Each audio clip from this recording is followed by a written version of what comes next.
Hey there, story lovers. This is Bald Voldemort, and we're bringing you an epic adventure. What if Harry was adopted by Dr. Strange after the Dursleys left him in Kamar-Taj and trained in mystic arts beyond wizardry? Hit like, subscribe, and let's begin this journey. Chapter 1. The Boy at the Gate. The monsoon had come early to Kathmandu that year. Rain fell in thick sheets across the valley, turning the dirt roads into rivers of brown sludge and hammering the corrugated rooftops of the Thamel district until the whole city hummed like the inside of a drum. Tourists huddled under cafe awnings. Stray dogs pressed themselves into doorways. The motorbikes that usually screamed through the narrow lanes had gone quiet, their riders unwilling to fight the downpour. It was the kind of rain that made people stay inside, light incense, and wait. Vernon Dursley was not a patient man. He stood under the awning of the Hotel Shanker, his massive frame squeezed into a linen suit already darkened with sweat and rain, and stared at the boy sitting on the suitcase beside him. The boy was small for 4, abnormally small, Vernon thought, as though the child were trying to take up as little space in the world as possible. His dark hair was plastered to his forehead by the humidity. Behind a pair of round glasses held together with tape, green eyes watched the rain with quiet fascination, tracking individual drops as they shattered against the pavement. "Stop staring at the rain," Vernon snapped. "You look simple." The boy, Harry, pulled his gaze down to his shoes. They were Dudley's old trainers, 3 sizes too large, stuffed with newspaper at the toes. He didn't say anything. He'd learned by now that not saying anything was usually the safest option. Vernon checked his watch for the 6th time in 4 minutes. The taxi should have been here already. He had a meeting with the representative from Grunning's new supplier, some Nepalese drill bit manufacturer that had promised prices low enough to justify the godforsaken trip to this godforsaken country. Petunia had refused to come. "I'm not bringing Dudley to a place with those diseases," she'd said, which was fair enough, but she'd also refused to keep the boy. "I won't have him in the house without you here to manage him, Vernon. Not after what happened with the kitchen window." The kitchen window. Vernon's jaw tightened. The boy had been upset about something, some childish nonsense, a toy of Dudley's he wasn't allowed to touch, and the kitchen window had simply exploded. Glass everywhere. Petunia had screamed for 10 minutes, Dudley had cried for 20, and the boy had just stood there with that bewildered look like he didn't understand what he'd done. So Vernon had brought him, cheaper than a babysitter really, since the boy ate almost nothing. The plan had been simple: keep the boy in the hotel room during meetings, feed him toast and water, fly home in 3 days. Simple, but nothing about this trip had been simple. The supplier had been a fraud, a cramped office above a butcher shop with falsified credentials and drill bit samples that turned out to be recycled Indian aluminum. Vernon had wasted 2 days and £400 on a con. His return flight wasn't until Thursday. He was stuck in a monsoon in a country that smelled like incense and diesel fumes, with a freakish nephew he'd never wanted, and the walls of his patience had long since collapsed. "Right," Vernon said, to no one in particular. He'd had the idea that morning. It had come to him the way most of Vernon's ideas came, not as a thought exactly, but as a pressure, a heaviness in his chest that demanded relief. He'd been shaving in the hotel bathroom, staring at his own flushed, meaty face in the mirror, and the idea had simply been there, fully formed, like it had been waiting for him. Leave the boy. Just leave him. There were orphanages here, weren't there? Temples, monasteries, places that took in strays. The boy was young enough to adapt, young enough to forget. And if Vernon returned to Privet Drive without him, well, what could anyone say? Terrible tragedy. The boy wandered off in a foreign city. We searched for days. These things happen. Petunia would understand. Petunia would be relieved. Vernon had spent the morning asking around the hotel, casually, obliquely, the way a man asks about things he doesn't want attributed to him later. The concierge had mentioned a monastery in the hills above the city. Very old, sir, very respected. They take in children sometimes for education. Buddhist, you understand. Vernon didn't care if they were Buddhist or Zoroastrian or worshippers of the bloody moon. He cared that it was remote, that it was far from England, and that no one there would know the name Dursley. The taxi arrived 20 minutes late, a battered Suzuki with a cracked windshield and a driver who spoke just enough English to be confusing. Vernon shoved the boy into the back seat and climbed in after him, filling the remaining space like a cork in a bottle. The monastery, Vernon said, up the hill, the old one. The driver turned in his seat, frowning. Which monastery, sir? There are many. The one up the hill, Vernon repeated louder, as though volume could substitute for specificity. The one the concierge mentioned, the old one with the gates. The driver's frown deepened, but he put the car in gear. They drove north through the rain, out of the tourist district and into the tangled sprawl of the city's edges, where concrete apartment blocks gave way to older brick buildings and then to terraced hillsides thick with green. The road narrowed. The rain intensified. Harry pressed his face to the window and watched the world blur. He didn't ask where they were going. He'd learned not to ask questions, because questions annoyed Uncle Vernon, and annoying Uncle Vernon led to consequences that Harry had catalogued with the quiet precision of a child who has learned to treat his own household like a minefield. Loud voice meant go to the cupboard. Red face meant skip dinner. Raised hand meant, well, Harry knew what a raised hand meant. So he watched the rain and said nothing and tried to make himself as small as the space would allow. The road climbed. The city fell away below them, dissolving into gray mist and rain. The driver muttered to himself in Nepali, occasionally glancing at his passengers in the rearview mirror with an expression that suggested he was regretting this fare. Vernon sat rigid, one hand on his knee, the other gripping the door handle as the Suzuki negotiated a hairpin turn that seemed to exist purely to terrify British tourists. "Here, sir," the driver said, pulling to a stop. Vernon peered through the windshield. They'd arrived at a set of stone steps cut into the hillside, leading up through a curtain of rain and mist to what Vernon could only make out as a wall, high, old, the color of sandstone darkened by water. A wooden gate was set into it, unremarkable except for the strange circular symbol carved into its center, something geometric that Vernon's eyes seemed to slide off of, like trying to focus on a word in a language he couldn't read. "Monastery," the driver said, pointing up the steps. "Very old, very," he made a gesture with his hand that might have meant respected or strange or "I wouldn't go up there if you paid me." "Wait here," Vernon told him. "I won't be long." He hauled himself out of the taxi and pulled Harry out after him, gripping the boy's thin arm with a hand that could have palmed a football. Harry stumbled on the wet stone but didn't cry out. He'd learned that crying out made things worse. "Listen to me," Vernon said, crouching down to Harry's level.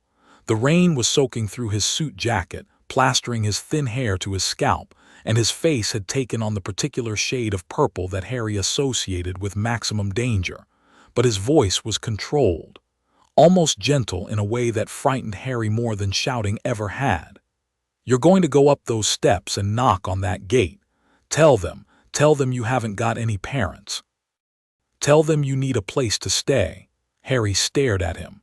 Rain ran down the lenses of his glasses, fracturing the world into streams of color.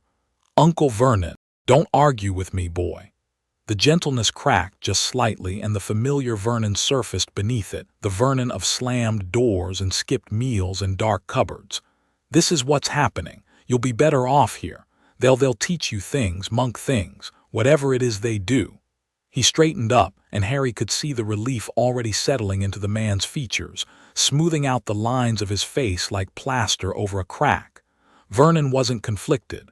Vernon wasn't struggling with guilt. Vernon was a man setting down a heavy suitcase at the end of a long journey. and the lightness in his expression was the most honest emotion Harry had ever seen on his face. "Go on," Vernon said, "up the steps." Harry looked up the stairs.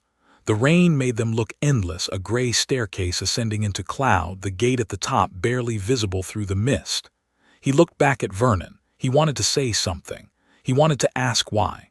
But the word wouldn't form because some part of Harry, the part that had already survived 4 years of the Dursleys, the part that had learned to read silence and interpret the angle of a closing door, already knew why. He'd always known. He was unwanted.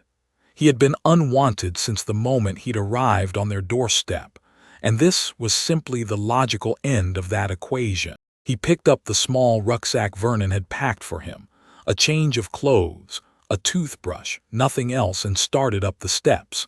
He didn't look back. Some instinct told him that looking back would break something inside him that he couldn't afford to break. So he climbed one step at a time, his oversized trainers slapping against the wet stone, the rain running down his face in streams that might or might not have been tears.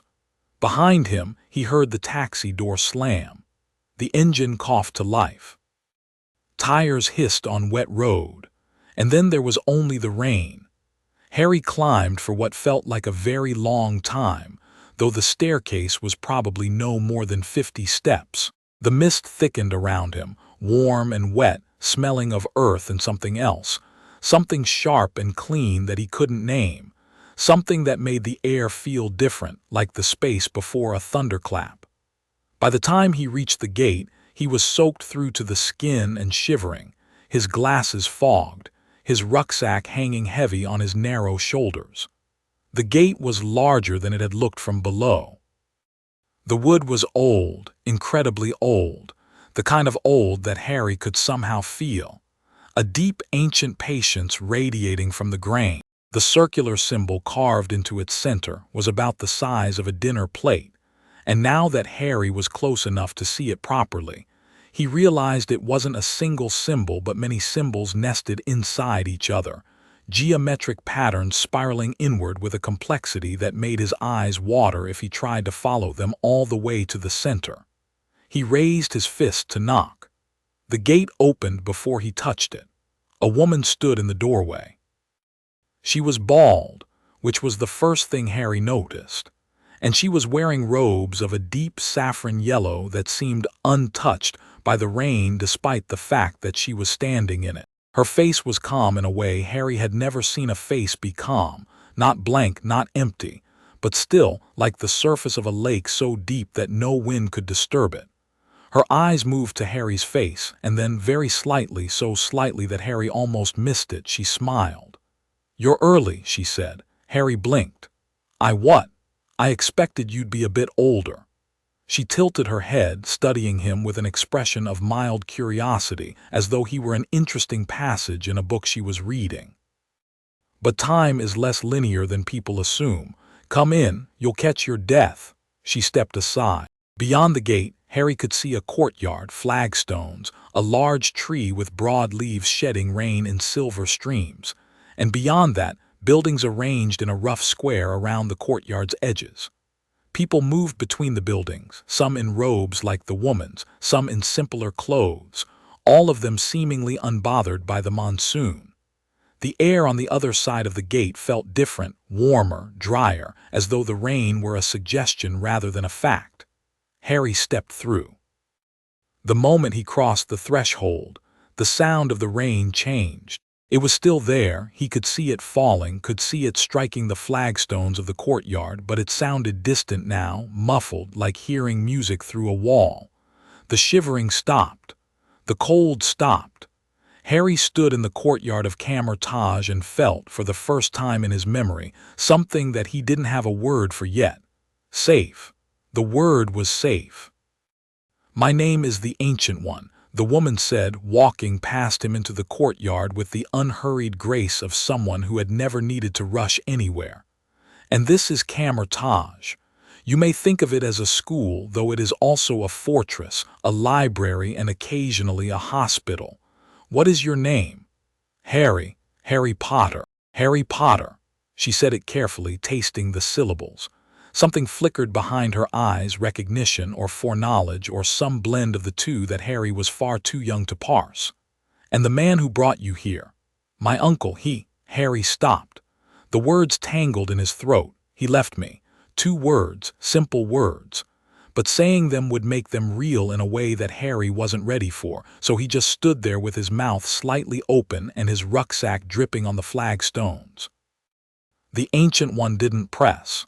She simply waited, and her waiting had a quality to it that was different from the impatient, foot-tapping waiting that Harry was used to. This was a patient waiting, the kind that said, "Take your time, I'm not going anywhere."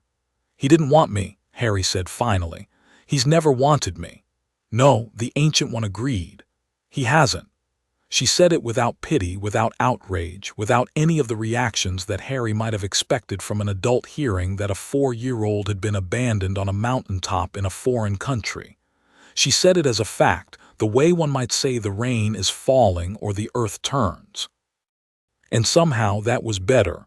Somehow the absence of pity was a kindness. She knelt in front of him. Up close, her eyes were ancient in a way that had nothing to do with age, clear and brown and deep, holding something vast behind them. She reached out and very gently brushed the wet hair from Harry's forehead. Her fingers stopped above his scar. The change was instantaneous. The calm lake of her expression rippled just once, just barely, but Harry saw it. Her eyes widened by a fraction. Her hand hovered over the lightning bolt scar without touching it, and Harry could have sworn he felt something respond beneath his skin, something coiled and dark and sleeping that stirred at her proximity like a dog hearing its master's footstep. "Ah," the Ancient One said softly. "There you are." She wasn't talking to Harry. She was talking to the scar, or rather to whatever lived inside it. She withdrew her hand and stood, and by the time she was upright the ripple was gone, the lake was still, and her expression was once again the serene mask that Harry would come to know better than any face in the world. "Come, Harry Potter," she said. "Let me show you your room." She led him across the courtyard, past the large tree, a Bodhi tree. She told him, though the name meant nothing to him then, and through a wooden door into a corridor that smelled of sandalwood and old paper. The walls were lined with shelves, and the shelves were lined with books, and the books were in languages that Harry couldn't read, their spines marked with symbols that swam and shifted when he tried to focus on them. Candles floated in iron brackets along the walls, their flames steady despite the drafts that moved through the corridor, and Harry stared at them with the open wonder of a child seeing his first magic, which, he supposed, was exactly what this was. "The candles are floating," he said. "Yes," the Ancient One said without breaking stride. "How?" "That's a very good question. I'll answer it when you're ready to understand the answer. For now, here." She opened a door into a small room. There was a bed, a real bed, with a mattress and a blanket and a pillow, not a cupboard with a thin pad on the floor. There was a window that looked out over the valley, though the rain had turned the view into a wash of green and gray. There was a wooden desk with a candle on it, not floating, this one, which Harry found oddly reassuring, and a small shelf with 3 books on it, all in English. A children's atlas, a collection of Nepalese folk tales, and a dog-eared copy of The Hobbit. "This is mine," Harry said. He was standing in the doorway, not entering, as though crossing the threshold might cause the room to vanish. "This is yours." "For how long?" The Ancient One looked at him, and this time the smile was fuller, warmer, reaching her eyes. "For as long as you need, Harry, which I suspect will be quite a long time." Harry stepped into the room. He set his rucksack on the floor. He sat on the bed and touched the blanket with both hands, feeling the rough wool beneath his fingers, confirming its reality. Then he pulled his legs up onto the mattress, curled into a ball, and fell asleep in under a minute, as though some wire that had been holding him rigid for 4 years had finally been cut. The Ancient One stood in the doorway and watched him sleep. Her expression, had anyone been there to see it, was complicated, layered with knowledge and sorrow and something that might have been anger, directed not at the small boy on the bed but at the forces that had put him there. She could see, with senses that went far beyond sight, the dark tendril of energy coiled behind his scar, sleeping as he slept, a fragment of a soul that had no business being lodged in a child's head. She could see the magical core that burned inside him like a furnace, vast and untrained and dangerously bright, the kind of raw power that came along once in a generation. And she could see, though see was not the right word, the threads of possible futures that radiated from this boy like light from a star, thousands of them, millions, branching and splitting and reconverging in patterns that even she could only partially comprehend. In most of those futures the boy died young. In some he lived. In very few he won. "Well," the Ancient One murmured, pulling the door half closed, "let's see what we can do about those odds." The first 6 months were the hardest. Not because Kamar-Taj was unkind, it was the opposite of unkind, which was an adjustment in itself. Harry flinched at sudden movements. He hoarded food, tucking bread rolls into his pockets at meals until one of the older students, a Tibetan woman named Dorma, gently explained that the kitchens were always open and there would always be enough. He slept fitfully, plagued by dreams he couldn't remember but that left him sweating and tangled in his blankets, the scar on his forehead aching like a bruise. But he adapted. Children do. Especially children who have already survived worse. He learned the layout of Kamar-Taj, the training courtyards where students practiced forms that looked like martial arts but weren't quite. The library with its 3 floors of books in every language humans had ever written and a few they hadn't. The meditation chambers that were always warm and smelled like cedar. The kitchens where a cheerful Nepalese man named Hamir, who had only one hand, and seemed to consider this more of an amusing inconvenience than a disability, made dal bat and momos and let Harry watch. He learned the daily rhythms of the place: meditation at dawn, physical training in the morning, study in the afternoon, practice in the evening, silence after dark. He learned slowly that adults could be trusted. Not all adults. Harry would never lose the wariness that the Dursleys had hammered into him, but some. The Ancient One, who taught him to sit still and breathe, and showed him how the mind could be a room with many doors. Dorma, who taught him to read Tibetan and didn't laugh when he got the characters backward. Master Hamir, who let Harry help in the kitchen and told him stories about a giant turtle that carried the world on its back and occasionally sneezed, which caused earthquakes. And he learned this above everything, that the strange things he could do, the things that had made him a freak in the Dursley household, were not strange here. They were ordinary. Every child has a tantrum, the Ancient One told him one afternoon, about 3 months in. They were sitting in the courtyard under the Bodhi tree, Harry cross-legged on a cushion, the Ancient One kneeling with the effortless poise of someone for whom gravity was more of a guideline than a rule. Most children break a toy or scream or hold their breath. You broke a window. The mechanism is the same, emotion translated into energy, energy translated into effect. The only difference is the scale. "So I'm not a freak," the word hung in the air between them. Harry had said it without thinking, the way one repeats a word heard so many times it has lost its sting, except that it hadn't quite, and the Ancient One's eyes tightened at the corners. "You are many things, Harry. A freak is not among them." She held up her hand. "Watch." She moved her fingers in a precise, circular motion, and the air in front of her hand began to glow. Golden light traced lines in the space between them, not random lines but geometric ones, angles and arcs that connected into a shape Harry recognized from the symbol on the gate, a mandala spinning slowly, humming with a sound that Harry felt in his chest more than heard with his ears. It was beautiful. It was the most beautiful thing he had ever seen. "This is the mystic arts," the Ancient One said. the study of dimensional energy and its application. Every person who trains here learns to do what I just did, to draw energy from other dimensions and shape it with intention and will. Your accidental magic is a crude version of the same principle, uncontrolled, undirected, but fundamentally identical. She closed her hand, and the mandala dissolved into sparks that faded like fireflies.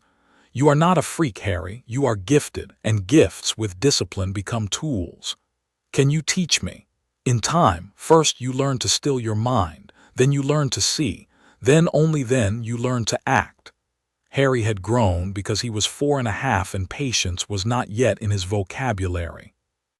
But he did as he was told, because for the first time in his life, an adult was offering him something worth waiting for.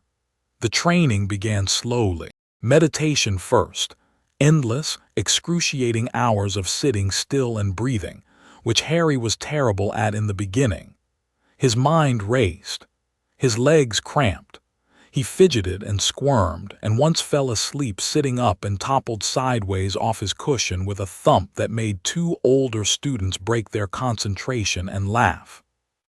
But the Ancient One was patient in a way that redefined the word, and gradually, over weeks, then months, Harry learned to find the quiet place inside his own head, the still center beneath the noise. Physical training came next. Not combat, not yet, just movement. Flexibility, balance, coordination. Harry was small for his age but quick, and he took to the physical forms with an ease that surprised his instructors. He could hold a one-legged stance longer than students twice his age. He could tumble and roll and land on his feet with a cat's instinct. His body, underfed and neglected though it had been, responded to proper nutrition and exercise like a drought-stricken plant responds to rain, and within his first year at Kamar-Taj, Harry shot up 2 inches and filled out in ways that would have made Petunia Dursley's eyes narrow with suspicion. He read voraciously. The library was a wonderland for a boy who had never been allowed to read anything more stimulating than Dudley's discarded comic books, and Harry devoured everything he could get his hands on: history, mythology, science, mathematics, the folk tales of a dozen cultures. He learned English grammar from Dorma, basic Nepali from Hamir, and fragments of Tibetan, Sanskrit, and Mandarin from various masters, who were amused and charmed by the small British boy with the round glasses who showed up in their study groups, and asked questions that were either brilliantly insightful or spectacularly naive, with very little middle ground. And slowly, carefully, the Ancient One began to teach him to see. The world you perceive with your eyes is a single page in an infinite book, she told him one evening when Harry was about 6. They were standing on the roof of the main building, looking out over the valley. The monsoon had passed, and Kathmandu sparkled below them in the twilight like a bowl of scattered jewels. Most people read only that page. Sorcerers learned to turn the pages. We see the energy that flows between dimensions, the currents that hold reality together, the seams where one world borders another. She touched his forehead, not the scar, never the scar, she was careful about that, and something shifted behind Harry's eyes. The valley below didn't change exactly, but it deepened. Layers appeared like transparency stacked on a projector, threads of light running through the air, flowing between objects, connecting the earth to the sky in a web so intricate and beautiful that Harry forgot to breathe. "Oh," he whispered. "Yes," the Ancient One said. "Oh." The vision faded as she withdrew her hand, and the valley was just a valley again, beautiful but flat, like a photograph of something real. Harry blinked and felt a loss so acute it was almost physical. "I want to see like that all the time," he said. "You will, when you're ready." She paused, studying his face. "Your mind is unusually receptive, Harry. The energy responds to you in ways I've rarely seen. Part of that is your innate magical ability. You carry a magical core, a wellspring of power that you were born with. Most of my students do not have such a thing. They learn to draw energy from external dimensions because they have no internal source. You have both. It makes you versatile. Versatile, Harry repeated, testing the word. He was 6 and his vocabulary was expanding daily. It also makes you dangerous. To yourself, mostly. An untrained mind with access to that much energy is like a child holding a lit match in a room full of fireworks. We will go slowly. We will be careful. And you will not. She fixed him with a look that could have frozen the monsoon mid-fall. Practice unsupervised. Is that understood? Yes, ma'am. I prefer ancient one. Or if you find that cumbersome, teacher will do. Yes, teacher. By the time Harry was 7, he could sit in meditation for 2 hours without moving. He could perform the basic physical forms, 26 movements that train the body to be a conduit for dimensional energy, with fluidity and precision. He could read Sanskrit well enough to parse the simpler texts in the library, the introductory manuals that explain the theoretical framework of the mystic arts, dimensions, energy, intention, will. He understood, in the abstract way that a child understands algebra before being able to solve for x, that the universe was not a single thing but a layered thing, a stack of realities pressed together like the pages of a book, and that the sorcerers of Kamar-Taj had learned to reach between those pages and draw out the energy that lived in the spaces between. What he could not yet do was cast a spell. "You're thinking too hard," Dorma told him, not unkindly. She was supervising his practice in the small courtyard behind the library, a space reserved for junior students who could be trusted not to set anything on fire. "Stop trying to make the energy come to you. It's already there. You're trying to fill a cup that's already full." Harry stood with his right hand raised, fingers positioned in the circular motion the Ancient One had shown him 2 years ago. He'd been trying to produce a mandala shield, the most basic construct in the sorcerer's toolkit, a disk of hard light that could block attacks and serve as a focusing tool, for 3 weeks. Other students, adults with no magical core, had managed it faster. Harry's frustration was approaching volcanic levels. "I know it's there," he said through gritted teeth. "I can feel it, it's right there. But when I try to pull it, it just..." He made the motion. Golden sparks flickered around his fingertips, bright and promising, and then fizzled out like a damp firework. Harry dropped his hand and made a sound that, in a less disciplined student, might have been accompanied by a kicked wall. "Your magical core is interfering," Dorma said thoughtfully. "You have so much internal energy that when you reach for the dimensional energy, your own power surges up to meet it and the two cancel each other out. It's like trying to hear a whisper in a thunderstorm." "So what do I do? Learn to quiet the storm." Harry stared at her. "That's what meditation is for. I've been meditating for years." "Meditating your mind, yes. But have you meditated your magic?" She sat on the courtyard wall and crossed her legs. "Your core is like a second heartbeat, Harry. It's always there, always running. You need to learn to slow it down, not suppress it, not stop it, just turn the volume down. Create space for the dimensional energy to come through." It took Harry another 3 months. 3 months of sitting in the meditation chambers with his eyes closed, feeling for the hum of his own magic, which was, once he learned to sense it, enormous. A roaring furnace at the center of his being that threw off heat and light and power in all directions, and learning to muffle it. Not extinguish it. Never that. Just dial it back, create a pocket of quiet, and then into that quiet reach. The first time he produced a mandala shield, he was alone in the practice courtyard at dusk. He'd skipped dinner, too frustrated to eat, and had been running through the forms mechanically, without hope, his mind empty from exhaustion rather than discipline. His hand moved in the circle. He reached, not outward, not inward, but sideways, into the space between his own magic and the dimensional energy that lay just beyond it, and something clicked. The mandala blazed to life in front of his hand. Golden light, geometric perfection, spinning slowly with a hum he felt in his bones. It was the size of a dinner plate, and it was his, woven from dimensional energy that he had pulled through the gap in his own power, and it was the most beautiful thing he had ever created. Harry let out a sound that was half laugh, half sob. The mandala flickered, destabilized by his emotion, and he clamped down on his focus with everything he had, holding the construct steady through sheer willpower. It held, it held. Well done. He spun. The Ancient One stood at the edge of the courtyard, her hands clasped behind her back, watching him with an expression that was, for once, openly pleased. "How long have you been standing there?" Harry asked. "Long enough." She walked toward him, her gaze on the mandala, which still spun obediently in front of Harry's outstretched hand.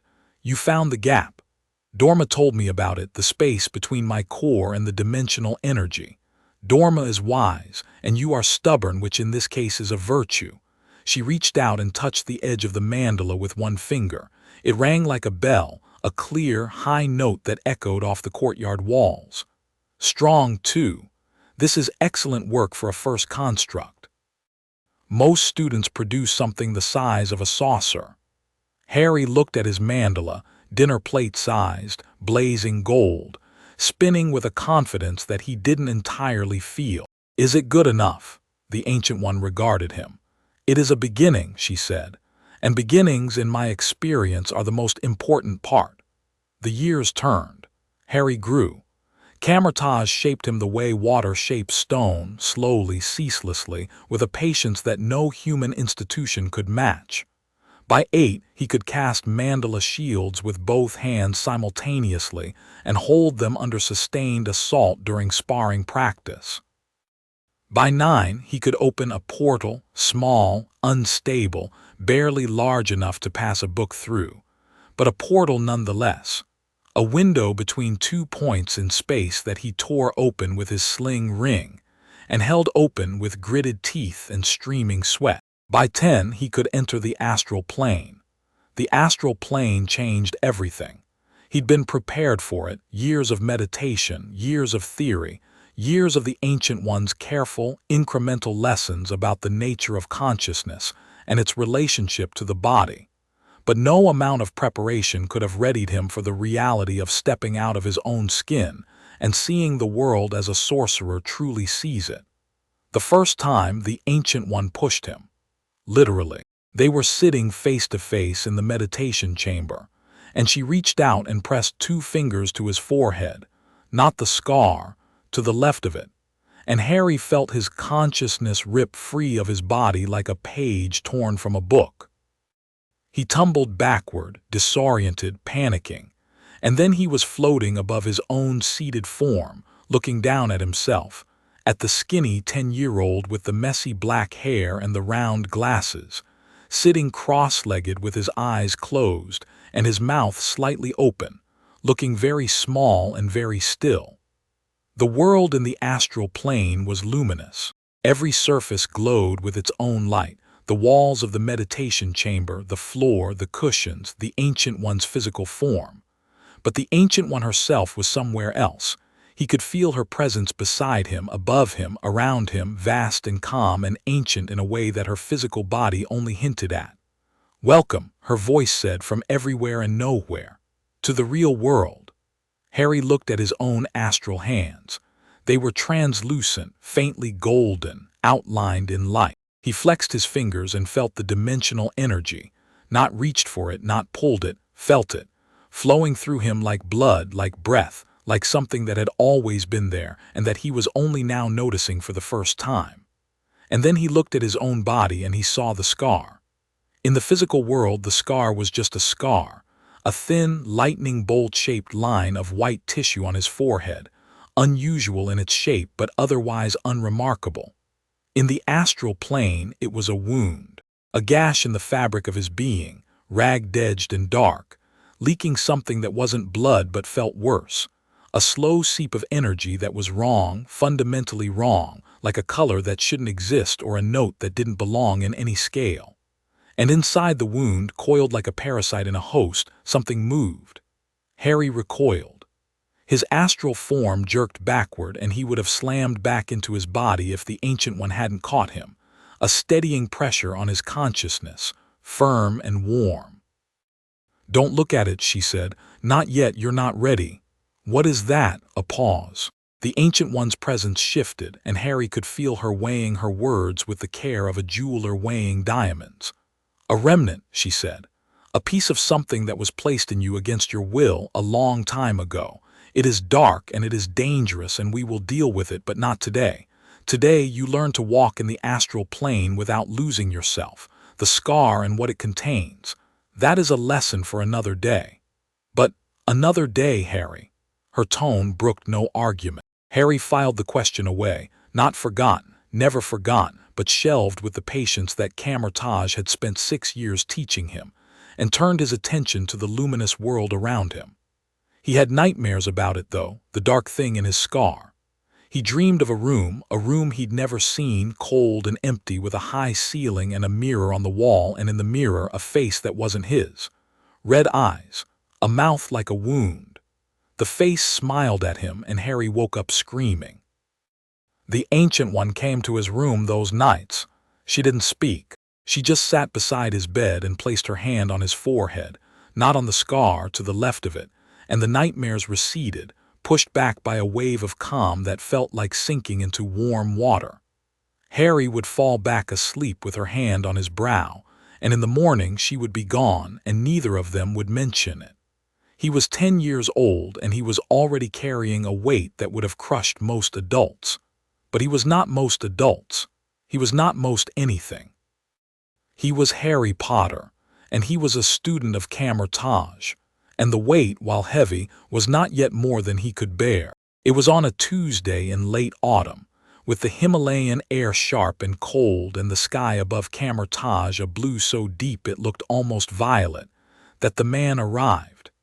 Harry was practicing in the main courtyard, running through the advanced forms now, his movements fluid and precise, golden sparks trailing from his fingertips as he wove shields and dissolved them, and dissolved them, a rhythm as natural as breathing. He was taller than he'd been at 4, obviously, lean and wiry, with the coiled spring energy of a boy who'd spent 6 years training his body alongside his mind. His glasses were the same round ones he'd arrived in, though they'd been repaired so many times with both tape and magic that they were more repair than original. His hair was still an untamable disaster. Some things, apparently, were beyond the power of the mystic arts. He felt the portal before he saw it, a ripple in the dimensional energy, a disturbance in the weave that he'd learned to sense the way most people sense a change in temperature. He stopped mid-form and turned toward the gate. It opened and a man walked through. He was tall, well over 6 feet, and so thin that his bones seemed to be trying to escape through his skin. He wore an expensive coat over what had once been expensive clothes, all of it rumpled and stained and hanging off his frame like a scarecrow's wardrobe. His hands shook. Not a little, a lot, a constant, visible tremor that made his fingers twitch and dance as though conducting music only they could hear. His face was angular, hawkish, with a goatee that might have been stylish if it hadn't been 3 days past its last trim, and his eyes, gray, sharp, furious, swept the courtyard with the disdainful assessment of a man accustomed to being the smartest person in any room he entered. Behind him, the gate closed. Mordo stood there, having apparently escorted the man in, and his expression suggested he'd spent the walk reconsidering the decision. The man looked at the courtyard. He looked at the students practicing in the far corner. He looked at the Bodhi tree and the candles and the ancient stone, and his lip curled with the particular contempt of a committed materialist confronted with evidence of the immaterial. Then he looked at Harry. "Is this a school?" he asked. His voice was deep, American, and sharp enough to cut glass. "Because I was told this was a place of healing, not a daycare." Harry raised an eyebrow. He'd spent 6 years around monks and sorcerers, people who measured their words with precision and deployed them with care. This man used words like blunt instruments, swinging them at whoever was closest. "It's both," Harry said. "Among other things. Wonderful, a child philosopher." The man turned to Mordo. "You said someone here could fix my hands." "I said the Ancient One could show you a path to healing," Mordo corrected, with the careful patience of someone who had already corrected this misunderstanding several times. "I did not say it would be easy or quick or what you expect. I don't need a path. I need surgery.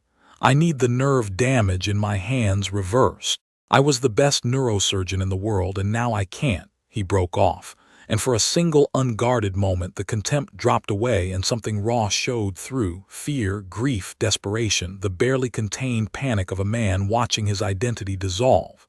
His trembling hands clenched at his sides. Then the mask snapped back harder than before.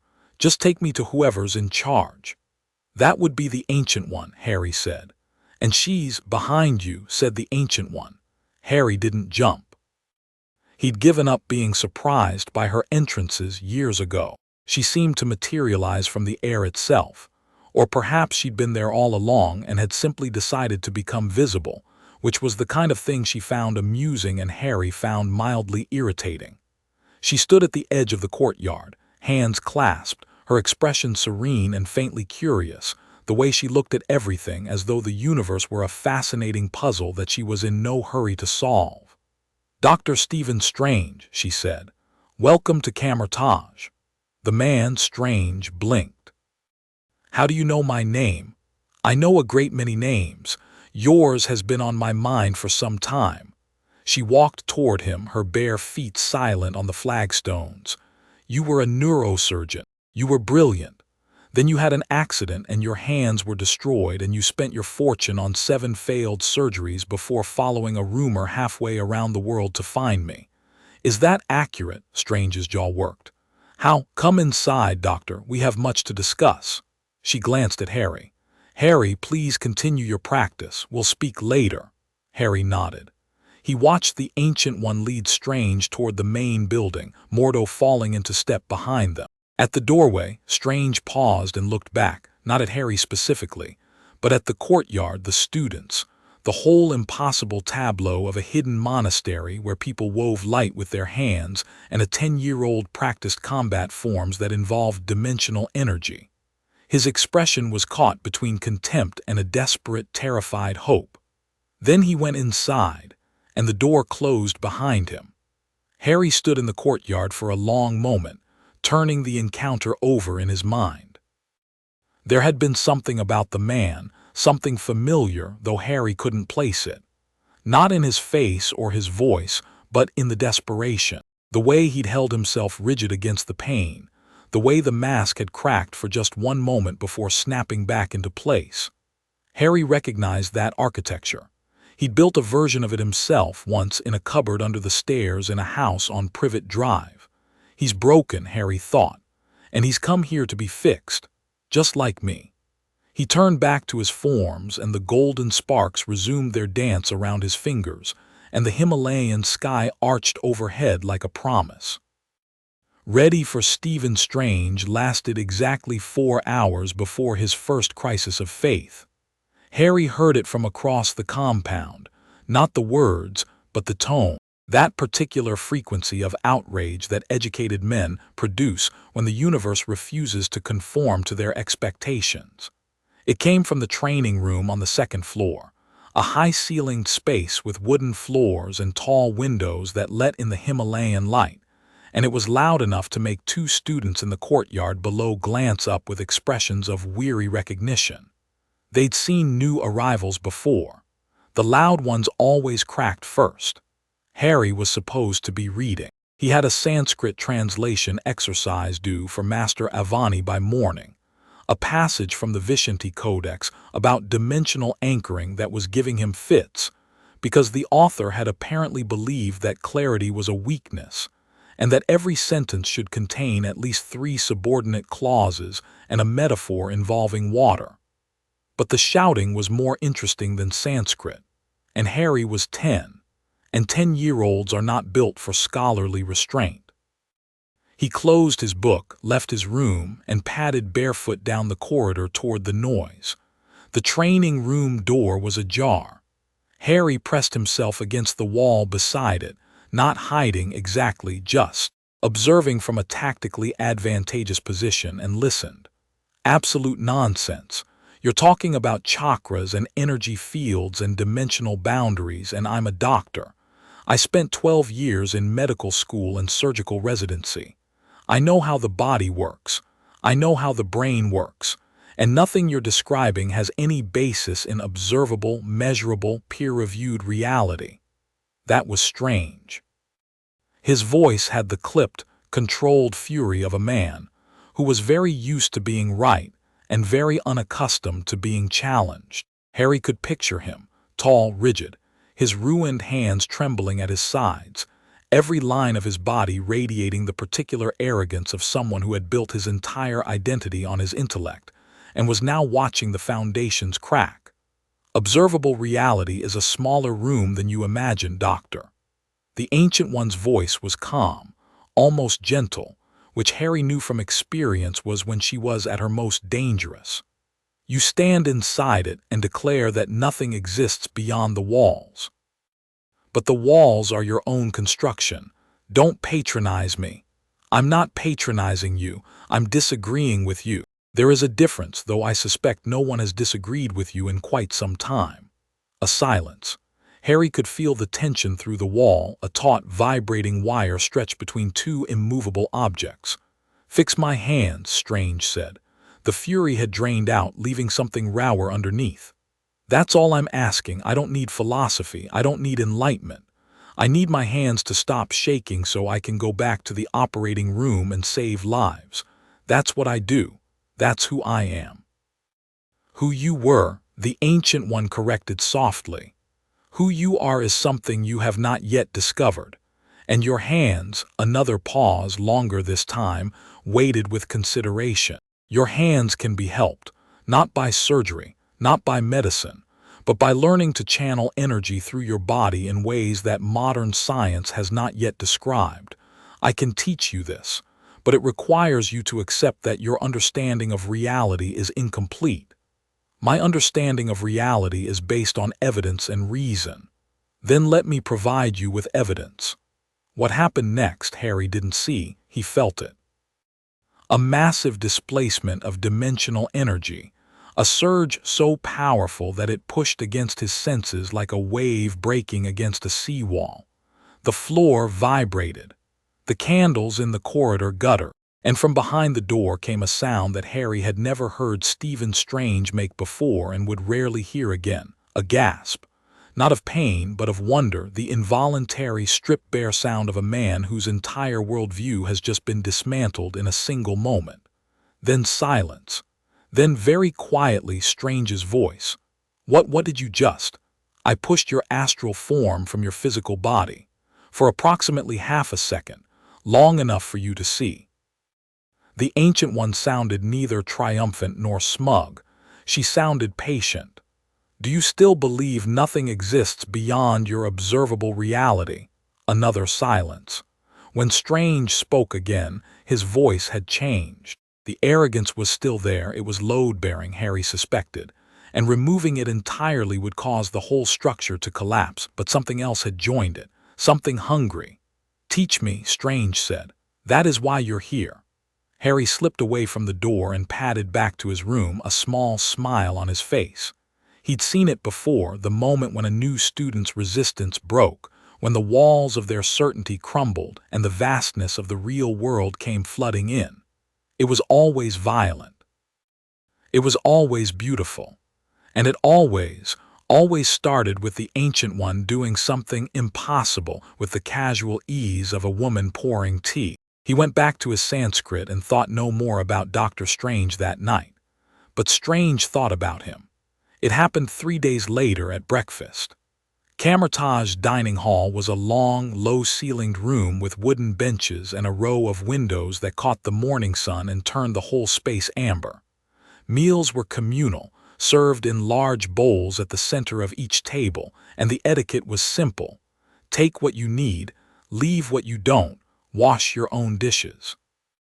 Harry ate here every morning, rice porridge with honey and dried fruit, his favorite, sitting at the end of the table nearest the window, where the light was best for reading. He was halfway through his porridge and three-quarters through a passage on interdimensional refraction when a tray clattered onto the table across from him, and Strange dropped onto the bench with the graceless exhaustion of a man who had not slept well. He looked worse than he had 3 days ago. The training had begun, basic meditation and physical conditioning, the same curriculum Harry had started at age 4, and Strange was clearly struggling with both. His eyes were bloodshot. His movements were stiff. The tremor in his hands was worse in the morning, Harry had noticed, and Strange's grip on his spoon was a white-knuckled exercise in determination that turned eating into something closer to combat. "You're the kid," Strange said by way of greeting. Harry looked up from his book. "That's geographically accurate," Strange blinked. Whatever response he'd expected from a 10-year-old, that wasn't it. "How old are you?" 10. 10, and you live here. Have done since I was 4. 4. Strange repeated the number, as though it were a diagnosis. His eyes moved to Harry's face, assessing, cataloging, the surgeon's gaze, clinical and precise, noting details the way a mechanic notes the condition of parts. Thin, scar on the forehead, unusual shape. Glasses heavily repaired, alert, guarded. "Where are your parents?" "Dead," Harry said, with the matter-of-fact tone of someone who had processed this information long ago and filed it in the appropriate drawer. "Car crash, I was told, though I have reason to believe the truth is more complicated." "What reason?" Harry held up his hand and produced a mandala shield, a small one, the size of an apple, spinning lazily above his palm. Golden light reflected off Strange's bloodshot eyes. "People who die in car crashes don't usually leave behind children who can do this." Strange stared at the shield. His expression underwent a rapid series of changes: surprise, fascination, a flash of jealousy so brief that a less observant person might have missed it, and then something softer, something almost like respect. He leaned forward. "How long did it take you to learn that?" 3 years, give or take." 3. Strange's jaw tightened. He'd been at Kamar-Taj for 3 days, and couldn't yet sit still for 20 minutes without his back seizing up. The idea that a child had spent 3 years mastering a basic technique was both humbling and infuriating, and Harry watched the conflict play out across his face with something approaching sympathy. "It's easier for some than others," Harry offered. "I had complications. My magic gets in the way of the dimensional energy. It took me a long time to learn to balance the two." "Your magic?" "I have a magical core. Most people here don't. They draw energy purely from other dimensions. I have an internal source as well. It makes some things easier and other things much harder." Strange stared at him for a long moment. Harry could practically see the gears turning, the doctor's mind, relentlessly analytical even in its broken state, trying to fit this information into a framework that had room for it. "You're telling me," Strange said slowly, "that in addition to the dimensional energy manipulation that the Ancient One just demonstrated to me, which already violates everything I thought I knew about physics, you also have some kind of innate magical power source that's separate from the dimensional stuff?" "Yes." "And you're 10. Still 10, yes." Strange leaned back on the bench and rubbed his face with his trembling hands. "This place is insane. You get used to it." "I doubt that." But there was no venom in it. Strange looked at Harry again, and this time the clinical assessment had softened into something more human, curiosity, maybe, or the beginning of interest. "What's your name, kid?" Harry Potter." "Stephen Strange." He didn't offer his hand, whether from pride about the tremor or simple habit, Harry couldn't tell. "Dr. Stephen Strange, technically, though I'm told that's not especially relevant here." "Not especially," Harry paused, then added, with the diplomatic tact of someone who'd spent 6 years in a monastery, "but I could call you doctor if you like, if it helps." Something shifted in Strange's expression. Crack in the armor, fine as a hairline fracture but visible to someone who knew where to look. He'd been stripped of everything, his career, his money, his identity, his hands, and here was a 10-year-old offering him the one title he had left. It was a small kindness, but small kindnesses, Harry had learned, were often the ones that landed hardest. Strange is fine, the doctor said quietly. Just strange. That works, Harry said. I've been called worse. The corner of Strange's mouth twitched. Not a smile, not yet, but the architecture of one. They ate the rest of breakfast in silence, which was comfortable in the way that silence between two guarded people can sometimes be, not warm exactly, but not hostile, an armistice. When Strange got up to leave, he paused and looked back. The thing you did with your hand, the golden circle, the mandala shield. How did you learn to balance the two energy sources, the internal one and the dimensional one? Harry considered the question. Dorma, one of the masters here, told me to think of my magical core as a thunderstorm. You can't stop a thunderstorm and you can't hear a whisper inside one. But you can find the eye of the storm, the still center. That's where the dimensional energy can get through. Strange frowned, processing this. His fingers twitching, always twitching, drummed against the edge of the table. So it's a focus problem. You have to reduce the interference from your primary energy source to access the secondary one. I suppose that's a very clinical way to put it. I'm a very clinical person. He straightened up. Thanks, kid. Harry. Thanks, Harry. He said it oddly, like the name was a foreign word he was trying to pronounce correctly. Then he walked out of the dining hall with the stiff, determined gait of a man heading into battle. And Harry watched him go with a strange feeling in his chest that he couldn't quite name. He would later recognize it as the beginning of attachment. The weeks that followed were a study in contrasts. Strange was, by any objective measure, a terrible student. He was impatient, arrogant, argumentative, and constitutionally incapable of accepting that someone else might know more than he did about any subject. He challenged the masters. He questioned the methods. He demanded explanations for things that other students accepted on faith. And when the explanations didn't satisfy his relentlessly logical mind, he demanded better ones. He refused to meditate. Sitting still and breathing is not a skill. It's an absence of activity. Resisted the physical training. I'm a surgeon, not a gymnast. And treated the theoretical texts with the contemptuous skepticism of a peer reviewer who'd already decided to reject the paper. He was also, by any objective measure, brilliant.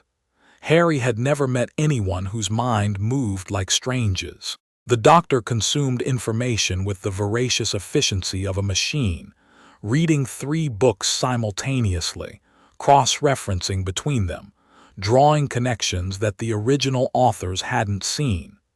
He learned Sanskrit in 2 weeks.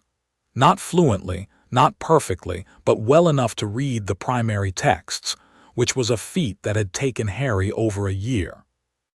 He grasped the theoretical framework of the mystic arts faster than any student the Ancient One had seen in decades, understanding not just the what but the why, mapping the energy flows to neurological pathways, translating the mystical into the scientific with a precision that was breathtaking even when it was wrong. What he couldn't do was let go. You're still trying to control it, Mordo told him, during a training session that Harry was observing from the courtyard wall. Mordo had taken over Strange's physical instruction, a decision that Harry thought was either very wise or very foolish depending on the day. Mordo was disciplined, principled, and patient in a way that had nothing to do with gentleness. He simply believed that the correct application of rules would produce the correct result, and that deviation from the rules was a moral failing rather than a learning opportunity. Strange found this infuriating, which Harry suspected was the point. I'm trying to do it, Strange snapped. He was standing in the practice courtyard, his sling ring on his trembling left hand, trying to open a portal. He'd been at it for an hour. The air in front of him remained stubbornly unportaled. There's a difference. There isn't, not in this context. Mordo walked a slow circle around Strange, his hands clasped behind his back. You approach the energy as though it were a scalpel, a tool to be wielded with precision and control. But it isn't a tool, it's a force, like a river. You don't control a river, you learn to move with it. Rivers can be dammed. And what happens when the dam breaks? Strange didn't answer. He raised his trembling hand and made the circular motion again, sharp, precise, technically perfect. Sparks flew, bright and orange, tracing a circle in the air that almost held before collapsing into nothing. Strange made a sound through his teeth that was half frustration, half fury, and let his hand drop. "Your hands," Mordo said carefully. "The damage. My hands are fine." They were not fine. Harry could see them shaking from 20 feet away. The nerve damage from the car accident had left Strange with limited fine motor control. He could grip. He could push. He could make gross movements, but the delicate, precise manipulations that had once made him the world's foremost neurosurgeon were largely beyond him. And the sling ring required precision.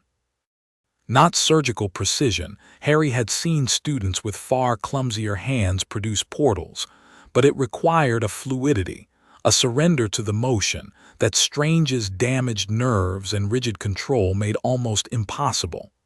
Harry jumped down from the wall and walked over. "Try your left hand," he said. Strange and Mordo both looked at him. Mordo's expression was neutral. He had accepted Harry's presence at Kamar-Taj with the equanimity of a man who trusted the Ancient One's judgment even when he didn't understand it, though Harry had caught him watching sometimes with an intensity that suggested his equanimity had limits. Strange's expression was the familiar cocktail of irritation and reluctant interest that Harry was coming to associate with all their interactions. "I'm using my left hand," Strange said. "No, you're using your right hand with the sling ring on your left hand. Switch, lead with the left." "That doesn't make any sense. I'm right-handed." "You were right-handed, now you're differently handed." Harry held up his own sling ring, a plain brass band that he wore on his left hand, where it looked like an unremarkable piece of jewelry. "I'm right-handed too, but I cast better with my left.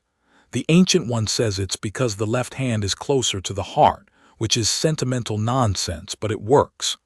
The left side of the body accesses the right hemisphere of the brain, spatial reasoning, intuition, pattern recognition, all the things you need for portal work." Strange stared at him.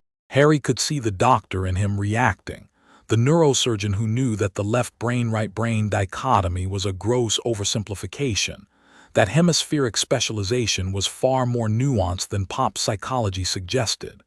But he could also see the desperate, pragmatic part of Strange that was willing to try anything.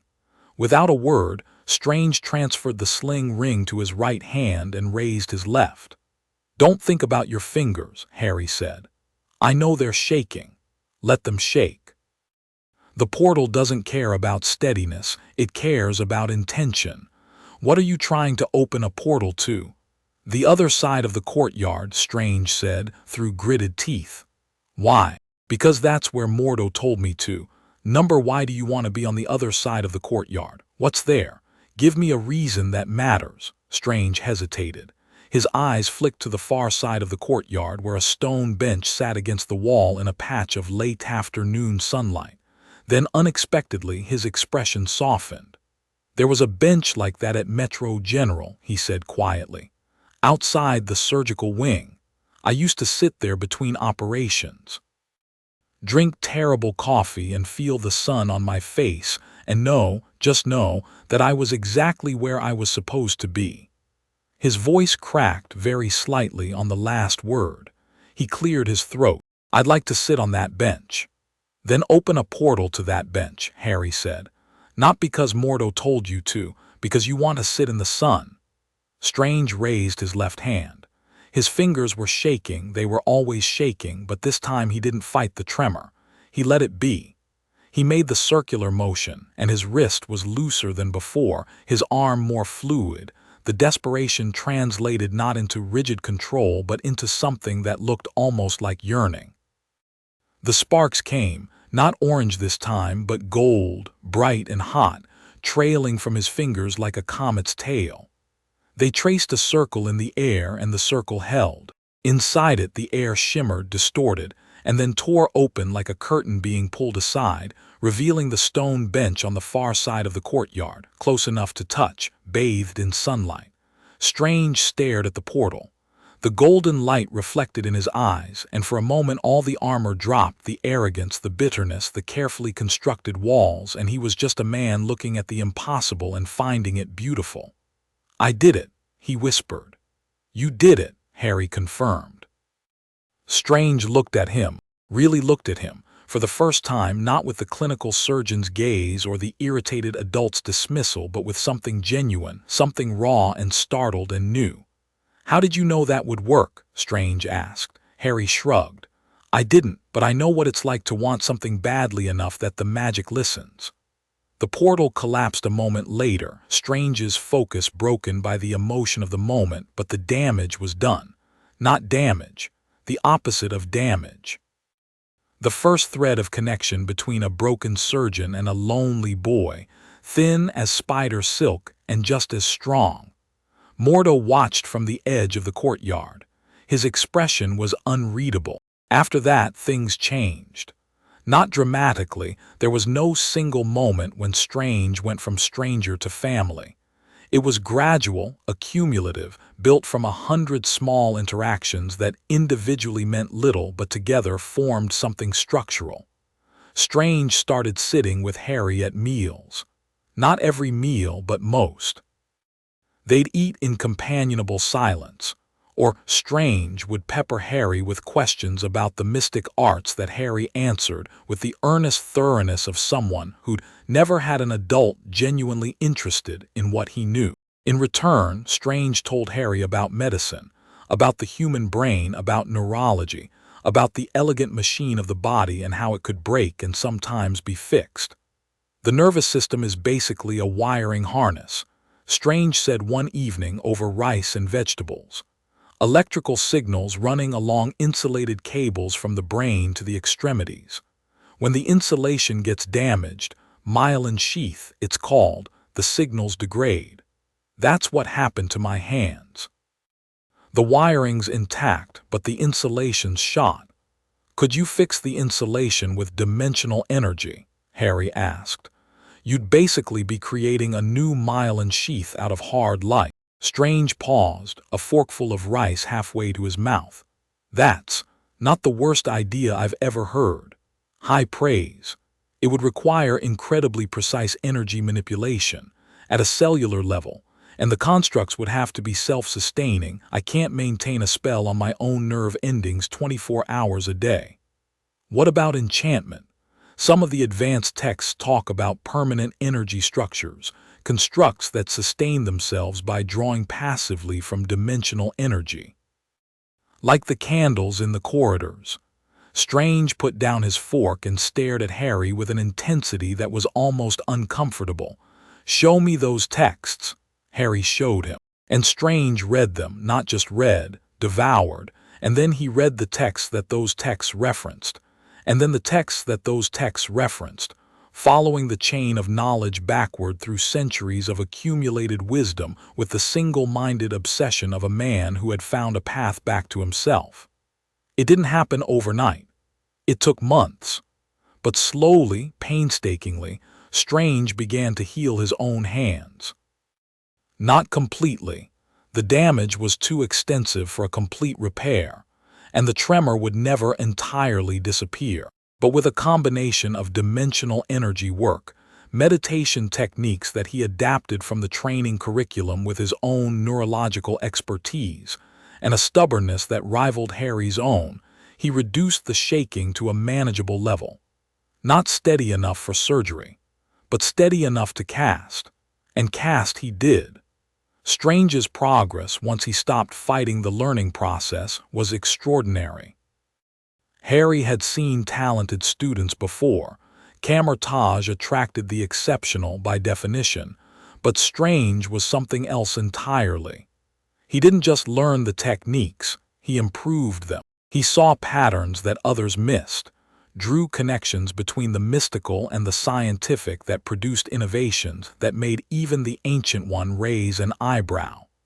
He developed a method of portal generation that used geometric visualization rather than emotional intention, less instinctive than the traditional approach, but more precise, allowing him to place his portals with surgical accuracy.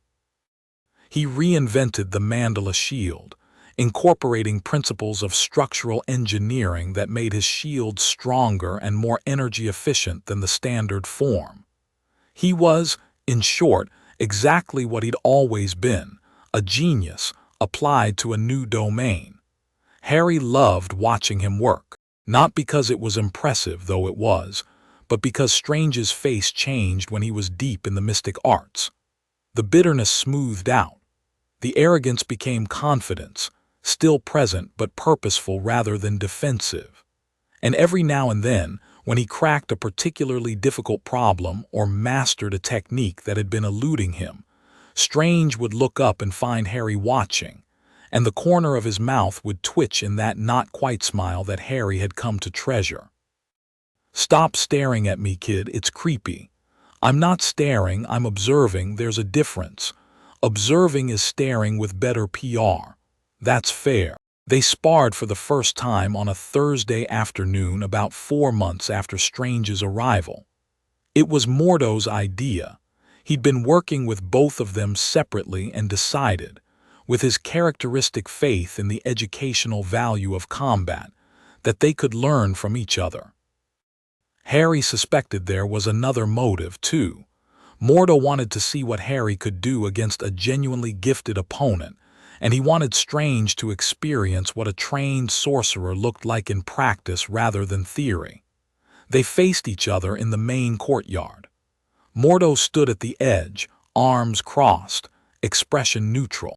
A few other students had drifted over to watch, drawn by the novelty of the compound's most unusual resident fighting its newest prodigy. "I'm not going to fight a child," Strange said flatly. "Good," Harry said. "That'll make it easier for me." He moved before Strange could respond. A quick lateral step, a flick of his left wrist, and a mandala shield spun into existence between them, not as a defense but as a distraction. While Strange's eyes tracked the shield, Harry circled right, drew a whip of golden energy from his other hand, and snapped it toward Strange's ankles. Strange jumped, not gracefully. He was still new to the physical aspects of sorcery, and his dodge looked more like a man leaping away from a spider than a trained combatant, but effectively clearing the whip and landing in a crouch. His hands came up, trembling, and twin shields materialized in front of him, larger and brighter than Harry's, because Strange always overcompensated with power when finesse failed him. "Not bad," Harry said. "I was top of my class in fencing at Columbia." "I doubt fencing involves energy whips. The footwork transfers." Harry pressed the attack.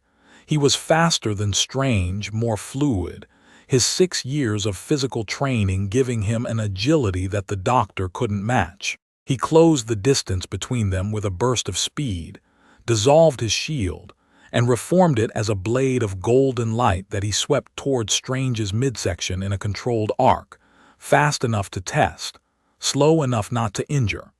Strange caught the blade on his shield. The impact sent sparks cascading in all directions and pushed Strange back 2 steps, his feet scraping on the flagstones. Harry saw the surprise in his eyes. The doctor hadn't expected a 10-year-old to hit that hard, and followed up with a second strike, then a third, driving Strange across the courtyard with a combination of speed and aggression that gave the taller man no time to think. That was the key.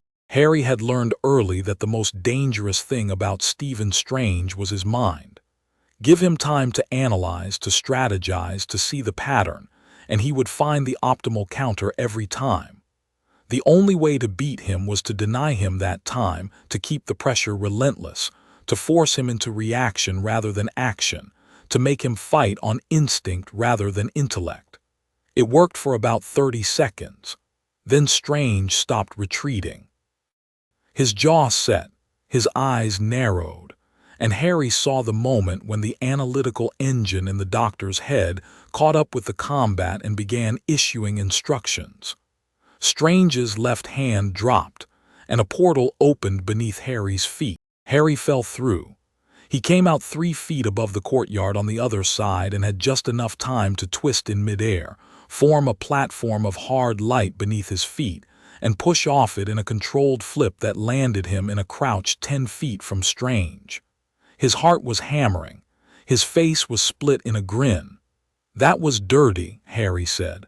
"That was tactical," Strange corrected.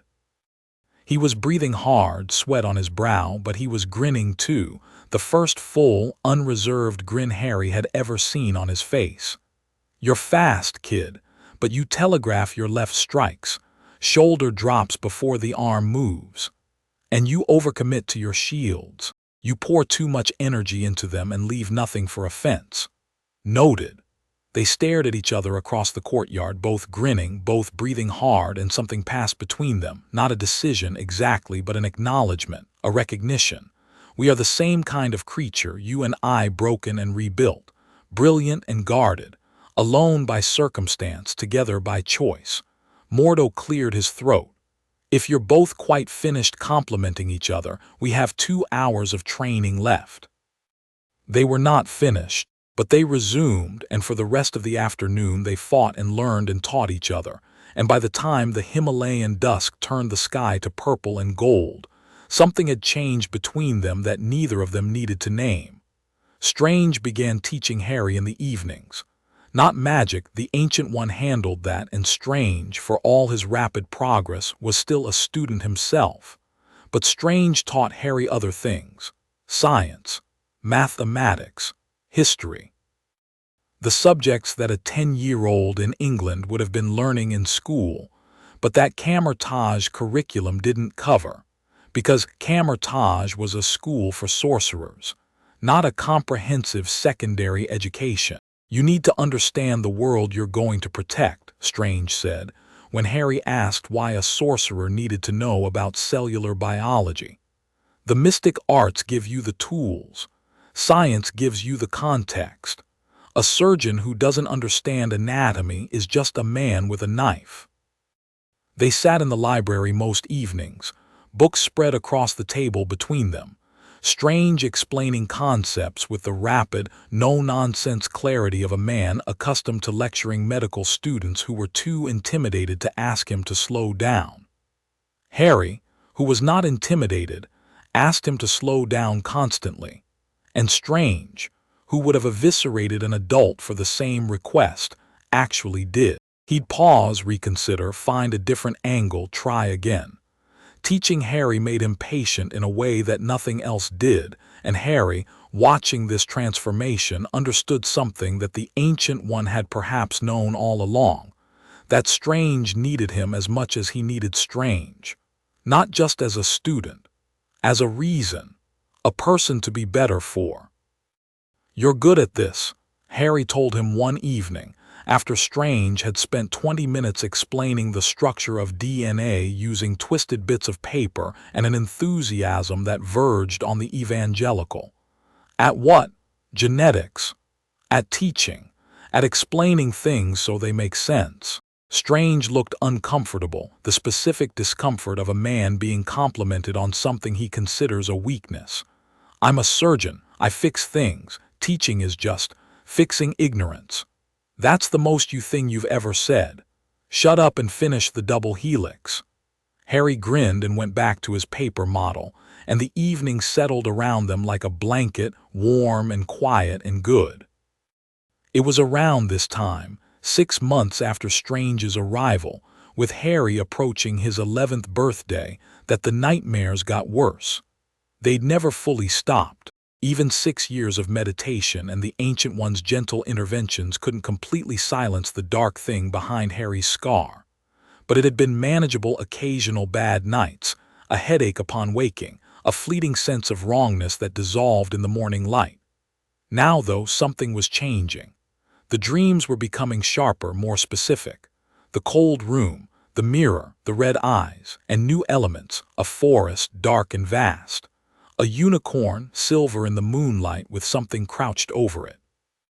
A voice not speaking to Harry but near him, around him. A whisper at the edge of hearing that said soon, soon, soon. Harry woke one night gasping, his scar blazing with pain so intense that for a moment he thought he'd been stabbed. The room was dark. The pain receded slowly, leaving a throbbing ache and a taste in the back of his throat like copper and ash. He sat up, pressed his hand to his forehead, and tried to breathe. There was a knock on his door. "Harry," Strange's voice, low and alert. "I heard you, I'm fine." The door opened anyway. Strange stood in the corridor in loose sleeping clothes, his hair mussed, his eyes sharp despite the hour. He looked at Harry's face, and his expression shifted instantly from concern to clinical assessment, the doctor surfacing through the sorcerer. "You're not fine. You're pale, you're sweating, and you're pressing your hand to your head like you've got a subdural hematoma. What happened?" "Nightmare, just a nightmare." "That's not a nightmare face, that's a pain face. Show me." Harry hesitated, then lowered his hand. The scar was inflamed, red, raised, hot to the touch in a way that scars shouldn't be. Strange crossed the room in 3 long strides and knelt beside the bed, his trembling fingers reaching toward Harry's forehead with the instinctive precision of a man who'd examined 10,000 patients. "May I?" Harry nodded. Strange's fingers touched the scar and his eyes closed, and Harry felt the dimensional energy shift as Strange extended his senses. A technique the Ancient One had taught him only weeks ago, a method of perceiving injuries on an energetic level that complemented his medical knowledge. Strange's eyes snapped open. "What is that?" he breathed. "What did you see?" "There's something in your scar, behind it, something dark, something that's not you." Strange's voice was controlled, but barely. The doctor in him was colliding with the sorcerer in him, and neither knew what to make of what he'd sensed.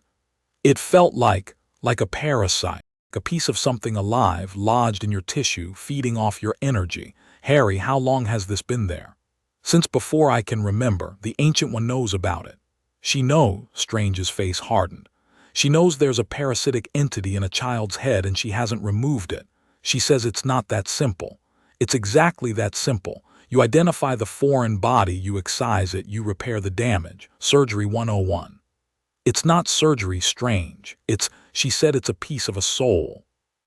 "Someone else's soul." The room went very quiet. Strange stared at Harry, and Harry watched the doctor's brilliant, analytical mind process the concept of a soul fragment, something that had no place in his scientific framework, something that couldn't be imaged on an MRI or removed with a scalpel, and try to find a place for it. "Whose soul?" Strange asked finally. "She hasn't told me, but I think." Harry paused, the dreams, the red eyes, the cold voice. "I think it belongs to whatever killed my parents." Strange's expression did something complicated. Several emotions fought for dominance: horror, protectiveness, rage, analytical detachment, and what emerged was a stillness that Harry recognized. It was the surgeon's stillness, the calm that descends when the situation is critical and panic is a luxury you can't afford. "I'm going to talk to the Ancient One," Strange said. His voice was flat, precise, stripped of everything except intent. "Tonight." "Strange. This isn't a conversation for tomorrow, Harry. There is a foreign entity in your head that causes you pain, and the person responsible for your care has known about it and chosen not to act. That is unacceptable." He stood, and Harry saw something in his face that he hadn't seen before. Not the arrogance, not the brilliance, not the sardonic humor that Strange used as armor. Something more fundamental, something that looked, if Harry had to name it, like a man who has found the thing he's willing to fight for. "Stay here," Strange said. "Try to sleep." "I'm not going to sleep." "Then read, or meditate, or juggle. I don't care, just stay here." He strode out of the room, and Harry heard his footsteps receding down the corridor, fast and purposeful, heading toward the Ancient One's chambers. Harry sat in the dark and pressed his hand to his scar and felt the thing behind it stir, restless, disturbed by Strange's probing, and he thought, this is what having a parent feels like. He didn't hear the conversation. He didn't need to. When Strange returned an hour later, his face was a thundercloud, dark, roiling, charged with barely contained energy. He sat on the edge of Harry's bed and stared at the wall for a long time. "She's not going to remove it," he said finally.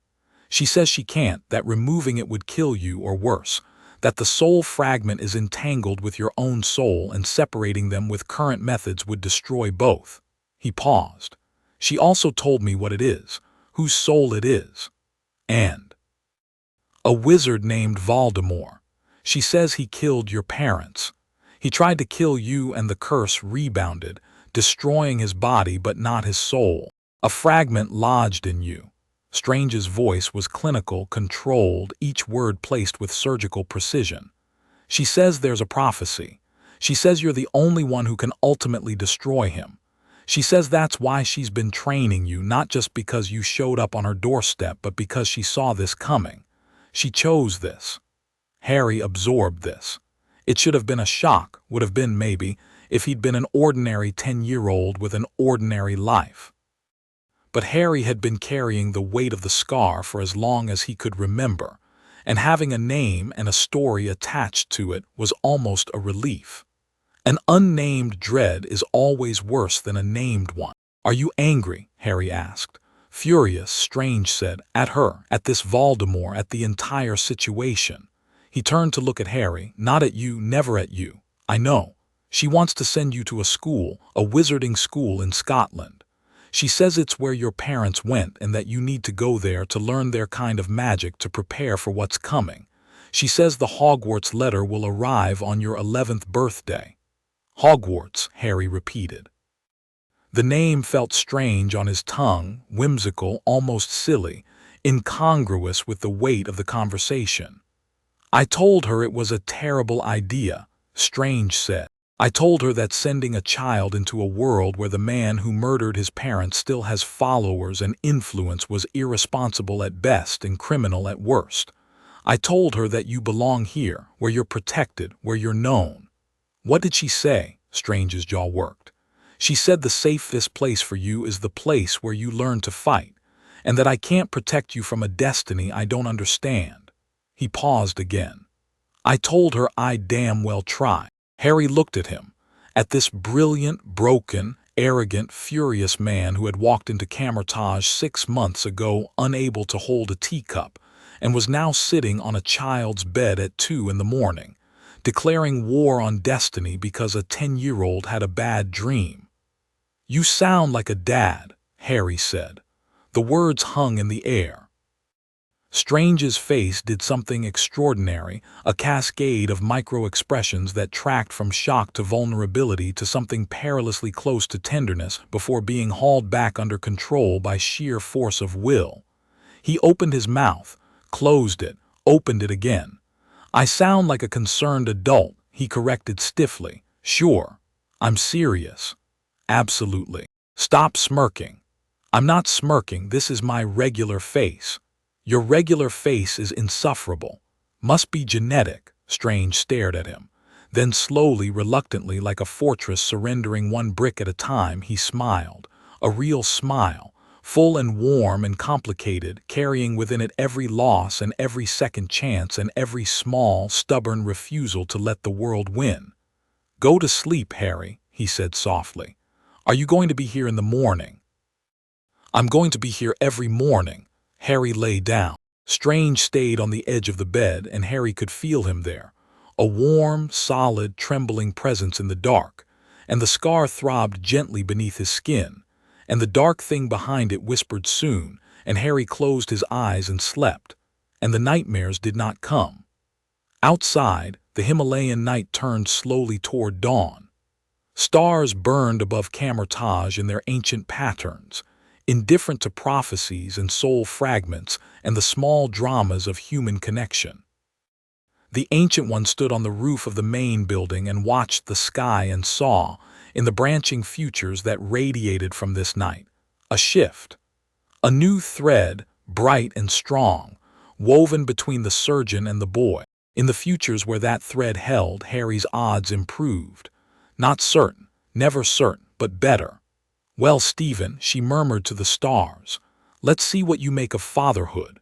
The sky lightened. The birds began to sing, and somewhere in the depths of the monastery, a broken man and a scarred boy slept in the same room for the first time, and the world, all of it, every dimension, every layer, every page of the infinite book, turned another page. Chapter 2. Letters and Dimensions. The owl arrived at breakfast. This was, in itself, not particularly remarkable. Kamar-Taj had seen stranger things at the dining table, astral projections arguing over the last serving of dal, interdimensional insects hitching rides through carelessly opened portals, and on one memorable occasion, a small tear in reality that had deposited a very confused badger from the Bavarian Alps onto Master Hamir's lap. An owl, by comparison, was almost mundane, but this owl was different. It was a tawny, sharp-eyed thing with an air of officious self-importance, and it flew in through a window that Harry was almost certain had been closed, banked once around the dining hall with the precision of a creature on official business, and landed directly in front of Harry's plate. It stuck out its leg, to which a thick envelope of yellowish parchment was tied with a red ribbon, and fixed Harry with a look that said very clearly, "I have flown 4,000 miles for this, so you will take this letter and you will do it promptly." Harry untied the envelope. The owl ruffled its feathers, helped itself to a piece of Harry's toast, and departed through the same apparently solid window with the satisfaction of a job completed. The dining hall had gone quiet, not silent. Kamar-Taj was never truly silent. There was always the hum of energy, the murmur of study, the distant sound of someone practicing forms in a courtyard. But the immediate vicinity of Harry's table had stilled, because a dozen sorcerers were now staring at the envelope in his hands with expressions ranging from curiosity to suspicion. Harry turned it over. The front was addressed in emerald green ink, in handwriting that managed to be both elegant and slightly eccentric. Mr. H. Potter, the third room on the left, second floor, Kamar-Taj, Kathmandu, Nepal. The specificity of the address was unsettling. Harry hadn't told anyone outside of Kamar-Taj where his room was. He wasn't sure he'd told anyone outside of Kamar-Taj where Kamar-Taj was, given that most people couldn't see it even when standing directly in front of the gate. He turned the envelope over. A wax seal on the back, purple, stamped with an elaborate coat of arms featuring a lion, an eagle, a badger, and a serpent arranged around a large letter H beneath the seal, in smaller text, "Hogwarts School of Witchcraft and Wizardry." "Happy birthday," said Strange, sliding onto the bench across from him and setting down his own tray with the careful, deliberate movements of a man whose hands would never be entirely steady. He looked at the envelope. His expression didn't change, but something behind his eyes tightened. "It's here, then. It's here." Harry was 11 years old today. He'd woken to a small package outside his door, a new pair of glasses from Master Hamir, with frames that were actually his prescription rather than the taped-together relics of his Dursley years, enchanted with a minor durability charm that would keep them from breaking. Dorma had given him a book of Tibetan astronomy. Two of the junior students had made him a cake that was slightly lopsided but enthusiastically frosted. It had been, up until the arrival of the owl, one of the better mornings of Harry's life. He broke the seal and pulled out the letter. "Dear Mr. Potter, we are pleased to inform you that you have been accepted at Hogwarts School of Witchcraft and Wizardry. Please find enclosed a list of all necessary books and equipment. Term begins on 1 September.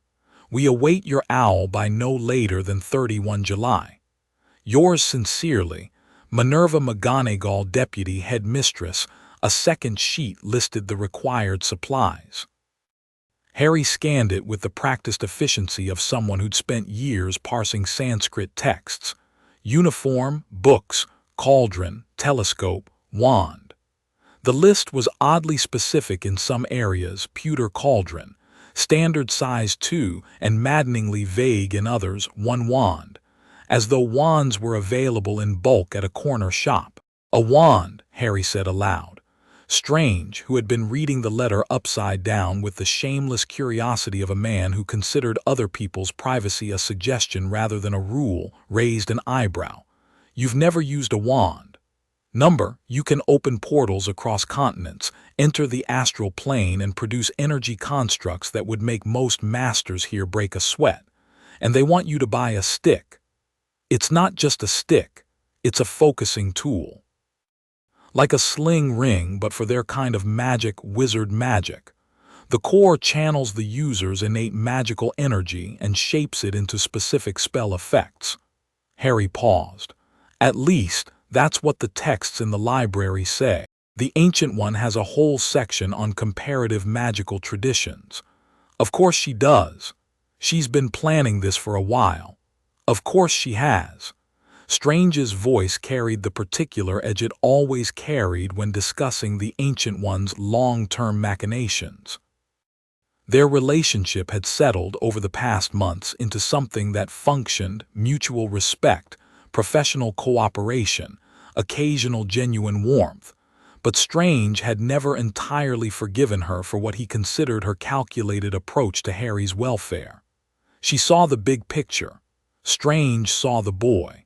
These perspectives were not always compatible. Harry set the letter down and looked at Strange. You still think I shouldn't go? I think you're the most capable 11-year-old sorcerer on the planet, and sending you to a school that teaches people to wave sticks and turn teacups into mice is a waste of your potential and a risk to your safety. Strange picked up his tea and took a careful sip, both hands wrapped around the cup. But I've had this argument with the Ancient One 4 times, and I've lost it 4 times, so my opinion is apparently decorative rather than functional. I want to go. Strange set down his tea. His expression shifted, not surprise exactly, but the recognition of something he'd been expecting and hoping wouldn't arrive. Why? Harry considered the question. He'd been considering it for months, ever since the Ancient One had told him about Hogwarts, about his parents, about the world he'd been born into but never known. He turned it over in meditation, examined it from every angle, tested it against everything Kamar-Taj had taught him about self-knowledge and honest intention. And the answer, when it came, was simpler than he'd expected. Because my parents went there, he said. Because there's a whole world of people like me, people with magical cores, people who do what I can do, or something close to it, and I've never met any of them. Because the Ancient One is right that I need to understand wizard magic, not just sorcerer magic, if I'm going to face Voldemort. He paused. And because I'm 11 and I've lived in a monastery since I was 4, and I want to know what it's like to be a normal kid, even if it's just pretending. Strange said nothing for a long time. His hands wrapped around his tea, trembling slightly, the steam rising between them. Harry could see him thinking, see the arguments forming and being discarded, the protective instincts warring with the rational acknowledgement that Harry was right. You've never been a normal kid, Strange said finally. You're not going to start now. I know, but I'd like to try. They won't understand you. These wizards, they grow up in their own world with their own rules, their own traditions.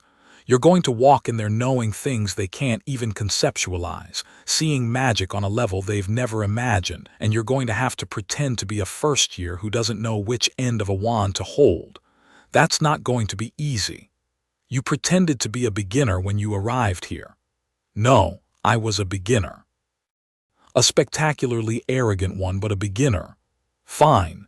Then I'll be a spectacularly arrogant beginner. I learned from the best. Strange stared at him. Then the corner of his mouth twitched, not quite a smile, but its close architectural relative.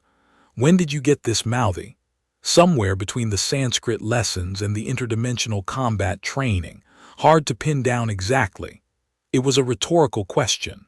I know, I chose to answer it anyway. Strange shook his head, but the almost smile had become an actual smile, small and reluctant and warm. He reached across the table and very carefully, with hands that shook but did not falter, squeezed Harry's shoulder. "If you go," he said, "I'm going with you, to get your supplies at least. I want to see this wizarding world for myself. You just want to argue with their shopkeepers about the theoretical basis of wand magic. Obviously. Then we should probably talk to the Ancient One." They found her on the roof. She was always on the roof in the mornings, sitting cross-legged at its eastern edge, facing the sunrise, her yellow robes catching the early light and turning her into something that looked less like a person and more like a feature of the landscape. The mountains rose behind her, white-capped and ancient, and the valley spread below, and she sat at the intersection of sky and earth, with the serene immobility of someone who had been sitting in exactly that spot since before the mountains were mountains. Harry had stopped being awed by this years ago. Now it mostly made him impatient because the Ancient One's morning meditations could last anywhere from 20 minutes to 3 hours, and interrupting them was technically forbidden by about 6 different Kamar-Taj protocols. He interrupted anyway. Strange was a bad influence. The letter came, Harry said, sitting down beside her. The Ancient One opened her eyes. They were clear, calm, unsurprised. "I know. You saw it in the futures." "I saw the owl from the roof." It was not a subtle entrance. The faintest flicker of amusement crossed her face. Wizards are not known for their subtlety. Strange climbed the last step onto the roof and stood behind them, arms crossed, his coat flapping in the mountain wind. He looked, Harry thought, like a very irritated gargoyle. "He wants to go," Strange said. "No preamble, no diplomacy. Of course he does." The Ancient One rose to her feet with the fluid grace that Harry had spent years trying to emulate and had mostly achieved. "Harry, you understand what this means. I go to Hogwarts. I learn wizard magic. I figure out how to deal with Voldemort. I come back here for holidays and summers. That is the practical outline, yes, but I'm asking something deeper." She turned to face him, and her expression had lost its amusement. She looked for a rare moment entirely serious. "You have been raised in the mystic arts. You see magic as dimensional energy, as mathematics, as geometry, as the interplay of forces across the multiverse. The wizarding world sees magic differently. To them, it is tradition. It is heritage. It is wands and incantations and potions brewed by moonlight. Their magic is real, Harry, as real as ours, but their understanding of it is narrower, more rigid. They do not question the foundations because the foundations work. You're saying they won't understand what I am. I'm saying you will be tempted to show them, to demonstrate the superior breadth of your training, to correct their misconceptions, to dazzle them with what you can do. And you must resist that temptation." Her eyes held his, and Harry felt the full weight of her gaze, not just the physical act of being looked at, but the deeper perception, the sense of being seen on every level, physical and astral, and something beyond both. "You are going to Hogwarts to learn, not to teach. You are going to listen, to observe, to understand a magical tradition that is different from ours but no less valid. And you are going to be careful, Harry, because there are people at Hogwarts who will be watching you. Albus Dumbledore, the headmaster, is one of the most powerful wizards alive. He will notice if you are more than you appear. Is he dangerous? He is complicated. He is, I believe, a good man, but good men with great power are not always safe. He has his own plans for you, Harry. He placed you with the Dursleys for reasons he considered sufficient. He has been waiting for you to arrive at Hogwarts since the night your parents died.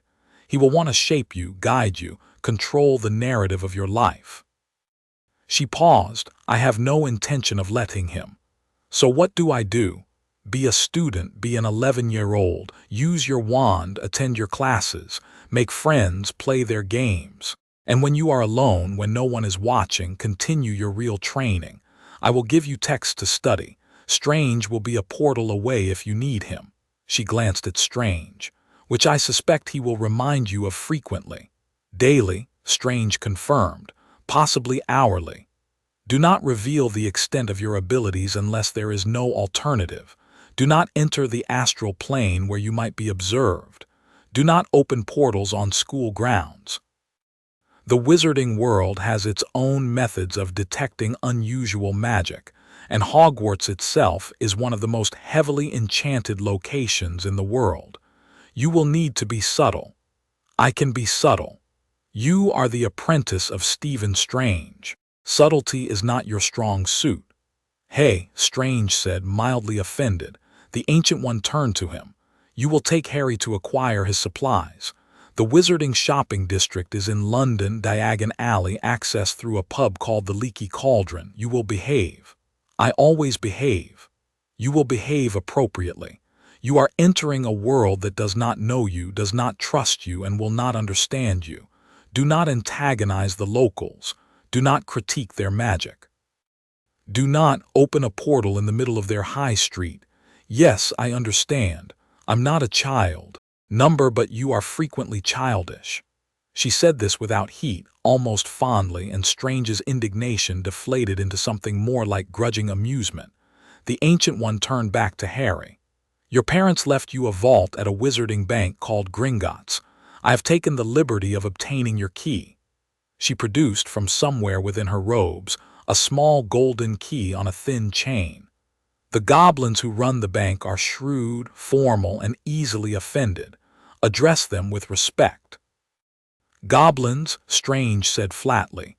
There are goblins, and giants, and werewolves, and dragons, and centaurs, and a great many other beings that your scientific worldview has no framework for. The wizarding world is vast, Dr. Strange. Try to keep your condescension to a manageable level. Harry took the key and turned it over in his fingers. It was warm, not from the Ancient One's body heat, but from something intrinsic, a low hum of magic that vibrated against his skin. His parents' key. His parents' money. Another fragment of a life he'd never known, handed to him like a piece of a puzzle that he was only beginning to assemble. Thank you, he said. The Ancient One smiled. Happy birthday, Harry.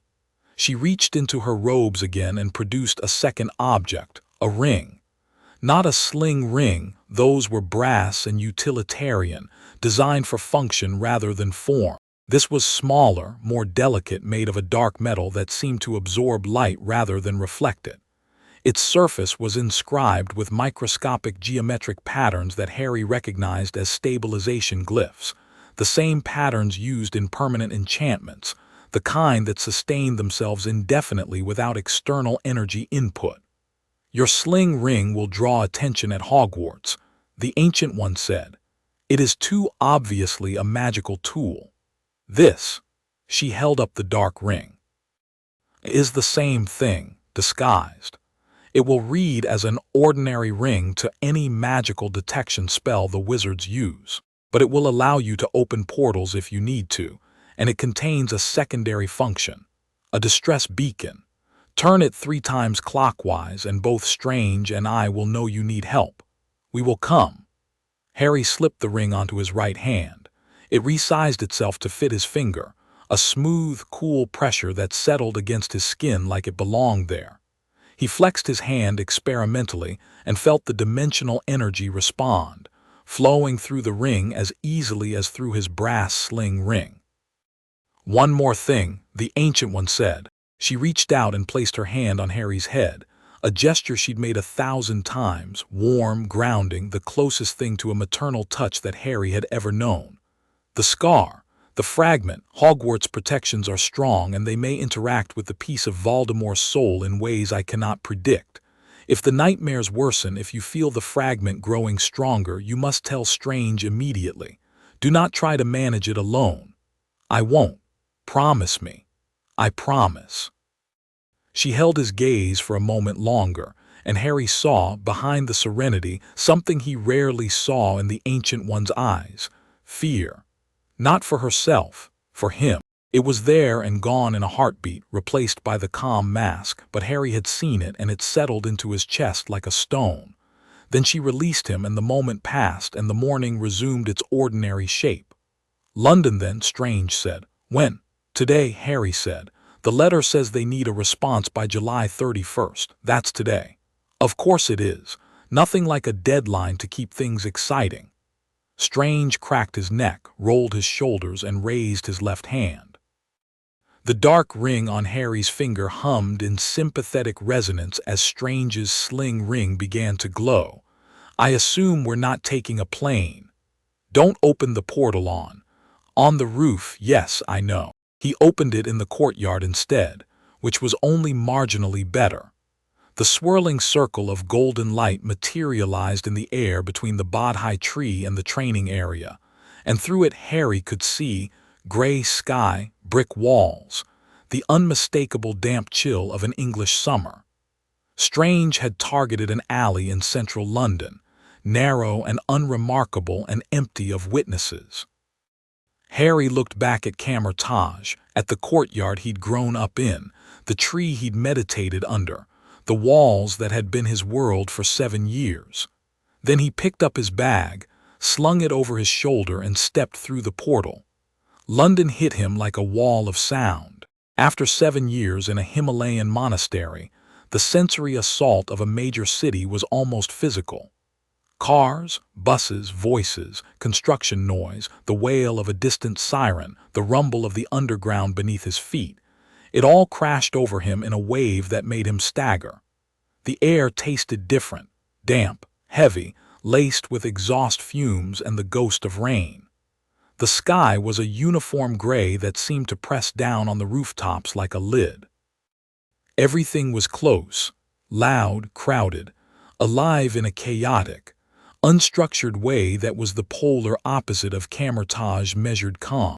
Strange stepped through the portal behind him, and it closed with a soft snap, severing the connection to Nepal and leaving them standing in a narrow London alley that smelled of damp brick and old takeaway containers. Welcome to England, Strange said dryly. Try to contain your enthusiasm. Harry adjusted his new glasses, Master Hamir's birthday gift, round-framed and clear, fitting his face properly for the first time in his life, and looked around. The alley opened onto a busy street. Red double-decker buses trundled past. Pedestrians hurried by with umbrellas and shopping bags. A man in a suit was arguing into a mobile phone with the passionate intensity of someone whose entire life depended on quarterly earnings projections.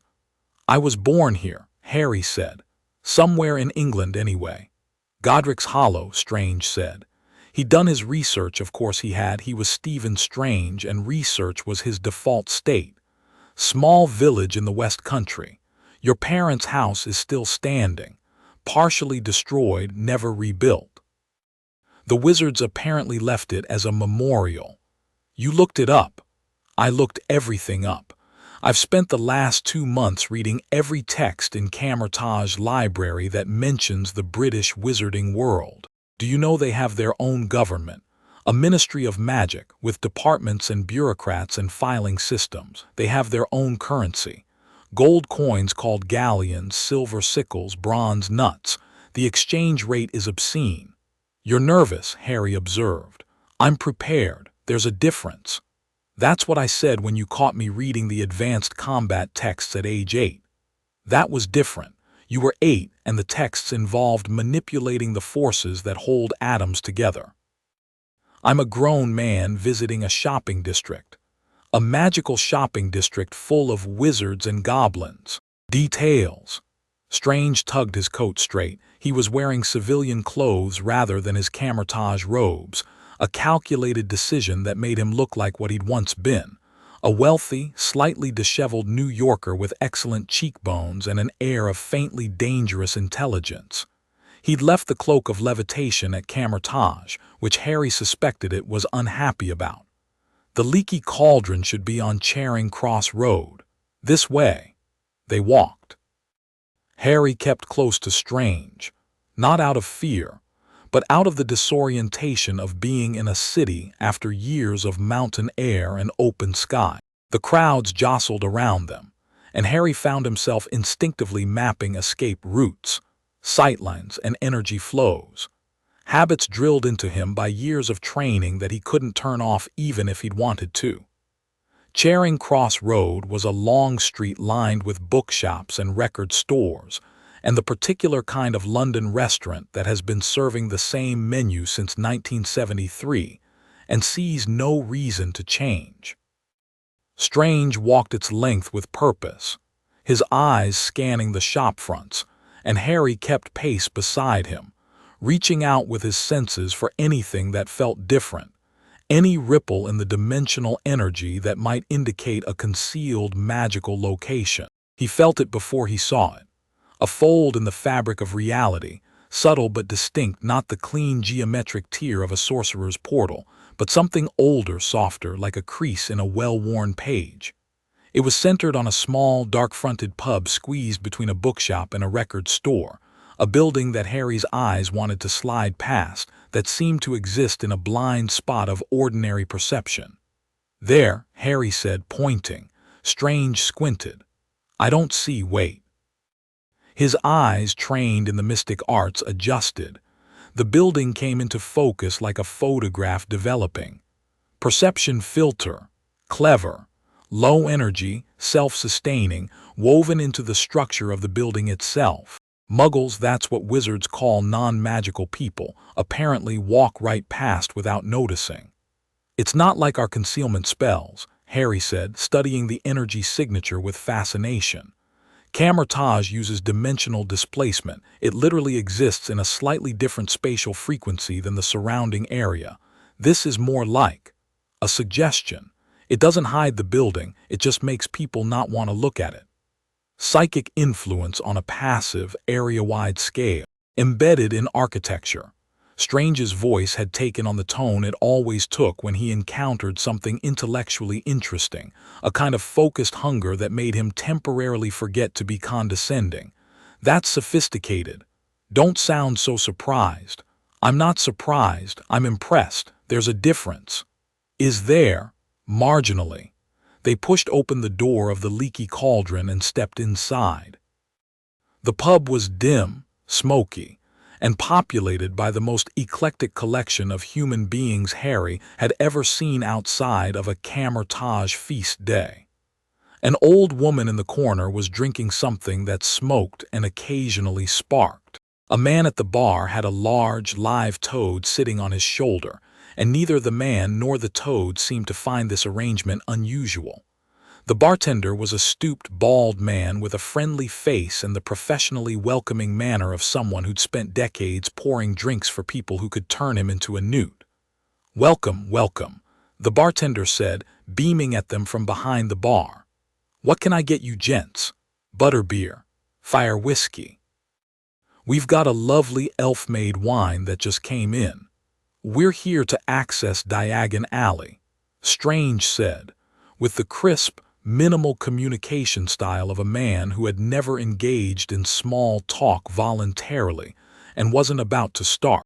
"Ah, of course, of course. Shopping, is it? Right through the back, just tap the bricks, third up, 2 across from the dustbin. You know the way. We'll manage." Strange was already moving toward the back of the pub, his long strides carrying him past tables of wizards and witches who glanced up with idle curiosity and then returned to their drinks. Harry followed, but more slowly, his eyes taking in every detail, the moving photographs on the walls, the candles that floated without any visible mechanism, though Harry could see the enchantment holding them, a simple levitation charm anchored to the ceiling beams. The battered old wireless radio on a shelf that was broadcasting something about a Quidditch match in tones of breathless excitement. "This is my parents' world," he thought. "This is where they came from." The thought was accompanied by a feeling he hadn't expected. Not wonder, not excitement, but a deep, quiet ache. A sense of loss for something he'd never had. His parents had walked through this pub. had sat at these tables, probably had drunk whatever butter beer was, had lived in this world of floating candles and talking toads and photographs that moved. And they were gone, and Harry was here without them, and no amount of training or power or dimensional energy could change that.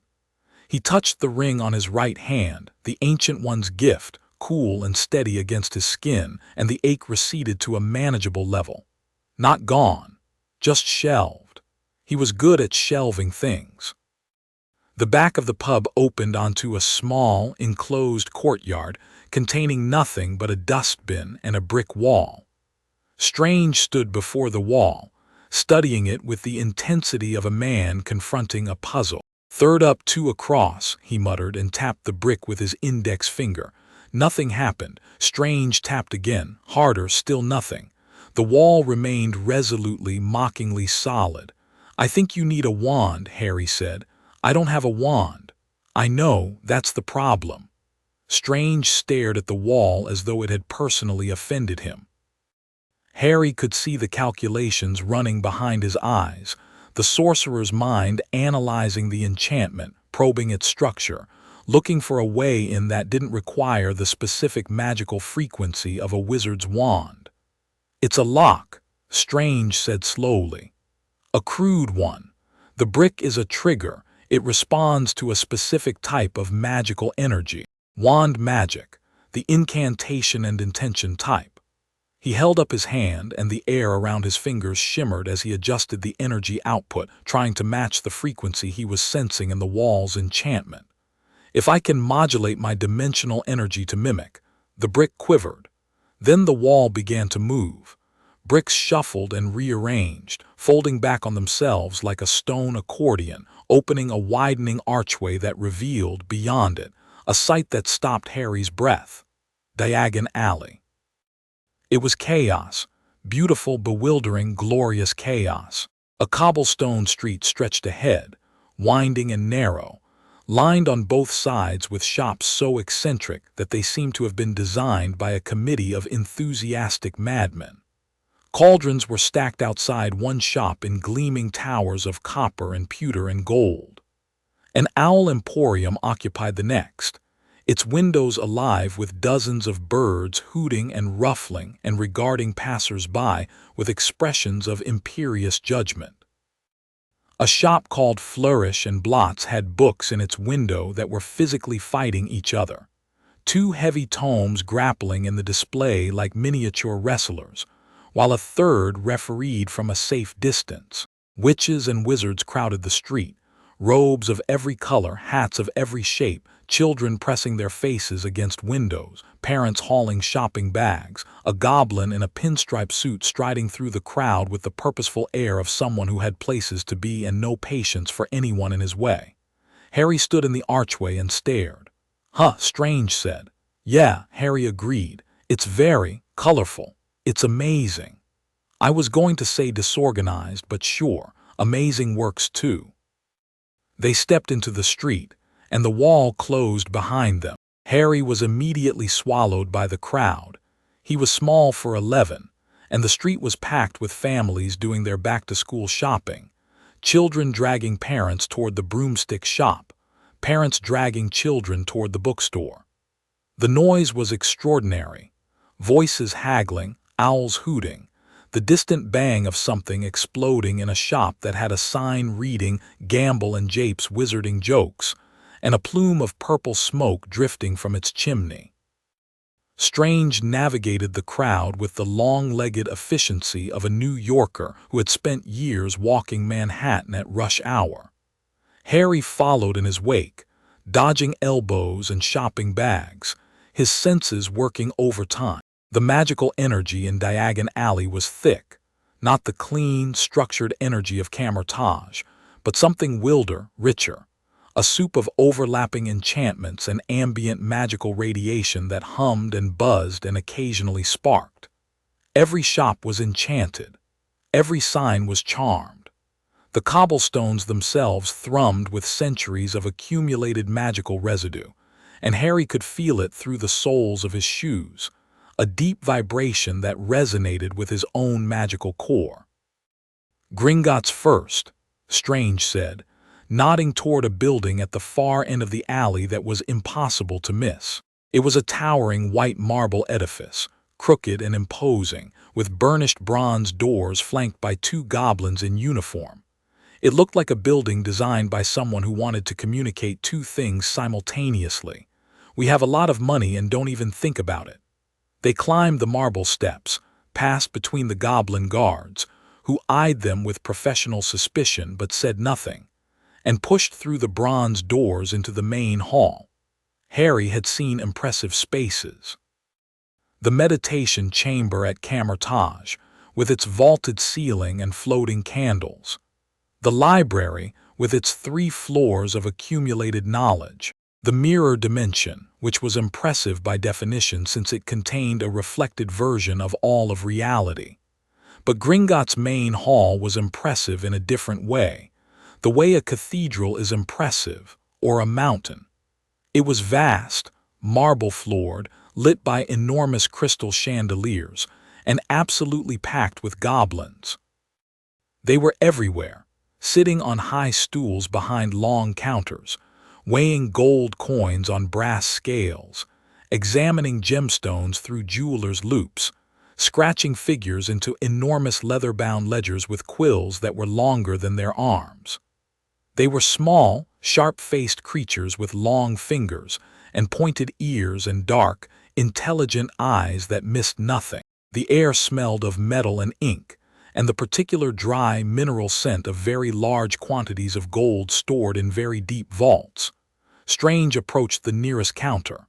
The goblin behind it, an ancient, wrinkled specimen with spectacles perched on his long nose, looked up with an expression that managed to convey, in a single glance, that he had been working at this counter for longer than Strange had been alive, and was not impressed by anything Strange might have to say. "Yes," the goblin said. "We'd like to access a vault," Strange said. "Potter, Harry Potter." The goblin's eyes moved from Strange to Harry. They lingered on Harry's forehead, on the scar, barely visible beneath his fringe, and something shifted in the goblin's expression. Not recognition exactly, more like confirmation. "Key," the goblin said. Harry produced the golden key the Ancient One had given him and set it on the counter. The goblin picked it up, examined it with the thoroughness of someone for whom thoroughness was a religious obligation, and nodded once. "Very well. Griffook will take you down." He raised a gnarled hand and snapped his fingers. A younger goblin materialized from somewhere. They seemed to do that, to simply appear where they were needed, which Harry suspected was less a magical ability and more the result of a workplace culture that did not tolerate tardiness. "Follow me," Griffook said, and led them through a door at the back of the hall and into a narrow stone corridor that sloped sharply downward. The ride to the vault was, there was no other word for it, insane. They climbed into a small cart that sat on a track, like a mine car from a film Harry had never actually seen but could imagine, and Griffook pulled a lever, and the cart shot forward into the dark with a speed and violence that would have failed any safety inspection in any country on Earth. They plunged through tunnels of raw stone, taking corners at angles that seemed to defy physics, the cart rattling and shrieking on its tracks, torchlight flashing past in orange streaks. Strange, to his credit, kept his composure, though his knuckles were white on the cart's edge, and his jaw was set with the grim determination of a man who refused to show weakness in front of a goblin. Harry, on the other hand, was grinning. The speed, the darkness, the gut-dropping plunges, it was like the best parts of astral projection combined with a roller coaster and a death wish. He loved it. The cart screeched to a halt in front of a small door set into the tunnel wall. Griffook climbed out, applied the key, and the door swung open. Harry had no frame of reference for what a wizard's vault should look like. He'd expected something. A few stacks of coins, maybe. A modest inheritance from parents who died young. What he saw was a room the size of a large bedroom, filled with gold. Not just gold, silver too, and bronze, and objects that gleamed in the torchlight with the unmistakable sheen of genuine treasure. Mounds of gold coins, galleons, he remembered, rose in uneven hills across the floor, interspersed with columns of silver sickles and scattered heaps of bronze nuts. Against the far wall, a small chest sat open, revealing jewelry, rings, necklaces, what looked like a tiara, and beside it, a stack of documents tied with faded ribbon. Harry stared. "Your parents were not poor," Strange observed with masterful understatement. "I grew up in a cupboard," Harry said. His voice was quiet, but something in it had an edge, not anger exactly, but the particular bitterness of someone realizing that their suffering was not only unnecessary but actively enforced. "I wore my cousin's hand-me-downs and ate scraps from his plate and slept on a cot in a cupboard under the stairs. And this was here the whole time." Strange put a hand on his shoulder. He didn't say anything. There was nothing to say. Harry took a breath, shelved it, moved on. He filled a leather pouch with galleons, more than he probably needed. But the weight of gold in his bag felt like a counterargument to every hungry night at Privet Drive, and he allowed himself that small satisfaction. He also took the stack of documents which he'd examine later, and a ring from the chest that caught his eye, a simple gold band engraved with a lily flower. His mother's wedding ring, he thought, though he couldn't be sure. He slipped it into his pocket, next to the ancient one's disguised sling ring, and the two pieces of metal clinked together gently, like a greeting. The cart ride back was just as violent. They emerged into Gringotts' lobby slightly windswept and, in Strange's case, faintly green around the edges. "Never again," Strange said. "It wasn't that bad. I am a master of the mystic arts. I can bend the fabric of reality. I should not be subjected to a mine cart operated by a creature with no apparent understanding of centripetal force. You should try a broomstick. I would rather die." They stepped back into the sunshine of Diagon Alley, or what passed for sunshine, which was a watery, intermittent thing that kept being interrupted by clouds, and Harry consulted his list. "Books first," he said. "Then the apothecary for potion supplies. Then the wand. You're saving the wand for last." "The Ancient One said I should. She said the wand will be important, and I should approach it with a clear mind." "That sounds like her. Cryptic, vaguely ominous, and ultimately correct." Strange gestured toward Flourish and Blots, where the wrestling books in the window had apparently resolved their dispute and were now sitting side by side in sullen truce. "Lead the way." The bookshop was a labyrinth. Shelves towered from floor to ceiling, crammed with books of every size, age, and apparent temperament. Some were chained to the shelves. Some vibrated gently. One, in the restricted section, was actually growling. Harry moved through the stacks with the practiced efficiency of someone who'd spent years navigating the Kamar-Taj library, pulling the required texts for his first year. The Standard Book of Spells, Grade 1 by Miranda Goshawk, A History of Magic by Bathilda Bagshot, Magical Theory by Adalbert Waffling, and half a dozen others, and adding a few extras that caught his eye. Strange, predictably, had disappeared into the theoretical section and was reading 3 books simultaneously while standing in the middle of the aisle, completely blocking traffic and utterly oblivious to the irritated wizards trying to get past him. "This is remarkable," he said, when Harry found him. He was holding a copy of Advanced Transfiguration open in one hand and The Nature of the Magical Core in the other, and his eyes were moving between them with the rapid-fire intensity of someone making connections in real time. Their understanding of energy transformation is completely different from ours. We manipulate dimensional energy externally. We draw it from other dimensions and shape it with geometric constructs. They manipulate their own energy internally. The magical core generates power, and the wand focuses it into specific effects. It's like the difference between a solar panel and a battery. We harvest ambient energy. They carry their own supply. Can we discuss this somewhere that isn't the middle of an aisle? Harry, this changes everything.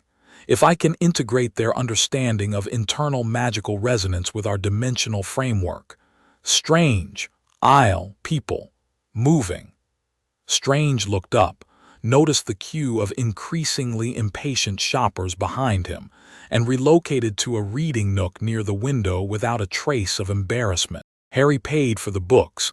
The galleons were heavy and satisfying in his hand, and the shopkeeper counted them with the reverent attention that gold has commanded since the beginning of commerce, and added them to his bag, which the Ancient One had enchanted with an expansion charm before they'd left.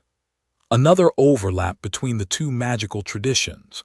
Wizards called it an undetectable extension charm. Sorcerers called it a localized spatial dilation. Same principle, different vocabulary. The apothecary was next. A dim, fragrant shop that smelled of dried herbs and something faintly sulphurous that Harry chose not to investigate. He bought his potions kit, scales, phials, a mortar and pestle, and a collection of basic ingredients that included bat spleens, dried nettles, and crushed scarab beetles. Strange examined the ingredients with clinical fascination, holding up a jar of pickled newt eyes and reading the label with the absorbed attention of a man reviewing a journal article. Potions, Strange muttered. They use biological reagents to catalyze magical reactions. It's essentially chemistry with a magical energy source. Fascinating. Please don't start a conversation with the apothecary about enzyme kinetics. I make no promises. They bought Harry's cauldron pewter, standard size 2, his telescope brass, collapsible, and his uniform plain black robes, which Harry tried on in Madame Malkin's robes for all occasions while Strange waited outside, because Strange in a fitting room was a level of impatience the world was not ready for. The robe felt strange, literally strange, a garment from a world he didn't know, hanging on his shoulders like a costume for a role he hadn't yet learned to play. He looked at himself in the shop mirror. A skinny 11-year-old in black robes and round glasses, with messy dark hair and a scar on his forehead that no fringe could completely hide. He looked like a wizard. He looked like a first year. He looked like exactly what he was supposed to be. He didn't look like a sorcerer of Kamar-Taj. He didn't look like someone who could open portals and enter the astral plane and weave shields of dimensional energy. Good. That was the point. All right, said Madame Malkin, bustling around him with pins in her mouth and measuring tape draped over her shoulder. All right, Harry said, and the word felt like a disguise slipping into place. They emerged from Madame Malkin's into the late afternoon. The crowds had thinned slightly. The families with younger children were heading home, replaced by older students and adults doing their own shopping. The light had turned golden, the way London light does on summer evenings when the clouds break just enough to let the sun through. One item left on the list. Ollivanders, Harry said. Strange looked at him. You ready? Harry touched the ring on his right hand. He thought about the Ancient One's words, the wand will be important. He thought about his parents, who had both carried wands, who had used them to fight and create and protect. He thought about Voldemort, who had used a wand to end their lives. Ready, he said. They walked toward Ollivanders, ready for press his hand to his forehead and draw a steadying breath. Something in the castle had resonated with the fragment behind the scar, some echo of Voldemort's presence, old and faded but unmistakable, like a fingerprint left on a doorframe decades ago. Voldemort had been here, had walked these halls, sat in these classrooms, learned his magic within these walls. The castle remembered. I'm not him, Harry thought, directed at the scar, at the fragment, at the castle itself. I'm not him, and I never will be. The scar quieted. The castle's attention remained, watchful, patient, neither welcoming nor hostile, waiting to see what he would do. The boats reached the shore. They climbed stone steps and passed through the enormous oak doors into an entrance hall so vast that the entire ground floor of Kamar-Taj could have fit inside it with room to spare. Torches blazed on the walls. A marble staircase swept upward into shadow. And at the top of the steps, waiting for them with the composed authority of someone who had been waiting for first years since before most of their parents were born, stood a tall woman in emerald green robes with a face that suggested she had never in her life found anything particularly funny. "Welcome to Hogwarts," she said. "I am Professor McGonagall. In a few moments, you will pass through these doors and be sorted into your houses. Your house will be your family here. Your triumphs will earn your house points. Any rule-breaking will lose them. The 4 houses are Gryffindor, Hufflepuff, Ravenclaw, and Slytherin. Each has its own noble history, and each has produced outstanding witches and wizards." She spoke with the clipped efficiency of someone delivering a speech she had given many times before but still believed in. Every word weighted with an institutional pride that was not performative but genuine. Harry listened and watched and filed every detail. "Follow me." They followed her through a set of double doors into the Great Hall, and Harry's carefully maintained composure almost cracked. The Great Hall was impossible. Not in the sorcerer's sense of impossible. Harry had seen genuine impossibilities, dimensional folds and astral projections and spaces that existed outside of reality entirely. This was impossible in the storytelling sense, the fairy tale sense. A hall so grand that it shouldn't exist, with 4 long tables stretching its length, hundreds of students already seated, thousands of candles floating in midair, and above it all, a ceiling that wasn't a ceiling but the night sky itself. Stars and clouds and the faint silver ribbon of the Milky Way arching overhead, as though the roof had simply decided not to be there. "It's bewitched to look like the sky outside," Hermione whispered from somewhere behind him. "I read about it in Hogwarts, a history." Harry barely heard her. He was looking at the ceiling with his sorcerer's perception, and what he saw was extraordinary. It wasn't an illusion, not in the simple sense. It was a localized dimensional thinning, a place where the barrier between the interior space and the exterior atmosphere had been deliberately weakened until the two overlapped. The enchantment was ancient, masterful, and elegant in a way that made Harry's breath catch. Whoever had created it had understood dimensional theory at a level that rivaled Kamar-Taj's best work, translated into an entirely different magical framework. It was like seeing a poem you knew by heart written in a language you'd never encountered. The meaning was the same, but the beauty of the expression was new. They built this 1,000 years ago, Harry thought, without sling rings, without mandalas, without any of our tools. They built this with wands and willpower and sheer, stubborn genius. The Ancient One had told him not to underestimate wizards. Standing beneath the enchanted ceiling of the Great Hall, Harry understood why. At the front of the hall, on a raised platform, the teachers sat at a long table. Harry's eyes swept the line. A tiny wizard with a white beard who was probably the charms professor, a severe-looking woman with close-cropped hair, a man in a ridiculous purple turban who was fidgeting in his seat, and stopped on the figure at the center. Albus Dumbledore. He looked exactly like his chocolate frog card, tall, thin, very old, with silver hair and a long silver beard that could have been tucked into his belt. He wore robes of deep purple embroidered with gold stars, and half-moon spectacles sat on a long, crooked nose. He was, by any objective measure, a slightly ridiculous figure, the kind of elderly eccentricity that invites underestimation. Harry didn't underestimate him. The Ancient One had warned him, and Harry had listened.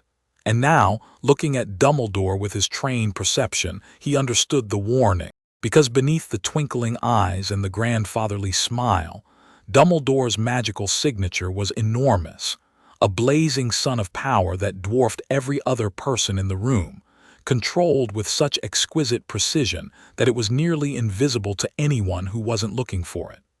The man radiated authority the way a furnace radiates heat, constantly, effortlessly, in every direction. Dumbledore's eyes found Harry in the crowd of first-years. They were blue, bright, piercing, and they lingered on Harry's face for exactly 1 second too long before moving on. A casual glance, a measured assessment, the look of a chess player noting the position of a piece he's been waiting to play. He knows I'm here, Harry thought. He's been waiting. Fine, let him wait a little longer. Professor McGonagall placed a stool at the front of the hall and set upon it a hat. A battered, patched, ancient hat that looked like it had been through several wars and won none of them. The hall fell silent. The hat twitched, a rip near its brim opened wide, and it began to sing. Harry listened to the song with genuine fascination. The hat, the Sorting Hat, according to the song, was a sentient magical artifact of extraordinary complexity. Harry could see the enchantments woven through its fabric, layers upon layers, 1,000 years of accumulated magic, a consciousness that was not quite human but not quite artificial either. It was something unique, something that existed nowhere else in the magical world, and Harry found himself itching to examine it more closely. The song ended. The hall applauded. McGonagall stepped forward with a scroll. "When I call your name, you will sit on the stool and place the hat on your head. Abbot Hannah." A pink-faced girl stumbled forward, sat on the stool, and placed the hat on her head. A moment's pause. "Hufflepuff," the hat shouted. The table on the right erupted in cheers. Hannah Abbott, looking relieved, scurried over to join them. The sorting continued. Bones, Susan Hufflepuff, Boot, Terry Ravenclaw, Brocklehurst, Mandy Ravenclaw. Harry watched each sorting with interest, trying to discern the hat's method. Was it reading minds, assessing magical aptitude, evaluating personality? All three, probably, given the complexity of the enchantments he could perceive. Granger, Hermione. Hermione practically ran to the stool, jammed the hat on her head, and sat rigid with anticipation. The hat took its time, nearly a minute, before announcing, "Gryffindor." Hermione beamed and hurried to the Gryffindor table, and Ron, beside Harry, groaned softly. Malfoy, Draco, a pale, pointed boy with white blonde hair and an expression of studied superiority, walked to the stool with the measured pace of someone who considered himself above the process, but was willing to participate out of noblesse oblige. The hat barely touched his head before screaming, "Slytherin." Malfoy smirked and sauntered to the Slytherin table, where he was received with handshakes and approving nods. Harry filed the name away. He'd noticed Malfoy earlier, on the train. A brief encounter in the corridor where the blond boy had introduced himself with the air of someone conferring a great honor, and had been visibly offended when Harry failed to be appropriately impressed. There had been something about him, not malice exactly, but the brittle confidence of a child who has been told his whole life that he is better than everyone else and is starting to suspect it might not be true. Harry recognized the architecture again. Different materials, same foundation, insecurity dressed up as arrogance. The list continued. Neville Longbottom, the toad-losing boy, went to Gryffindor after a lengthy deliberation that left him looking shell-shocked. The Paddle twins split between Gryffindor and Ravenclaw, and then Potter Harry. The hall erupted in whispers. Harry could hear his name hissing through the room like a lit fuse. Potter, the Harry Potter. Where? The one with the scar. And every head in the great hall turned toward him, hundreds of eyes finding him in the dwindling cluster of unsorted first-years. Harry walked to the stool. He'd been prepared for attention, the Ancient One had warned him, and the picture book revelation from Ron had driven the point home, but the reality was different from the preparation. Every eye in the room was on him. The teachers leaned forward. Dumbledore's gaze sharpened. Even the ghosts, and there were ghosts, pearlescent figures drifting above the tables, which Harry had noted with interest and filed under "Investigate Later," turned to watch. He sat on the stool. McGonagall placed the hat on his head. It was too big. It slid down over his eyes, plunging him into darkness, and for a moment there was only the worn fabric against his forehead and the muffled sound of the hall beyond. Then a voice spoke in his head. "Well, well, well," the Sorting Hat said. "What do we have here?" Harry had been expecting this. A magical artifact that read minds was, in principle, not unlike the astral communication techniques he'd practiced at Kamar-Taj. But the reality was startlingly intimate. The Hat's consciousness pressed against his own like a hand feeling along a wall in the dark, searching for doors. The Hat murmured, "You are unusual." "Be careful," Harry told himself. "Show it the surface." The wizard, the first year, not the sorcerer. But the Hat was already deeper than the surface. Harry could feel it probing, not aggressively, not rudely, but with the thorough, unhurried investigation of something that had been reading minds for a millennium and was very, very good at it. "Oh, don't bother hiding," the Hat said, with a tone of faintly amused patience. "I've seen everything, Mr. Potter. I've sorted dark lords and saints and everything in between. Your secrets are safe with me. I am bound by enchantments older than this castle to reveal nothing of what I see in a student's mind." A pause. "Though I must say, you are the first student I've sorted who can perceive my own enchantment structure. Most impressive and most informative." Harry held still. His mental defenses, the walls he'd built through years of meditation, the quiet center that the Ancient One had taught him to maintain, were solid, but the Hat wasn't attacking them. It was simply observing with a perception that went deeper than any mind Harry had encountered. "Courage," the Hat mused. "Oh, a great deal of courage. Not the reckless kind, the deliberate kind. The courage of someone who knows exactly what they're walking into and goes anyway. That's Gryffindor's truest form, you know. Not the absence of fear, but the mastery of it." The Hat shifted on Harry's head, fabric rustling against his ears. "Intelligence, too. A hunger for knowledge that rivals any Ravenclaw I've sorted. You've read more by 11 than most seventh years manage, and you actually understood what you read, which is rarer than you'd think. Ravenclaw would love you, you'd thrive there." Another pause, longer this time. "An ambition. Yes, quiet, controlled, but fierce.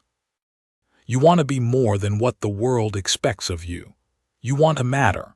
That's Slytherin's domain, Mr. Potter, and don't make that face. Slytherin is not synonymous with evil, whatever the current reputation suggests. It is the house of those who will use any means to achieve their ends, and your ends, I think, are noble enough to justify considerable means." "And Hufflepuff," Harry thought, because the Hat seemed to have skipped one. "Oh, Hufflepuff is in you too. Loyalty, fierce, protective, absolute loyalty to the people you love. You would die for Stephen Strange. You would die for the Ancient One. You carry them with you like armor." The Hat's voice softened. "A boy who was never given love and built it anyway.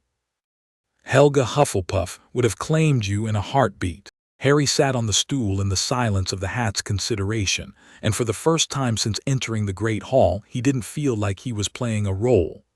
The Hat saw him, all of him, and it wasn't afraid or appalled or calculating, it was simply choosing.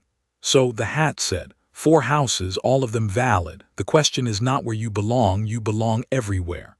The question is where you'll grow, and I think a flicker, something dark, shifting behind Harry's scar." The Hat flinched, a psychic recoil that Harry felt like a jolt of electricity. "Oh," the Hat whispered. "Oh, I see, that's Tom's. Tom." The name meant nothing to Harry, but the Hat's tone said everything. A blend of recognition and old, deep sorrow, the voice of something that had sorted a young boy named Tom a long time ago and still carried the weight of what that boy had become. "He wanted Slytherin," the Hat murmured. "He demanded it, actually. Charming boy. Brilliant. The most dangerous student I ever sorted, and I knew it even then. I could have put him elsewhere. Gryffindor, perhaps. He had the courage, twisted though it was. I've wondered over the years if that would have changed anything." A long silence. "It wouldn't have. The darkness was in him before he ever sat on this stool, as this fragment of his darkness is in you. Can you see it?" Harry thought. "Can you see what it is? A piece of a shattered soul, the hat said quietly, anchored to your scar, entangled with your own essence. It wants Slytherin. It pulls toward the house of its origin like a compass needle seeking north. The hat paused. But you are not the compass, Harry Potter. You are the hand that holds it. Where do you want to go? Harry thought about it.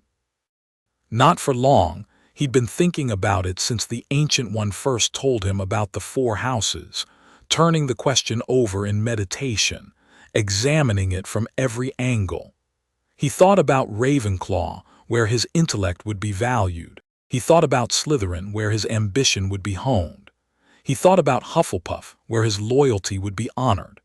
And then he thought about Strange, standing at the gate of Kamar-Taj on that first morning, broken and arrogant and terrified, choosing to walk forward anyway. He thought about himself, 4 years old, climbing rain-slicked stairs toward a gate he'd never seen because there was nowhere else to go and stopping was not an option. Courage. Not the reckless kind. The deliberate kind. Gryffindor, Harry thought. Are you sure? The hat asked. Slytherin would help you on your way to greatness, and the fragment agrees for whatever that's worth. I don't want the fragment's opinion. I want Gryffindor. The hat chuckled, a warm, dusty sound like an old book being opened for the first time in years. Just like your mother. She sat on this stool and told me exactly where she wanted to go, and heaven help the magical artifact that argued with Lily Evans. Very well, Mr. Potter. If you're sure, I'm sure. Better be Gryffindor. The last word was shouted to the hall, and the hat was lifted from Harry's head, and the great hall exploded. The Gryffindor table erupted in cheers so loud that the floating candles shuddered. Fred and George Weasley, Ron's twin brothers, were standing on their bench chanting, "We got Potter! We got Potter!" with the demented glee of football fans whose team had just signed a star player. Percy Weasley was applauding with prefectly dignity. Hermione was beaming. Nearly headless Nick, the Gryffindor ghost, Harry had learned from the hat's brief mental overview, was floating above the table with his nearly severed head wobbling with excitement. Harry walked to the Gryffindor table on legs that felt slightly unsteady, not from nervousness, but from the strange, disorienting sensation of being cheered by hundreds of strangers for something he hadn't done. They were cheering for the boy who lived, for the legend, for the picture book hero with the wrong hair color. They didn't know him. They knew a story. That's fine, Harry thought, sliding onto the bench between Hermione and an older boy who immediately started pumping his hand. Let them know the story. The real me can wait. Ron was sorted into Gryffindor minutes later. The hat barely touched his head before shouting the house name, and he dropped onto the bench across from Harry with a grin so wide it threatened to split his face. Brilliant, Ron said. We're in the same house. My whole family's been Gryffindor. Mum and Dad would have disowned me if I'd gone anywhere else. Not really, he added quickly. But you know, family tradition. I know, Harry said and smiled and meant it. The sorting finished. Dumbledore stood to address the hall, and the room fell silent with the abruptness of a candle being snuffed. Up close, well, as close as the distance between the staff table and the Gryffindor table allowed. The headmaster was even more striking than his chocolate frog card had suggested. He radiated an avuncular warmth that felt genuine, but that Harry, trained in the Ancient One school of strategic authenticity, recognized as at least partially constructed. Dumbledore's warmth was real, but it was also a tool, a way of putting people at ease, of making them forget that the twinkling old man before them was one of the most powerful magical beings on the planet. Welcome, Dumbledore said, spreading his arms wide. Welcome to a new year at Hogwarts. Before we begin our banquet, I would like to say a few words.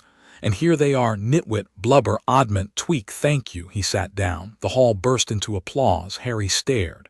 Is he a bit mad? He asked Percy Weasley, who was seated nearby. Mad, Percy said thoughtfully. He's a genius, best wizard in the world, but yes, probably a bit mad as well. The two aren't mutually exclusive.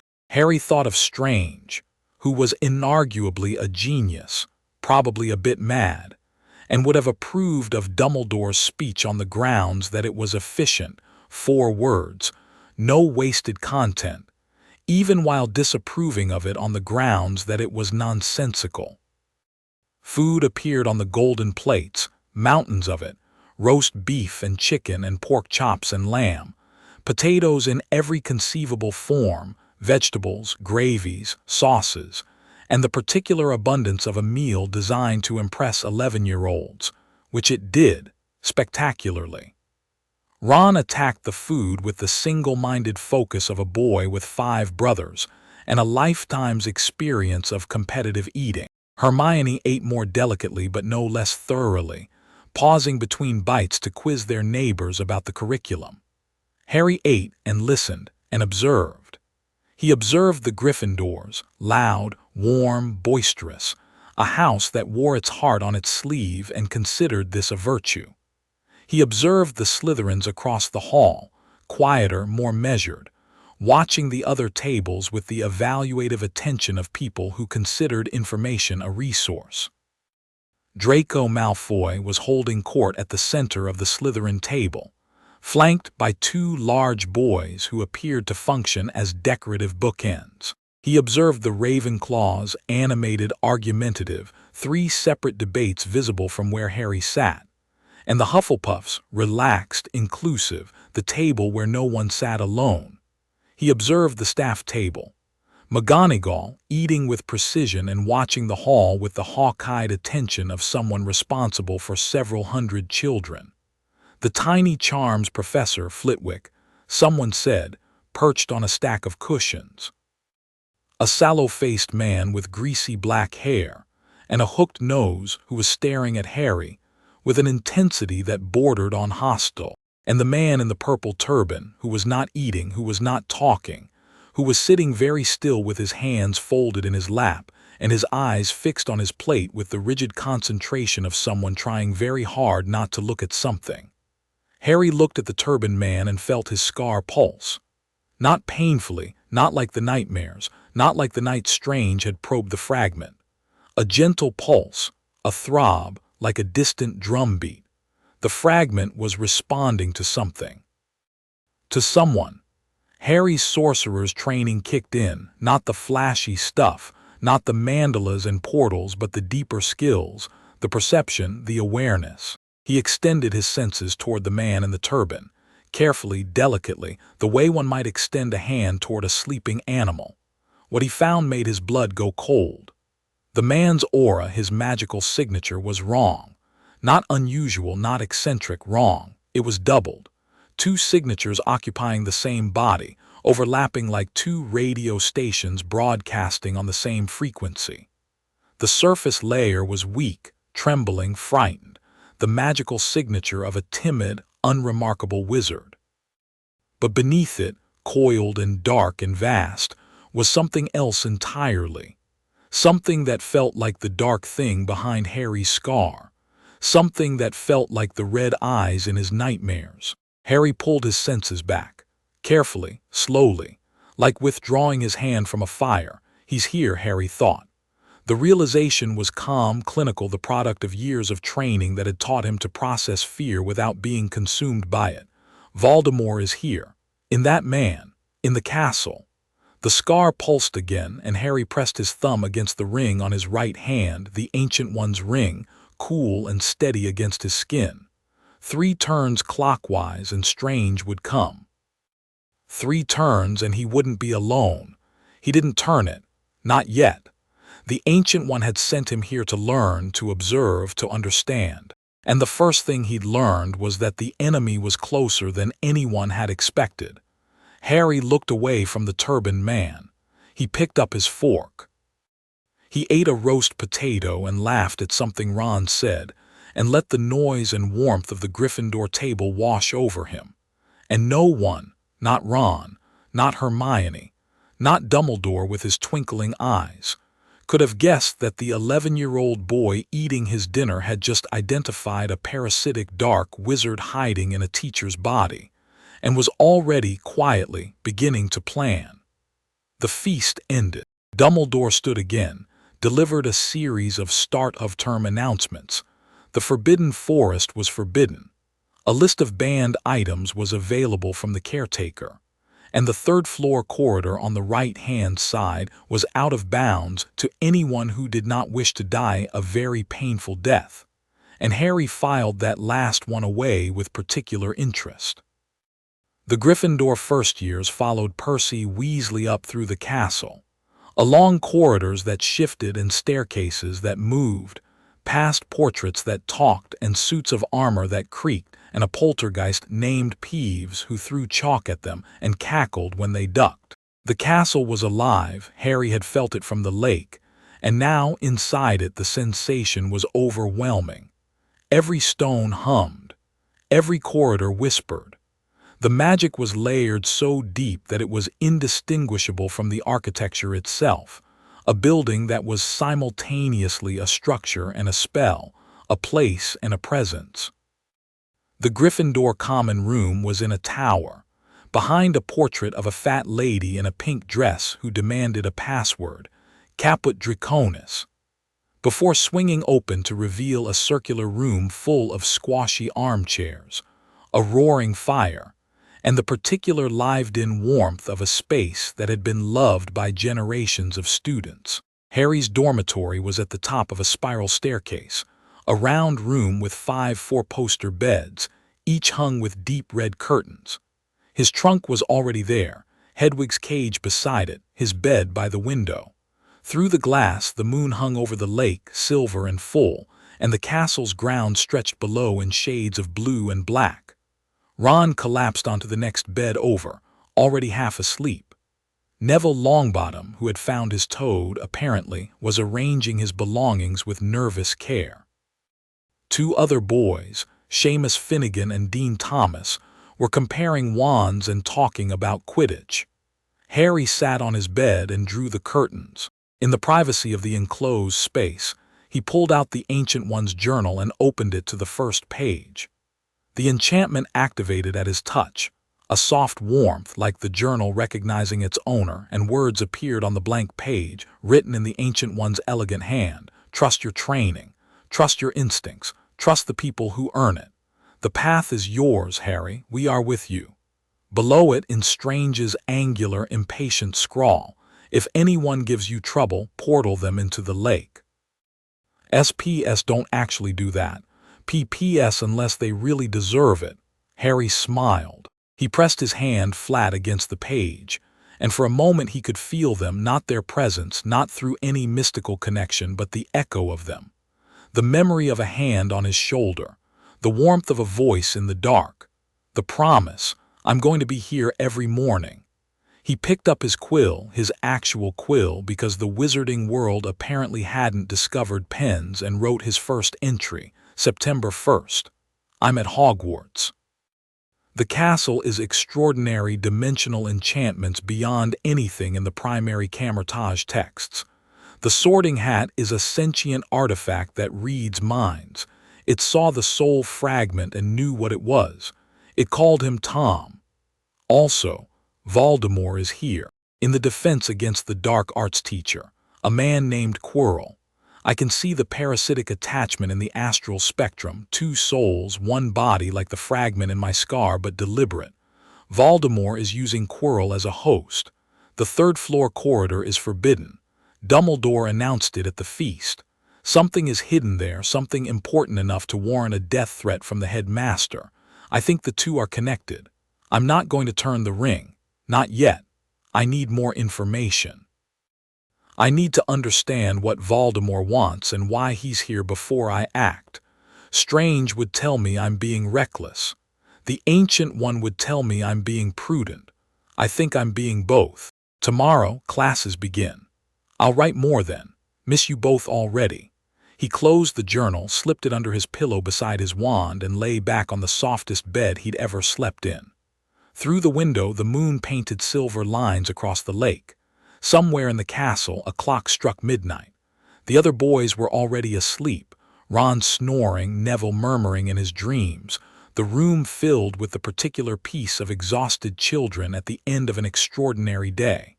Harry closed his eyes. The scar was quiet, the ring was warm on his hand, and somewhere half a world away, Stephen Strange was sitting on the roof of Kamar-Taj with a cup of tea going cold beside him, staring at the stars and thinking about a boy on a train, and the Ancient One was beside him, and neither of them spoke, because some silences are not empty but full of hope and fear, and the fierce, stubborn love of people who have chosen each other against all odds and will not let go. Harry slept. And the castle watched over him, ancient and patient and alive, and the night turned slowly toward morning, and the first chapter of a new story began. Chapter 3. The Mirror and the Mind. Harry's first week at Hogwarts was an exercise in restraint. Not the academic kind. The classes were fascinating, genuinely fascinating, in ways he hadn't anticipated. Charms with Professor Flitwick, who stood on a tower of books to see over his desk, and taught with the infectious enthusiasm of someone who still found magic delightful after decades of practice. Transfiguration with McGonagall, who opened the first lesson by transforming her desk into a pig and back again, with a flick of her wand, which was, from a dimensional energy perspective, one of the most extraordinary things Harry had ever witnessed, because she wasn't reshaping matter the way a sorcerer would, by manipulating its molecular structure through dimensional energy input. She was convincing the matter to be something else, persuading the desk on some fundamental level that it was a pig and the desk agreeing. The philosophical implications were staggering. No, the restraint was personal, physical, magical. The restraint of sitting in a classroom and pretending that levitating a feather was difficult when he could open portals across continents. The restraint of holding his wand and channeling just enough magic to produce the expected result and no more, when his core was a furnace and the wand was begging, literally begging. He could feel it through the holly wood. A hungry vibration that said more, give me more. Let me show you what we can do, for him to unleash it. It was exhausting. More exhausting than any training session at Kamar-Taj, because at Kamar-Taj the challenge had been to do more, to push harder, to expand. Here the challenge was to do less, to contract, to be small. Harry hated it, but he was good at it, because the Ancient One had taught him that discipline was not the absence of power but its highest expression, and because Strange had taught him that the smartest person in the room was the one who let everyone else think they were smarter. So he sat in charms and took 3 tries to levitate his feather, when he could have done it on the first attempt without a wand. He sat in transfiguration and turned his match into a needle that was slightly crooked, when he could have turned it into anything, a sword, a flower, a living butterfly, if he'd let his core off the leash. He brewed his first potion in the dungeons under the cold, contemptuous gaze of Professor Snape, and produced a passable cure for boils that was exactly as good as an average first year should produce, and not 1 degree better. Snape was a problem. Not a dangerous problem, not the way Quirrell was a problem, coiled and dark, and hiding something monstrous beneath his stuttering facade. Snape was a different kind of problem, the kind that hated you for reasons you couldn't control and expressed that hatred through a sustained campaign of petty cruelty disguised as academic rigor. He'd targeted Harry from the first potions lesson. Harry had walked into the dungeon classroom, cold, dark, lined with jars of unsettling specimens that floated in murky liquid, and taken a seat beside Ron, and Snape had looked at him the way one might look at a stain on an expensive carpet. "Ah, yes," Snape had said, his voice a silken drawl that managed to make every syllable sound like a veiled insult. "Harry Potter, our new celebrity." The Slytherins had snickered. Malfoy, seated at the front, had smirked with the satisfaction of someone watching a show they'd been promised would be entertaining. Ron had gone red. Harry had simply looked at Snape and waited, because the Ancient One had taught him that silence in the face of provocation was both a shield and a weapon, and because Strange had taught him that people who needed to establish dominance through belittlement were usually the ones who felt least secure in their own authority. What followed was an interrogation disguised as a lesson. Snape fired questions at Harry about Bezoars, about Wolfsbane, about Asphodel and Wormhood, questions drawn from material that no first-year could reasonably be expected to know, designed not to educate but to humiliate. Harry knew the answers, all of them. He'd read the potions textbooks cover to cover during his preparation at Kamar-Taj, and Strange, who approached potions as a branch of chemistry and therefore within his domain, had supplemented the reading with his own analysis of reagent interactions and catalytic principles. Harry could have answered every question Snape threw at him, and then asked a few that would have made Snape's greasy hair stand on end. He answered none of them. "I don't know, sir," he said to each question, his voice calm, his expression neutral, his eyes meeting Snape's without defiance or submission. Just patience. The patience of someone who understood that this was not a lesson but a performance, and that the only winning move was to let the performer exhaust himself. Snape's lip had curled. "Clearly, fame isn't everything," he'd said and turned away, and the lesson had continued in an atmosphere of cold hostility that Harry suspected would characterize every potions class for the foreseeable future. Afterward, Ron had been incandescent. "He's a git," Ron fumed as they climbed the stairs out of the dungeon. "A complete and total git. He was trying to make you look stupid in front of everyone and you just sat there. He wanted a reaction," Harry said. "If I'd answered correctly, he'd have called me arrogant. If I'd answered incorrectly, he'd have called me stupid. If I'd gotten angry, he'd have given me detention. The only option that cost me nothing was to give him nothing." Ron stared at him. "That's really mature. I've had practice." "With who? Monks?" Harry almost laughed, because the answer was literally yes. But the cover story didn't include a Himalayan monastery full of sorcerers, so he just shrugged and changed the subject to Quidditch, which was the conversational equivalent of pressing Ron's reset button. Snape's hostility was personal, Harry was certain, not a generalized dislike of Gryffindors or first-years, but something specific, something directed at Harry as an individual.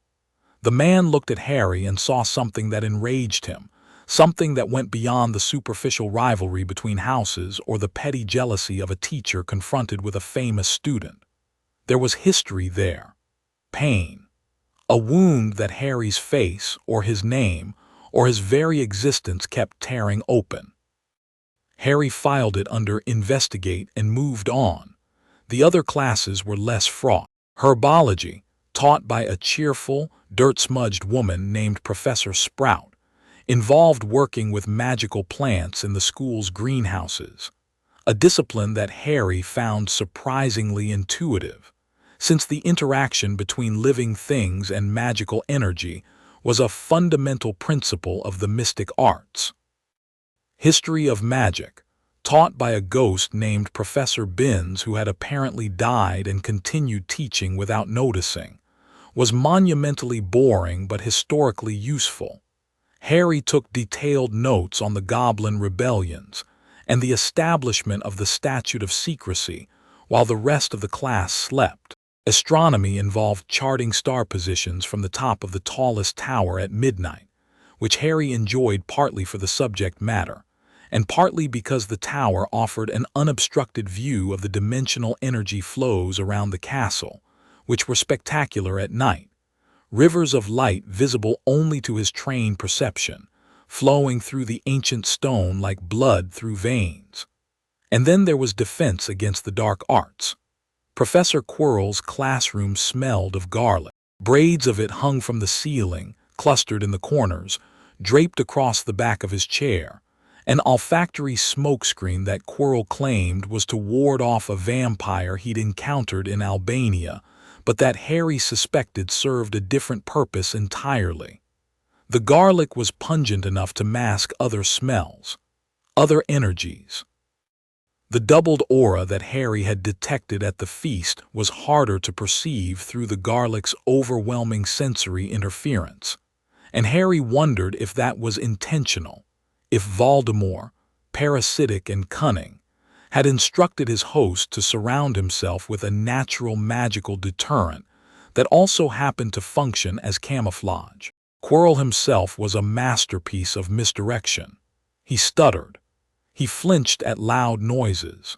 He wrung his hands and avoided eye contact and projected an aura of timid incompetence, so convincing that Harry would have believed it entirely if he hadn't already seen the truth beneath. The man taught defense against the dark arts as though he were personally afraid of everything he was describing, his lectures a stumbling, halting catalog of dark creatures and defensive spells, delivered with the confidence of a man explaining surgery while fainting at the sight of blood. It was a performance, a brilliant one. Harry sat in Quirrell's class and watched and listened, and kept his sorcerer's senses pulled tight against his body, muted, invisible, because he knew, with the absolute certainty of someone who could see the astral plane, that Voldemort was watching him back. The fragment in Harry's scar hummed during every defense lesson, a low, continuous vibration that wasn't quite pain but wasn't quite comfortable, like a tuning fork resonating with a frequency just outside the range of hearing. Voldemort was curious about him.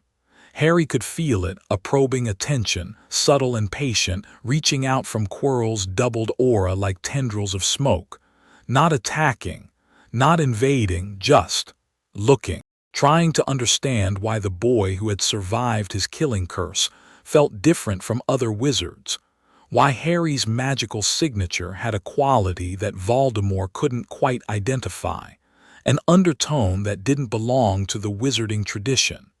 Harry gave him nothing. He sat in class, took notes, stuttered through practical exercises with the same careful mediocrity he applied to every other subject, and kept his true self locked behind walls of mental discipline that would have made the Ancient One proud. But it was draining. Every defense class left him with a headache that lingered for hours, and a tiredness that went deeper than physical exhaustion, a soul-deep weariness, the cost of maintaining a facade under the direct scrutiny of the most dangerous dark wizard in history. He wrote about it in the journal. Every night after the other boys were asleep, Harry drew the curtains around his bed, lit his wand with a whispered lumos and wrote, September 8th. Quirrell lectured on vampires today. The irony is not lost on me. A man possessed by a dark wizard lecturing about parasitic dark creatures. He's good at the act, really good. If I couldn't see the truth, I'd believe he was exactly what he appears to be, a nervous, incompetent teacher who got in over his head. The scar aches after every defense class. The fragment responds to Voldemort's proximity, sympathetic resonance like Strange described. Two pieces of the same soul, vibrating at the same frequency. I've been strengthening my mental walls before each class, using the advanced occlusion techniques from the Vishanti Codex. It helps, but it's not a permanent solution. Voldemort is looking for something.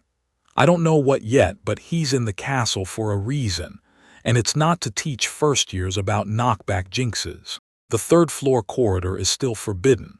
I haven't investigated yet, too early, too risky, too many eyes on me. Patience. The Ancient One would be proud. Strange would be pacing. He wasn't wrong about Strange. Hedwig made the journey between Hogwarts and Kamar-Taj every few days, carrying letters that were, on Strange's end, a barely contained hurricane of protective anxiety disguised as casual correspondence. Harry, glad classes are going well. The transfiguration principle you described is fascinating. Matter persuasion rather than matter manipulation.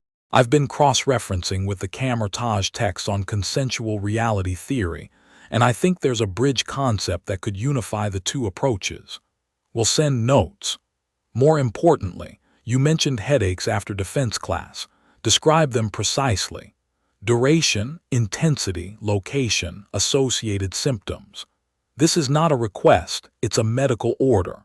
If the fragment is reacting to proximity with the host body, the interaction could be escalating in ways you can't perceive from the inside. I want data. Also, are you eating? Don't lie. SPS, the cloak misses you. It keeps trying to fly to England. I've had to lock it in my room. Harry wrote back. Strange headaches. 30 to 60 minutes post-class. Moderate intensity centered on the scar, occasionally accompanied by nausea and fleeting visual disturbances, flashes of red light, fragments of unfamiliar rooms. The visual components worry me. They feel like bleed-through from the connection, impressions from Voldemort's perspective leaking through the fragment. I'm reinforcing mental walls daily. The meditation helps. I'm eating. Hogwarts feeds us like they're fattening us for something.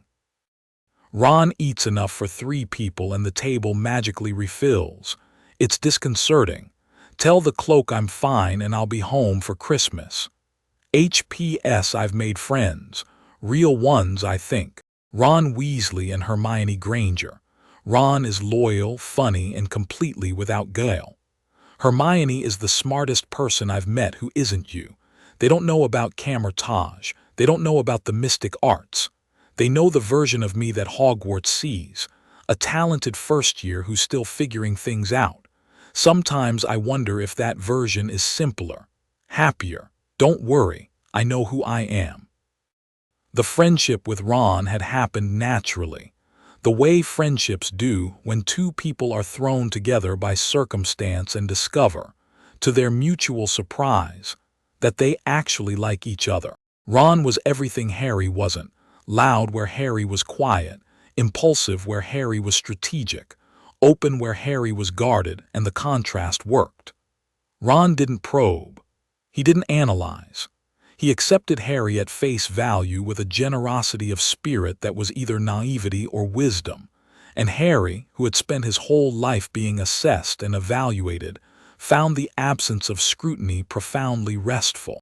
They sat together in every class, ate every meal side by side, and spent their evenings in the common room playing wizard chess, a version of chess where the pieces were alive, argumentative, and occasionally violent, and which Ron played with a strategic brilliance that surprised everyone who mistook his easygoing manner for a lack of depth.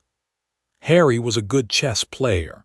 The Ancient One had taught him, using it as a framework for tactical thinking, but Ron was better. Ron could see 4 moves ahead without apparent effort, his decisions guided by an intuition that was, Harry recognized, not unlike the instinctive dimensional awareness that sorcerers spent years developing. Ron processed patterns the way Harry processed energy, naturally, unconsciously, with a fluency that couldn't be taught. Knight to E5, Ron said, one evening in the common room, his chin propped on his hand, his expression one of lazy concentration. His knight drew its sword and charged across the board, obliterating Harry's bishop in a clash of miniature violence. Check. Harry studied the board. His king was exposed. Ron had lured him into overextending his queen side, sacrificing 2 pawns to create an opening that Harry hadn't seen until it was too late.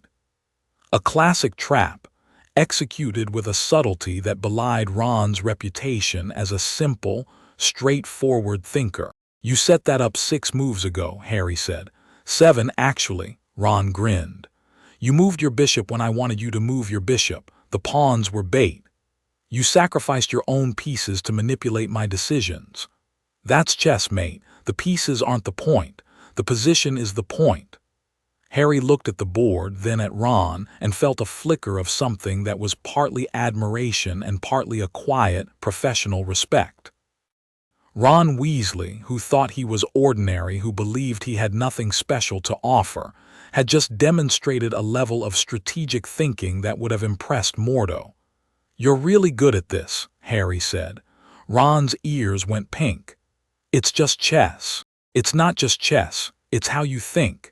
You see the whole board at once, all the possibilities, all the consequences, all the ways the pieces could move. That's a rare ability, Ron. Ron's ears went from pink to crimson. He mumbled something about his brothers being better and moved his queen into position for checkmate. And Harry let him win, not because he couldn't have found a way out. He could have, probably, with a sacrifice of his own that would have prolonged the game another 10 moves, but because Ron's confidence was more important than Harry's pride, and the best way to honor a skill was to let it shine. The friendship with Hermione came harder, not because they didn't like each other. They did from the first moment, with the instant recognition of two minds that operated at similar speeds. The problem was that Hermione was observant, dangerously observant. She watched Harry the way Harry watched Quirrell, with a focused, analytical attention that missed nothing and filed everything for future reference. "You already knew that," she said one afternoon, about 2 weeks into term. They were in the library, Hermione's natural habitat, a place she treated with the same reverence that monks treated temples, and Harry had just explained a concept from their charms homework that, technically, they hadn't covered yet. "Knew what?" "The theory behind the levitation charm. You explained the wand movement, the incantation mechanics, and the relationship between intent and effect. That's Chapter 4 of Magical Theory. We're on Chapter 2. Harry kept his expression neutral. "I read ahead." "You always read ahead. In every subject. You answer questions perfectly, but not too perfectly. Always the right answer, but delivered with just enough hesitation to make it look like you're working it out in real time." Her brown eyes were sharp, focused, unblinking. "You're pretending, Harry." The common room was empty. It was mid-afternoon. Most students were outside enjoying a rare burst of sunshine. The fire crackled. Hermione sat across from Harry at the study table, her arms crossed, her chin raised, her expression caught between accusation and curiosity. Harry considered his options. Denial was the safest, the Ancient One's instructions were clear, and maintaining his cover was paramount. But Hermione was too smart for a simple denial, and a clumsy one would damage the trust he'd been building. "I'm not pretending," he said carefully.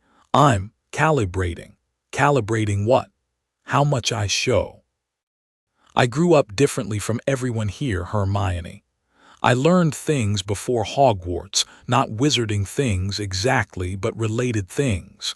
Theory, mostly. My guardian was a scholar. He taught me to read, to analyze, to think critically about magical systems. So yes, I came here with a head start.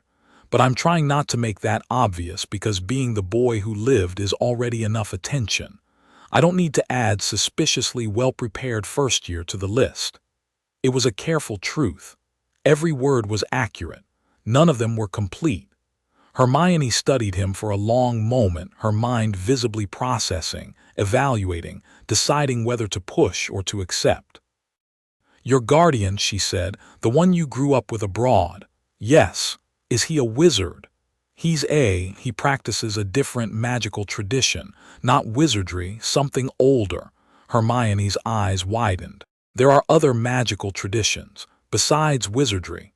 "Several." Harry paused, weighing how much to reveal. The Ancient One's instructions had been specific: don't reveal the mystic arts, but the Ancient One had also told him to make genuine connections, to build the relationships he'd need in the years ahead. Hermione was too valuable an ally, too sharp a mind, to keep entirely in the dark. "I can't tell you details. Not yet. But yes, the magic we learn at Hogwarts is one approach to something much bigger. There are other schools, other methods, other ways of understanding magical energy. My guardian taught me some of the theory, though I'm still very much a student of wizardry." Hermione was quiet for a long time. Harry could see her processing the information, not with suspicion, but with the hungry, wide-eyed fascination of someone who had just learned that the ocean she'd been swimming in was much deeper than she'd imagined. "Will you tell me more?" she asked. Someday, Harry said. "When I can, I promise. I'll hold you to that." "I know you will." She smiled, a real smile, warm and conspiratorial, the smile of someone who had found a fellow traveler on a road she hadn't known existed. And Harry smiled back, and something between them solidified, a bond built not on shared secrets but on the promise of them, which was, in its way, even stronger. The weeks turned. September became October, and October brought rain and wind and a creeping chill that settled into the castle's stone corridors like a permanent guest. Harry found his rhythm, classes in the day, homework in the evening, secret practice after dark. The practice was essential.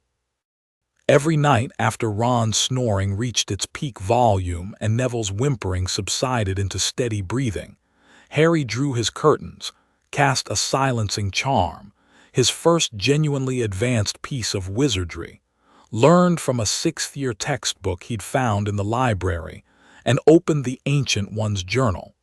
His assignments were waiting. The Ancient One updated the journal remotely, her handwriting appearing on the pages like messages in invisible ink, detailed instructions for continued training in the mystic arts.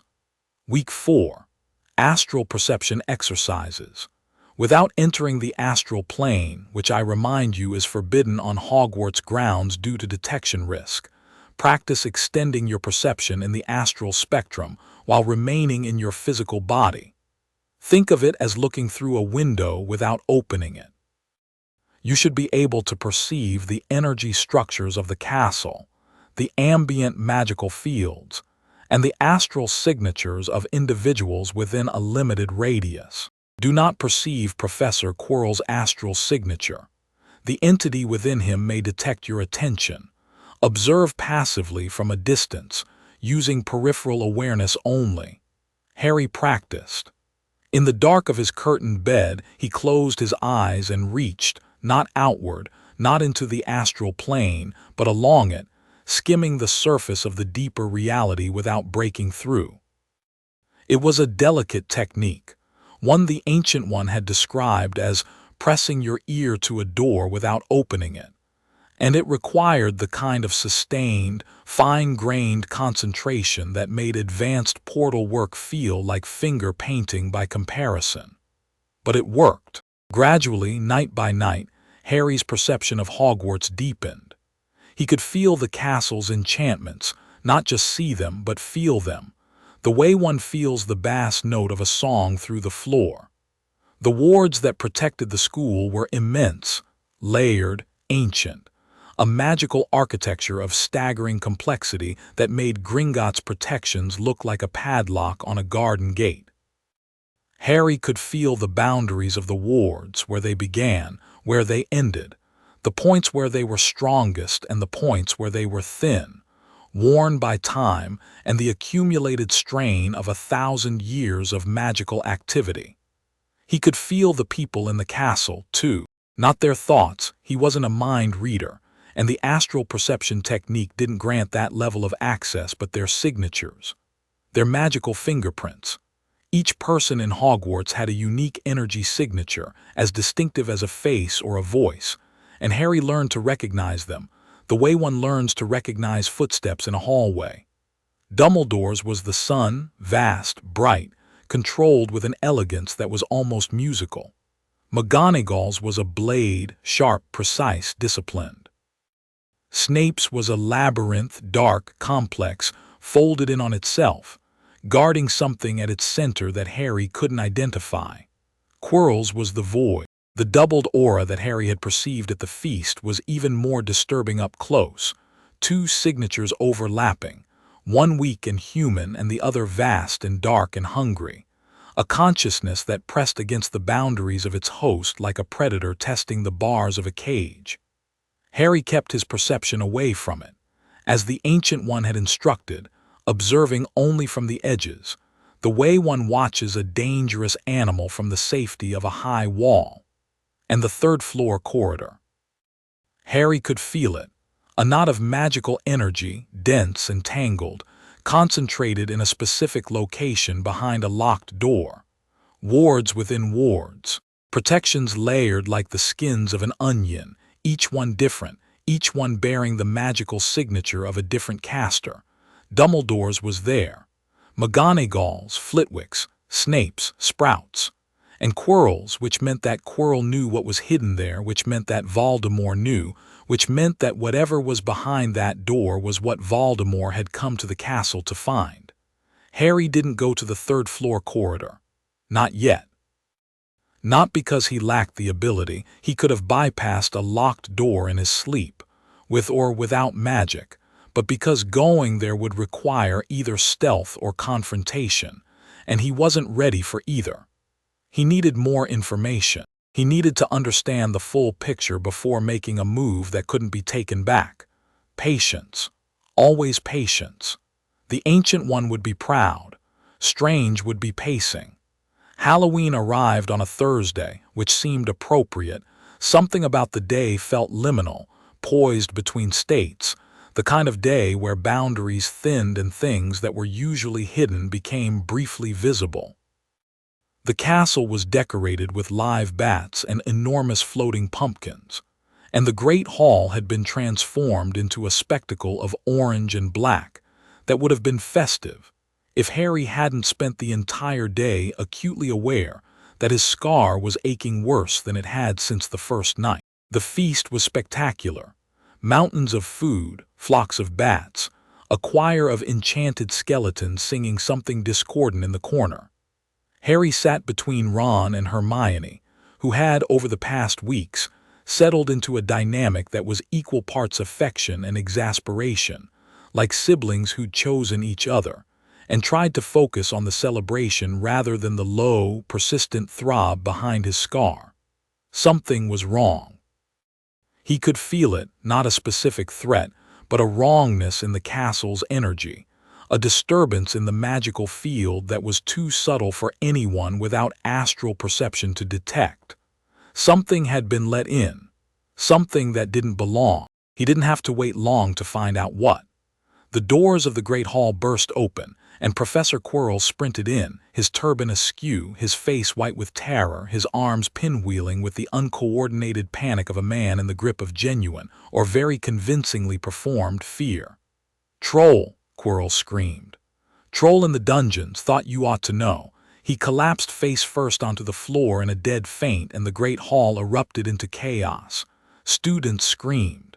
Benches scraped. The orderly rows of the 4 house tables dissolved into a mass of panicking children, and the noise was tremendous, a wall of sound that would have overwhelmed anyone who hadn't spent years training in environments specifically designed to test their composure under pressure.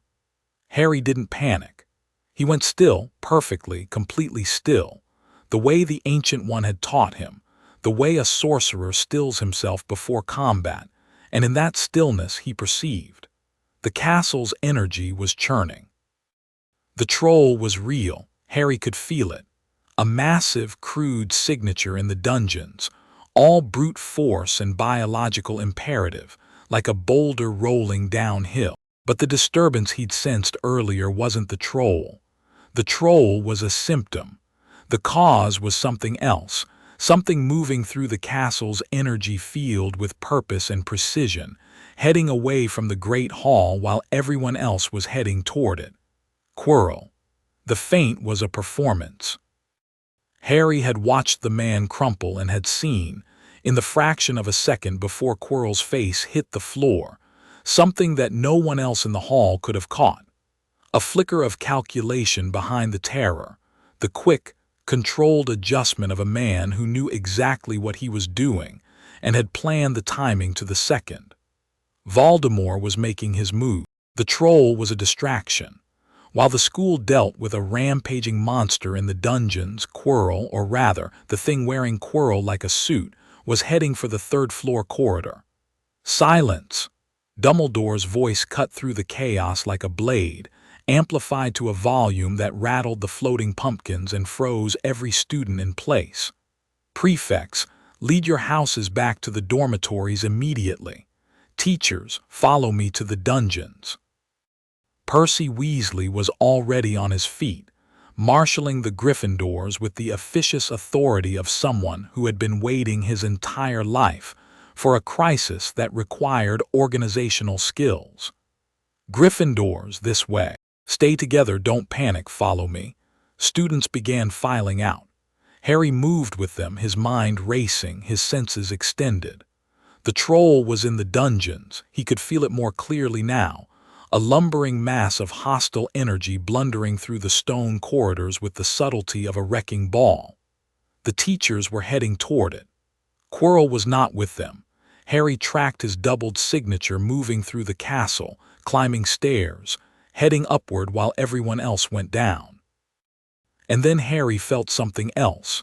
A signature he recognized, small, bright, scared. Hermione. Hermione wasn't with the Gryffindors. Harry stopped in the middle of the corridor. Ron, who was beside him, noticed immediately. "Harry, what's wrong?"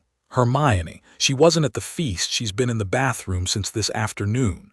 He'd noticed her absence at dinner but hadn't thought much of it. She'd had a rough day, something about an argument with Ron in Charms that had ended with Hermione in tears and Ron looking guilty. "She doesn't know about the troll." Ron's face went white. "The girls' bathroom is near the dungeons." They looked at each other. The crowd flowed around them. Students hurrying toward Gryffindor Tower, Percy's voice receding down the corridor. The smart thing, the strategic thing, the thing the Ancient One would have recommended, was to tell a teacher. To find McGonagall or Dumbledore and alert them to Hermione's location and let the adults handle it.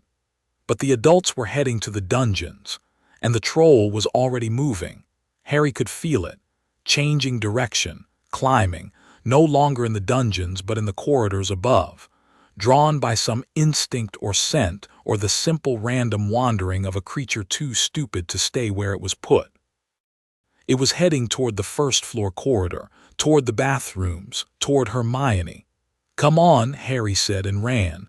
Ron didn't hesitate. He didn't ask questions, didn't weigh the risks, didn't calculate the odds. He simply followed because that was who Ron was, the boy who followed his friends into danger without thinking about it. Not because he was reckless, but because loyalty, for Ron, was not a value but a reflex. They sprinted through the corridors, Harry navigating by energy signature, tracking the troll's crude, massive presence as it blundered through the castle. The hallways were empty. Everyone had either gone to their common rooms or to the dungeons, and their footsteps echoed off the stone walls with a hollow urgency that made the castle feel vast and abandoned.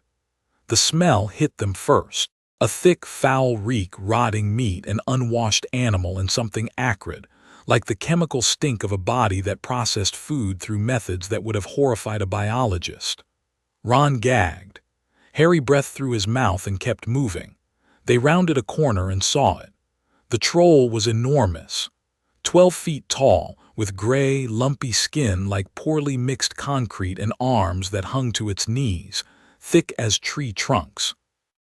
Its head was small and round, disproportionate to its body, with tiny, piggy eyes that blinked in stupid confusion at the corridor around it. It was carrying a club, a wooden bludgeon the size of a man, dragging it along the floor with a grinding screech that set Harry's teeth on edge. It smelled like a dumpster in a heat wave. It was, by any reasonable assessment, the ugliest thing Harry had ever seen, and he had once witnessed a minor dimensional breach that had briefly deposited something from the dark dimension into Kamar-Taj laundry room. The troll was standing in front of the girls' bathroom. As they watched, it grunted, shifted its weight, and smashed through the door with a casual swing of its club that reduced the heavy oak to splinters. A scream came from inside. "Hermione."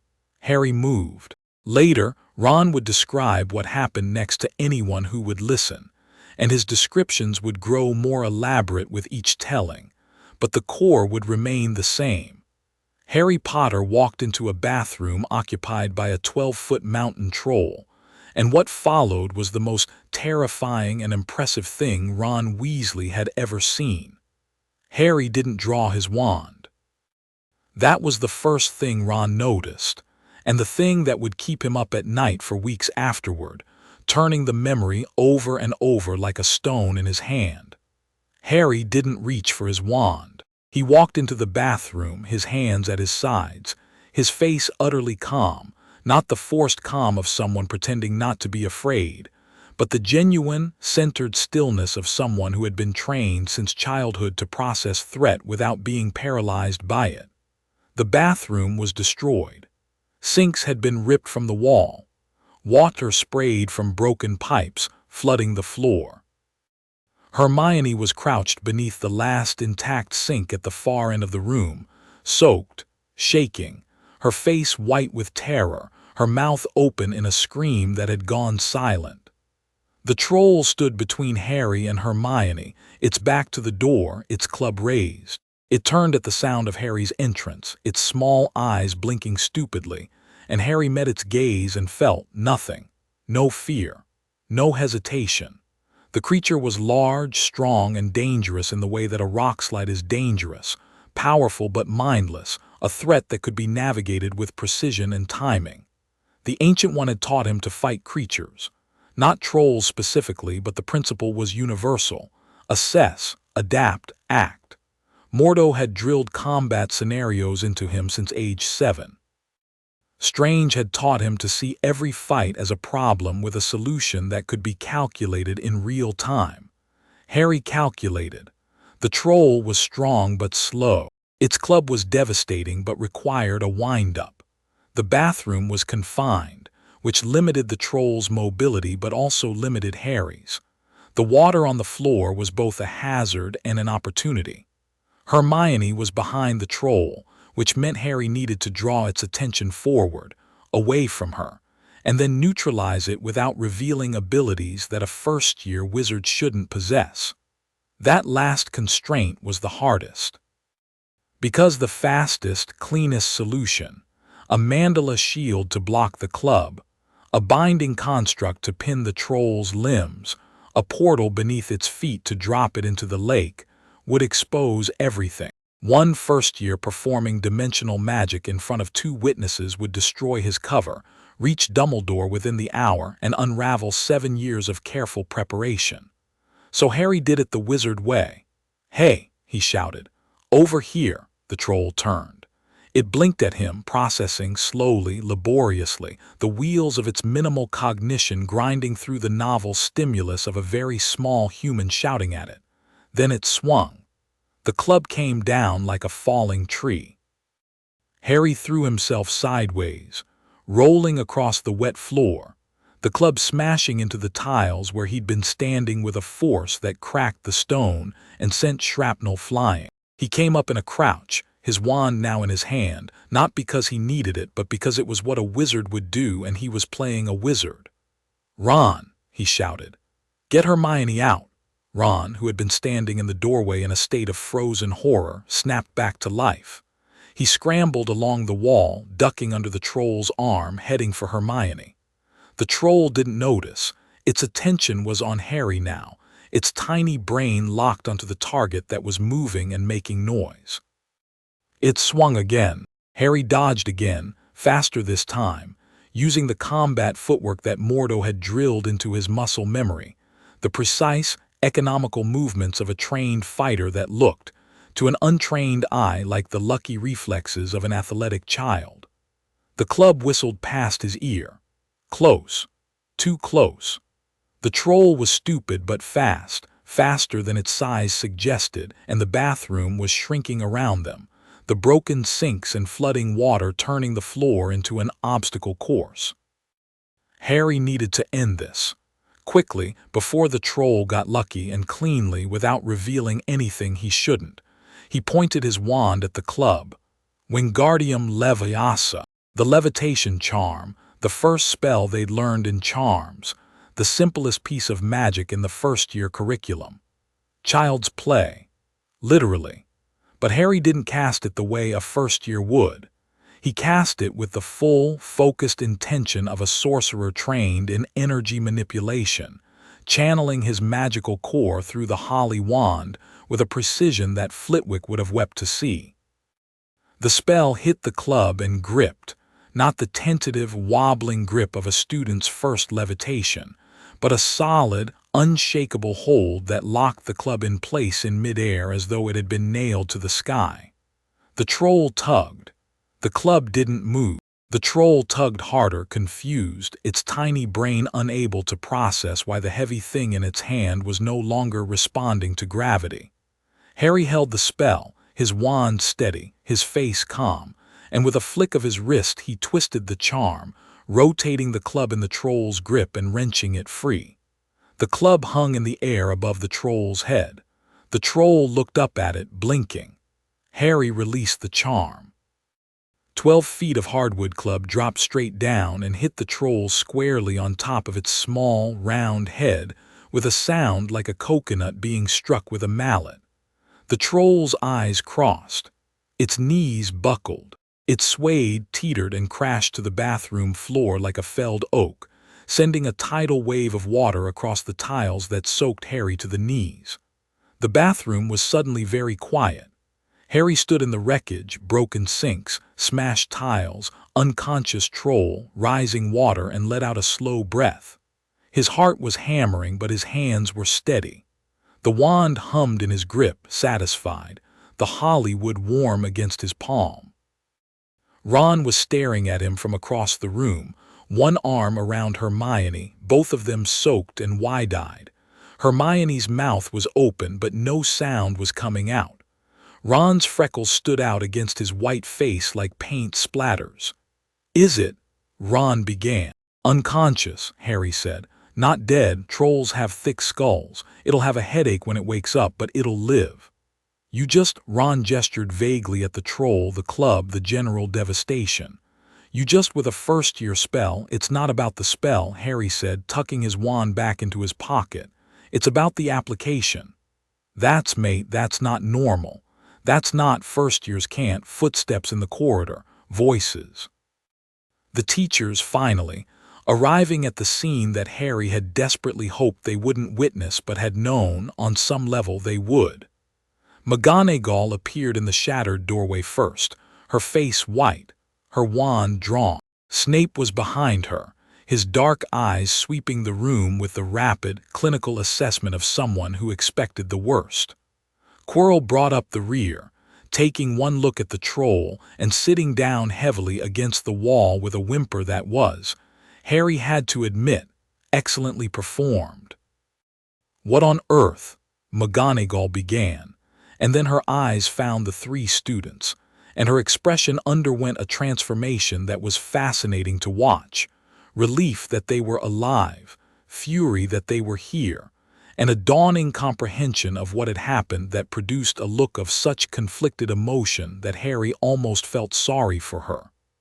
What followed was a masterclass in narrative management. Hermione, to Harry's surprise and eternal gratitude, lied.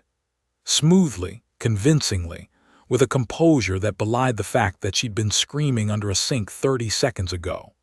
She told McGonagall that she'd gone looking for the troll because she'd read about them and thought she could handle it. A lie so audacious in its self-deprecation that McGonagall actually believed it, because no student would voluntarily claim to be that foolish unless it were true. "And Potter and Weasley came to find me," Hermione finished. "If they hadn't, I'd probably be dead." McGonagall looked at Harry. Her eyes were sharp, assessing, and Harry could see the questions forming behind them. Questions about how a first-year had managed to defeat a mountain troll with a levitation charm. Questions about the calm, controlled manner in which he'd done it. Questions about the gap between what she'd just witnessed and what an 11-year-old should be capable of. "That was exceptionally foolish," McGonagall said finally. "All 3 of you. 5 points will be taken from Gryffindor for Miss Granger's serious lack of judgment." She paused and her expression shifted, the fury receding, something warmer taking its place. "And 5 points will be awarded to each of you, Mr. Potter and Mr. Weasley, for sheer, dumb luck. Not many first-years could take on a fully grown mountain troll and live to tell the tale." She turned and swept out of the bathroom, Snape trailing behind her with one last, lingering look at Harry that was unreadable in its intensity. Quirrell followed, still whimpering, still performing, and Harry tracked his doubled signature as it moved away through the castle, heading not toward the dungeons, not toward his office, but upward, toward the third floor. He used the troll as a distraction, Harry thought. While everyone was down here, he went for whatever's behind that door. He filed the information away, added it to the growing picture.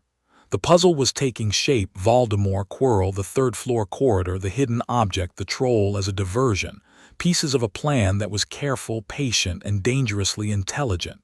Harry was careful too, and patient, and when necessary, dangerous. The bathroom was quiet, the troll snored, water dripped from broken pipes. Ron cleared his throat. "So," he said, "that happened." "That happened," Harry agreed. Hermione looked between them. Her hair was plastered to her face, her robes were soaked, and her eyes were red from crying, but her chin was set with a determination that Harry recognized from his own mirror. "Thank you," she said, "both of you." "Don't mention it," Ron said. "Literally, don't mention it. I don't want to think about the smell ever again." Hermione let out a sound that was halfway between a laugh and a sob, and just like that, in a flooded bathroom with an unconscious troll on the floor, a friendship was forged that would outlast everything the world could throw at it. They walked back to Gryffindor Tower together, three abreast, saying very little, the adrenaline slowly fading into exhaustion. At the portrait hole, Hermione paused. "Harry," she said quietly, "that spell, the levitation charm, the way you cast it." "I know," Harry said. "First years can't do that." "I know. You're going to tell me how, eventually." Harry looked at her, soaked, shaken, brilliant, brave, and thought about the Ancient One's words, "Make friends, real ones." And the Sorting Hat's voice, fierce, protective, absolute loyalty. He thought about the future he was walking toward, the war that was coming, and he thought about what it would mean to face it alone versus what it would mean to face it with people who knew the truth. "Eventually," he said. "I promise." Hermione nodded once and went upstairs to the girls' dormitory, and Harry and Ron went upstairs to theirs. And Harry lay in bed and stared at the canopy and listened to the castle breathe around him, ancient and patient. And he thought about trolls and wands and the man with two souls who was searching for something in the dark. And he thought about the friends he'd made and the lies he was telling them. And he thought about Strange, sitting on a rooftop half a world away. And he pressed his hand against the ring on his finger and whispered, so quietly that not even the castle could hear, "I'm okay, I'm okay." And the scar was quiet, and the castle was quiet. And the night settled over Hogwarts like a blanket, and Harry Potter, sorcerer, wizard, orphan son, closed his eyes and slept. Ready for the troll incident changed things. Not externally, the school moved on with the cheerful resilience of an institution that had survived 1,000 years of magical disasters, and considered a troll in the bathroom a moderate Tuesday. The bathroom was repaired overnight by a team of house elves, whose existence Harry hadn't known about until Hermione launched a passionate investigation into the castle's labor practices that was equal parts admirable and exhausting. The troll was removed by Hagrid, the enormous groundskeeper, who apparently considered mountain trolls not that bad once ye get to know 'em, and carried the unconscious creature out of the castle over one shoulder like a sack of peculiarly ugly potatoes. What changed was subtler, internal. The troll had cracked something open in the careful architecture of Harry's double life, and the crack was letting light through. Ron looked at Harry differently now. Not with suspicion. Ron didn't have a suspicious bone in his body, but with a quiet awareness that hadn't been there before. He didn't ask questions. He didn't probe. He just watched sometimes when Harry moved a little too fluidly in the corridors, or answered a question a little too quickly, or reacted to something a fraction of a second before anyone else noticed it. He watched, and he filed it away, and he said nothing, which was, Harry was beginning to understand, Ron's way of saying "I see you, and I trust you, and I'll wait until you're ready." Hermione watched differently. Where Ron's observation was passive, Hermione's was active, a constant, low-level analysis that she conducted alongside her regular academic workload, as though cataloging Harry's anomalies were an additional subject she'd signed up for. She started asking questions that were technically innocent but surgically precise. "Have you ever studied meditation, Harry? You seem very centered. Your reflexes in the troll fight were extraordinary. Have you had physical training? Martial arts, perhaps? I noticed you read the Sanskrit footnotes in magical theory without a translation dictionary. How many languages do you speak?" Harry deflected, redirected, offered partial truths and plausible explanations, and Hermione accepted each one with the polite skepticism of someone building a case file. She wasn't angry.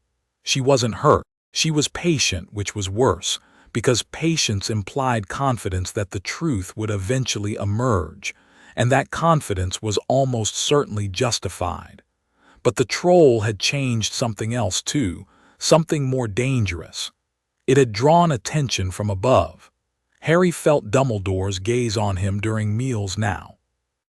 Not the casual, twinkling glance of the first feast, but a sustained, thoughtful regard that lingered a beat too long, that tracked Harry's movements through the Great Hall with the focused interest of a naturalist observing a new species. Dumbledore was reassessing. The troll had been a data point. A first-year defeating a mountain troll with a basic charm was not normal, and Dumbledore was not the kind of man who dismissed anomalies. Snape's attention had sharpened too. The potion's master's hostility had acquired a new dimension since Halloween, less petty cruelty and more genuine wariness, the watchfulness of someone who had just learned that the animal he'd been poking with a stick had teeth. He still targeted Harry in class, still deployed his caustic tongue with surgical precision, but there was a caution behind it now, a measuring quality, as though Snape were testing Harry's limits rather than simply tormenting him. Harry noted all of it, filed it, continued to calibrate. November hardened into December, and the cold descended on Hogwarts with the particular vindictive enthusiasm that Scottish weather reserves for children who have to walk between buildings. The lake froze at its edges. The grounds turned white. The castle's corridors developed the permanent chill of ancient stone in winter, and students huddled in common rooms around fires that blazed with magically sustained warmth, writing essays in gloves, and complaining about the temperature with the passionate indignation of people who could reshape reality with a stick, but somehow couldn't figure out central heating. Quidditch arrived with the cold. Harry hadn't planned to play. The Ancient One's instructions had been clear: be a student, be normal, don't draw attention, and becoming the youngest seeker in a century was, by any reasonable definition, drawing attention. But the thing was, it had been an accident. The flying lesson had been straightforward enough. Madam Hooch, the flying instructor, lined them up beside broomsticks on the training grounds and gave them the standard first lesson: call the broom, mount, hover, land. Simple, controlled, safe. Then Neville fell. His broom had bucked, a combination of nerves and accidental magic that sent the terrified boy rocketing into the sky like a cork from a champagne bottle, spiraling and thrashing. And Harry had watched from the ground and calculated trajectory, velocity, the height at which Neville would lose his grip, the angle of the fall, the probable impact point. The math was clear. Neville was going to break bones at minimum, and no one on the ground was close enough to do anything about it. Harry's broom was in his hand before he'd consciously decided to move. He mounted, kicked off, and was airborne in under a second, not because he'd practiced flying, because he hadn't, but because flying was balance and spatial awareness and the manipulation of kinetic energy through an enchanted medium. And Harry had been training all three since he was 5 years old. The broom responded to him like an extension of his body. He leaned, and it turned. He thought faster, and it accelerated. The wind hammered his face, and the ground dropped away, and Harry felt something ignite in his chest that was neither sorcery nor wizardry, but something more primal.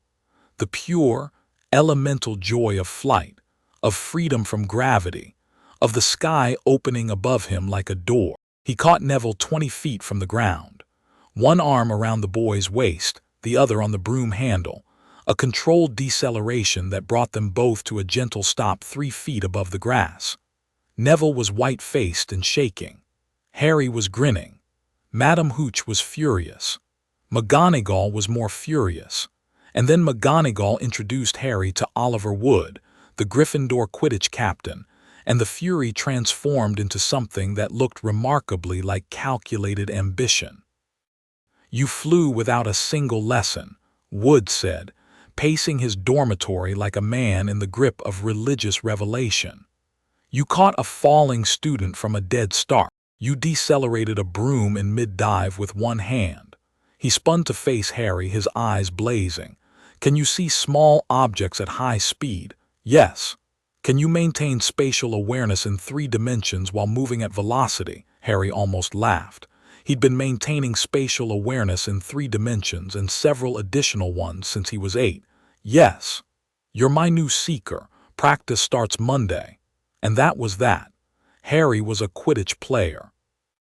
The Ancient One, when informed via journal, responded with a single line: "Try not to fall off." Strange's response was longer and involved detailed questions about the aerodynamic properties of enchanted broomsticks that Harry forwarded to Hermione because he knew she'd appreciate them. The first match was in November, against Slytherin, and it was complicated. The game itself was exhilarating. Harry flew on a Nimbus 2000 that McGonagall had procured for him through channels that were probably not entirely above board. And the broom was magnificent, fast, responsive, attuned to his slightest intention in a way that reminded him of the best sling rings at Kamar-Taj. The Quidditch pitch roared with color and noise. Thousands of students and teachers packed into the stands. The commentary delivered by a boy named Lee Jordan, whose relationship with objectivity was, at best, adversarial. Harry found the snitch 3 minutes in. His astral perception, muted, carefully controlled, deployed at a level that he hoped was below Dumbledore's detection threshold, made the golden ball's trajectory as visible to him as a lighthouse in fog. He could see its path, its patterns, the way it moved through the magical field of the stadium like a fish through water, leaving trails of energy that only he could track. He didn't catch it immediately. 3 minutes would have been suspicious. Instead, he really flew for the first time, letting the broom take him through dives and turns and spiraling ascents that drew gasps from the crowd, playing the game as it was meant to be played, feeling the wind and the speed and the gorgeous, uncomplicated joy of a sport that existed purely for the pleasure of it. He wasn't a sorcerer in that hour. He wasn't a weapon, or a vessel, or the subject of a prophecy.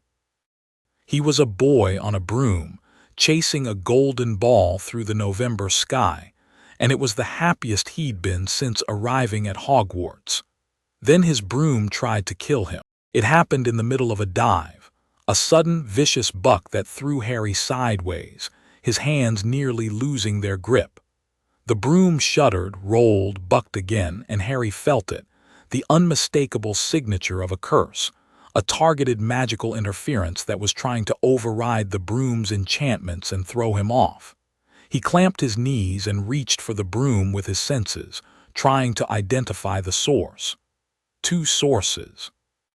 2 separate magical signatures were interfering with his broom, one familiar, one less so. The familiar one was Quirrell's, or rather, Voldemort's, the dark, hungry signature behind Quirrell's facade, reaching out from the stands with a focused malice that Harry could feel like heat from a fire. The other was Snape. Harry's perception narrowed. Snape was in the stands, his eyes locked on Harry, his lips moving in a continuous, low-voiced incantation. But the magic flowing from Snape wasn't hostile, it was counter-cursing. Snape was fighting Quirrell's jinx, pouring his own magical energy into a counterspell that was the only thing keeping the broom from bucking Harry into a 100-foot fall. Snape is trying to save me, Harry thought, and the realization was so unexpected that his concentration slipped and the broom lurched again. He gripped the handle, refocused, and made a decision. He couldn't reveal his sorcery. He couldn't open a portal or cast a mandala shield or use any technique from his real training. But he could do something that was entirely within the boundaries of what a talented first-year wizard might accomplish. He could fly. Harry threw his weight forward, and the Nimbus responded, diving. Not the controlled, calculated dive of a trained combatant, but the reckless, gravity-defying plunge of a boy who trusted his broom more than whatever was trying to knock him off it. The curse fought him. The broom shuddered and jerked, but Harry held on with hands that had been trained to maintain grip under dimensional displacement and legs that had spent years learning balance on surfaces far less stable than a broomstick. He saw the snitch. It was near the ground, hovering just above the grass at the north end of the pitch, its wings flickering in the cold air. Harry aimed for it, the broom fighting him every foot of the way, the curse and the counter-curse battling through his broomstick like two snakes writhing around a staff. 20 feet. 10. 5. The broom gave one final, vicious buck, Voldemort's parting shot. A surge of dark magic that nearly ripped the handle from Harry's fingers, and Harry released the broom entirely, launching himself forward through the air in a controlled dive that was pure Kamar-Taj combat training disguised as the desperate lunge of an 11-year-old boy who didn't know what he was doing. His hand closed around the snitch. He hit the ground and rolled, a combat roll, absorbing the impact across his shoulders and back, coming up on his feet with the golden ball clutched in his right hand, and his left hand already reaching for the wand in his pocket before he remembered where he was and forced himself to relax. The stadium exploded. Red and gold everywhere. Gryffindor had won.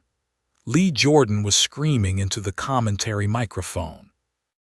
The Weasley twins were charging across the pitch toward Harry with expressions of demented celebration. Ron was on his feet in the stands, bellowing, his face as red as his hair. Harry stood on the grass with the snitch in his hand and his heart hammering and looked up at the stands. Quirrell was gone, the doubled signature had withdrawn, retreating into the depths of the castle.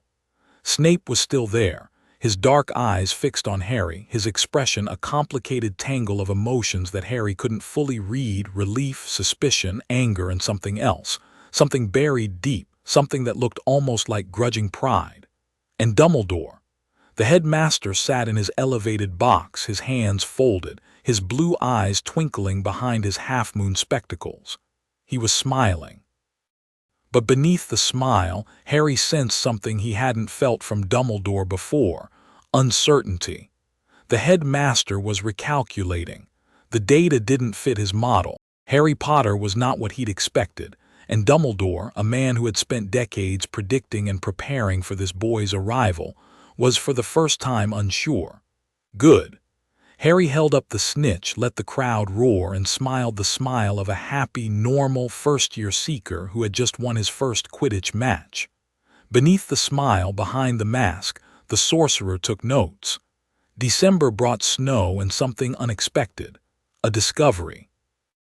Harry found the mirror of Erised on a Tuesday night, which seemed to be his day for life-altering encounters. He was out after curfew, a habit he'd developed early, using the castle's nighttime quiet for his real training. The invisibility cloak helped. The cloak had arrived at Christmas anonymously, wrapped in silver paper with a note that said only, "Your father left this in my possession before he died. It is time it was returned to you. Use it well." No signature, no identifying marks, but the magical signature on the note was unmistakable: Dumbledore. Harry had examined the cloak with his sorcerer's perception and found something remarkable. It wasn't an ordinary invisibility cloak. He'd read about those in the Hogwarts library, magical garments that used disillusionment charms or bedazzling hexes to conceal the wearer. This was something else entirely. The cloak didn't cast a spell on its wearer, it removed them from perception. It operated on a dimensional level, shifting the wearer slightly out of phase with observable reality, rendering them not invisible but non-existent to anyone who relied on normal perception to navigate the world. It was, in a word, extraordinary.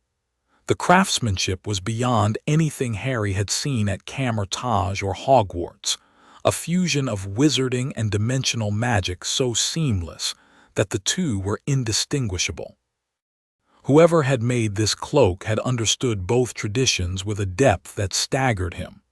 He wore it that night, slipping through the corridors in absolute silence, exploring the parts of the castle he hadn't yet reached. His ostensible purpose was to visit the restricted section of the library. Hermione had mentioned a book about Nicholas Flamel that she couldn't access, and the name had triggered a memory from Harry's Gringotts chocolate frog card that nagged at him like an itch he couldn't scratch. Flamel, Dumbledore's partner, alchemy. He didn't make it to the library. The castle at night was a different creature. The corridors shifted more freely after dark. The staircases moved with a dreamlike languor that suggested even the architecture needed rest. Torches guttered low, casting long shadows that moved independently of the flames. The portraits snored softly in their frames. The whole building breathed with the slow, ancient rhythm of something alive and sleeping. Harry walked through this sleeping world and felt the castle's awareness brush against him like a cat's tail, not hostile, not probing, just noticing. The cloak hid him from human eyes, but the castle was not human, and its perception went deeper than sight. It knew he was there. It didn't seem to mind. He turned a corner he hadn't turned before and found a door he hadn't seen before. Not unusual in a castle that rearranged itself on a whim, but this door felt different. The energy around it was old, dense, layered with enchantments that were not protective but attractive, designed not to keep people out but to draw them in. Harry's training screamed caution. His curiosity overrode it.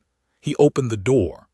The room beyond was unused, dusty, empty except for a single object standing against the far wall, a mirror.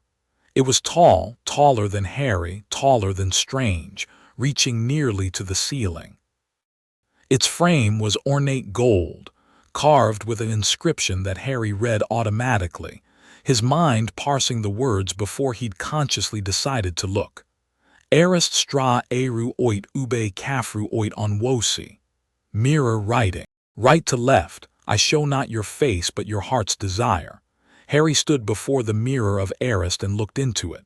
For a moment he saw only his own reflection, a thin boy in an invisibility cloak, round glasses, messy hair, scar. The room behind him dusty and empty, nothing remarkable. Then the reflection shifted. Harry's breath stopped. Two figures appeared behind his reflection, standing at his shoulders. On his right, a woman, young, beautiful, with dark red hair that fell past her shoulders and eyes that were green. His green, the exact shade of his own eyes staring back at him from a face he'd never seen, except in the fragmentary descriptions of people who'd known her. She was smiling at him with a warmth that transcended the glass, that reached through the mirror's enchantment and pressed against his heart like a hand. His mother, Lily Potter. On his left, a man, tall, thin, with black hair as untamable as Harry's own, and hazel eyes behind glasses that might have been the originals that Harry's had been copied from. He had a lopsided grin, the grin of someone who found the world perpetually amusing, and he stood with one hand on Harry's reflection's shoulder with the easy, natural possessiveness of a father who had never let go. His father, James Potter. Harry stared. The ache, the one he'd carried since the leaky cauldron, since Diagon Alley, since the moment he'd first understood that his parents had existed in a world he'd never known, rose in his chest like a tide. And for the first time since arriving at Hogwarts, he didn't shelve it. He let it come. He stood before the mirror and let the grief wash through him, a wave of longing so powerful that it buckled his knees and he sank to the floor, sitting cross-legged on the dusty stone, staring up at the two people he'd lost before he'd ever had them. They looked so real. His mother's hair catching the light, his father's hand warm on his shoulder. The way they looked at him, at his reflection, with a love so fierce and so simple that it made every complicated thing in Harry's life feel briefly, mercifully small. Then the reflection shifted again. Behind his parents, two more figures materialized. Harry's breath, which had just begun to return, stopped again. Stephen Strange stood behind James Potter, his hands in his pockets, his expression the particular blend of pride and exasperation that Harry had come to think of as Strange's resting state. The cloak of levitation was draped over his shoulders, its collar turned up, and his gray eyes were steady and warm and present in a way that the mirror's enchantment rendered with devastating precision. Beside him, the Ancient One stood behind Lily, her yellow robes vivid against the mirror's silver light, her bald head gleaming, her smile small and knowing and infinitely kind. Four figures, two parents he'd lost, two parents he'd found, all of them looking at him with love. Harry pressed his palm against the cold glass and felt tears run down his face, and he didn't wipe them away because there was no one here to see, and because the Ancient One had taught him that emotions were not weaknesses to be suppressed, but currents to be navigated, and because Strange had taught him that the strongest people were the ones who could afford to be vulnerable. He sat before the mirror for a long time.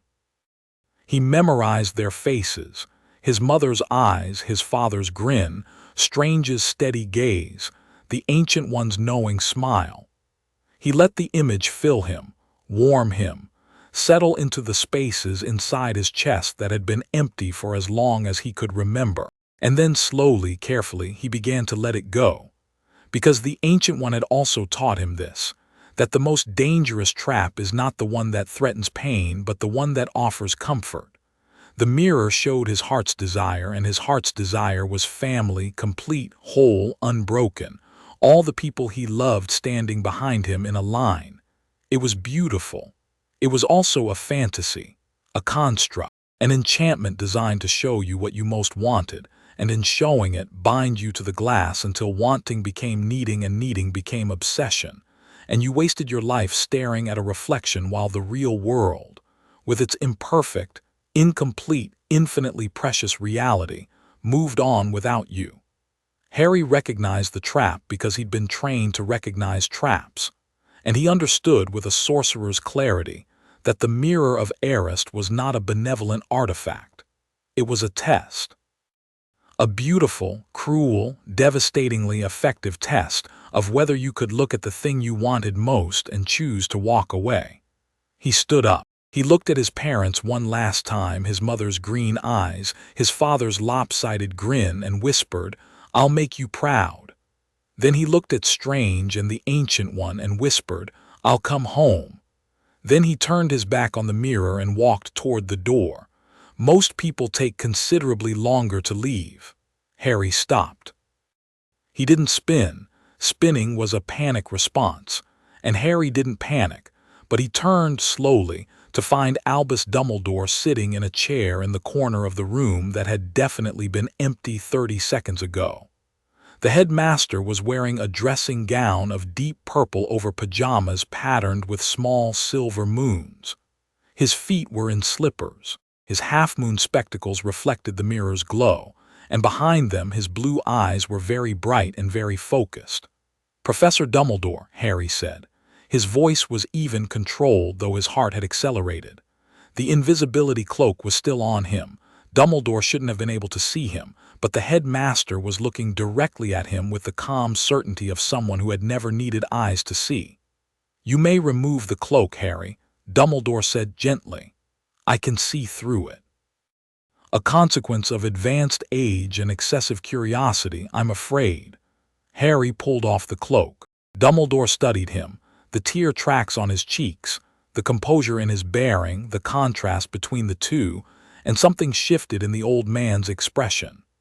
A recalculation, a reassessment. Harry could feel Dumbledore's perception brushing against him, not the crude probe of a mind reader but something more elegant, a holistic awareness, a reading of posture and expression and magical signature that assembled a portrait with the speed and precision of a master painter. "You found the mirror," Dumbledore said, "and you looked into it, and now you are leaving. May I ask what you saw?" Harry considered lying. He considered deflecting, offering a partial truth, maintaining the careful fiction that he was an ordinary first-year navigating an extraordinary world. But Dumbledore's eyes were very blue and very old and very patient, and Harry sensed, not with his sorcerer's perception but with a deeper instinct, the instinct of a child standing before a wise elder, that this was a moment for truth. Not the whole truth, but enough. "My family," Harry said.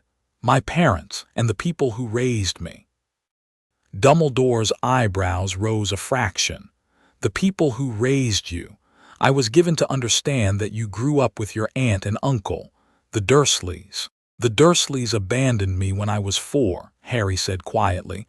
"I was raised elsewhere, by people who chose me." The room was very still. The mirror shimmered at Harry's back. Dumbledore sat in his chair and looked at Harry with an expression that was, for the first time, genuinely surprised, not a small surprise, not the mild recalibration that the troll or the Quidditch match had produced, but a deep structural surprise, the kind that rearranges a person's understanding of a situation they thought they controlled. "Abandoned," Dumbledore repeated. The word came out heavy, weighted with an emotion that Dumbledore was clearly trying to control. "I placed you with the Dursleys for your protection, Harry. There were wards, blood wards, tied to your mother's sacrifice, designed to keep you safe as long as you lived with her blood relatives. I was assured. You were assured by people who didn't want me and never intended to keep me." Harry's voice was calm, but there was an edge to it, the edge of a boy who had slept in a cupboard and worn his cousin's cast-offs and been told, every day for 4 years, that he was a freak and a burden. "They left me at a monastery in Nepal when I was 4 years old. Whatever wards you placed failed when they stopped being my home." Dumbledore's face changed. The twinkle faded. What remained was something Harry hadn't seen before: age. Pure, unadorned age. The weight of 150 years of decisions pressing down on a man who had made so many of them that the sheer accumulated gravity was enough to crush a lesser soul. Dumbledore looked in that moment very old and very tired and very, very sorry. "I didn't know," he said softly. "I monitored you, or I believed I did. My instruments indicated that you were safe, that you were alive. I did not check closely enough. I trusted that the love of family." He stopped. The word love hung in the air between them, fragile and ironic. "I was wrong." Harry looked at him. The anger was there. It had always been there, banked low. A steady ember that he carried beneath the calm the way the scar carried the fragment. Anger at Dumbledore, who had placed him with the Dursleys. Anger at the Dursleys, who had abandoned him. Anger at the whole chain of decisions and failures and negligence that had resulted in a 4-year-old climbing rain-slicked stairs in a foreign country with nothing but a rucksack and the certainty that he was unwanted. But the Ancient One had taught him to hold anger without being held by it, and Strange had taught him that the most productive response to betrayal was not rage but assessment. And so Harry looked at Dumbledore and saw not an enemy but a flawed man who had made a terrible mistake for reasons he'd believed were right. "I was raised well," Harry said. "I was taught, trained, loved. The people who found me gave me everything the Dursleys took away and more. I'm not telling you this to punish you, Professor. I'm telling you because you need to know the truth about who I am if you're going to be the headmaster of the school I attend." "And who are you, Harry?" The question hung in the air. It was the question, the one that Dumbledore had been building toward since Halloween, since the Quidditch match, since the moment Harry had walked into the Great Hall and the Sorting Hat had taken 4 minutes to decide where to put him. Harry met Dumbledore's gaze, blue eyes and green, the most powerful wizard in the world and an 11-year-old boy who was more than he appeared. "I'm a student," Harry said. "I'm here to learn. And I'm going to face Voldemort when the time comes, because someone has to, and the prophecy says it's me. But I'm not going to be your weapon, Professor. I'm not going to be your chess piece. I'm going to do this my way, with the training I've already received and the training I'm going to get here, and I'm going to need your help, but as an ally, not as a handler." Dumbledore looked at him for a very long time. The mirror shimmered behind Harry, showing whatever it showed to whoever looked into it. Harry didn't turn to see what Dumbledore's heart desired, because it wasn't his business, and because some privacies should be respected even when they could be violated. "You know about the prophecy," Dumbledore said finally. "I know enough. And you know about the fragment, the piece of Voldemort's soul in your scar." Harry went still. "How do you know about that?" "I have suspected for some time. The connection between you and Voldemort, the scar, the unusual magical resonance that surrounds you, the evidence points in a specific direction." Dumbledore's voice was quiet, measured, carrying the careful weight of someone sharing information they'd guarded for years. "It is called a Horcrux, a fragment of soul, torn loose through the act of murder and anchored to an object, or in this case, a person. Voldemort created several, I believe. Your scar houses one of them." "You believe," Harry said sharply, "or you know. I am almost certain. The proof is in the nature of the connection, the dreams, the pain, the sympathetic resonance with Voldemort's emotional state. These are the hallmarks of a Horcrux bond." Harry absorbed this. The word Horcrux was new, but the concept was not. Strange had described it as a parasitic soul fragment, the Ancient One as a remnant. Dumbledore's terminology was different, his framework was different, but the underlying reality was the same. A piece of Voldemort lived in Harry's head, and removing it was a problem that no one had yet solved. "Can it be removed?" Harry asked. "I don't know," Dumbledore said. The honesty was raw, unexpected, and Harry respected it more than any reassurance could have been. "The Horcrux is entangled with your own soul. Conventional methods of Horcrux destruction would destroy the vessel, which, in this case, is you. I have been searching for an alternative for 10 years. I have not yet found one." "Then we keep searching," Harry said. "Together. I have resources of my own, Professor, people who understand magical theory in ways that the wizarding world hasn't explored. If we share information, combine approaches, we might find a solution that neither of us could reach alone." Dumbledore studied him. The surprise was still there, but it was being overtaken by something else, a cautious, fragile, carefully tended hope. "You are not what I expected, Harry Potter," Dumbledore said. "I get that a lot." The ghost of a smile crossed the old man's face, the first real one Harry had seen, not the performed twinkle but a genuine, weary human smile. "The mirror," Dumbledore said, glancing past Harry. "It will be moved tomorrow. It has a role to play in a certain arrangement I've made. But it is dangerous, Harry. Men have wasted their lives before it, entranced by what they see. You left of your own volition, which tells me more about your character than any sorting hat ever could." "It shows you what you want most," Harry said. "But wanting and needing aren't the same thing. I don't need what the mirror shows me. I already have it, most of it. The parts I don't have, I carry with me." He touched his chest, where his wand lay in its pocket, where the Ancient One's journal pressed against his heart. 2 tools, 2 traditions, 2 families, one lost, one found, both real, both his. Dumbledore looked at him, and Harry saw the old man's eyes glisten, just for a moment, just briefly, before the control reasserted itself and the twinkle returned. "Your mother," Dumbledore said softly, "would be very proud of you." The words landed in Harry's chest like a stone in still water, sending ripples out in all directions. He didn't trust himself to speak.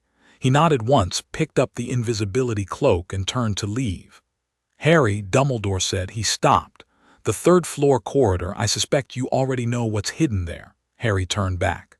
"The Philosopher's Stone," he said. "Nicholas Flamel's creation, the source of the elixir of life." Dumbledore's eyebrows rose. "You are remarkably well informed." Hermione figured it out. "I just connected the dots." This was true. Hermione had found the reference to Flamel in a library book, and Harry had connected it to the chocolate frog card and the Ancient One's notes on alchemical traditions. "Voldemort wants it. He's using Quirrell to get to it." The room went very quiet. "You know about Quirrell," Dumbledore said. "It wasn't a question. I know there are two people in his body. I've known since the Sorting Feast." Dumbledore stared at him. The surprise this time was profound, a deep tectonic shift that Harry could feel through the old man's carefully maintained composure. "You could see that? I can perceive things that most wizards can't, my training included, sensory development that goes beyond the standard curriculum." Harry paused, choosing his next words carefully. "Professor, if you know Voldemort is in the castle, why haven't you acted?" "Because removing Quirrell removes the host but not the spirit. Voldemort would simply flee and find another body, another plan. I need him to commit to an attempt on the stone, to reveal himself fully, before I can act decisively." Dumbledore's voice was steady, but Harry could hear the strain beneath it.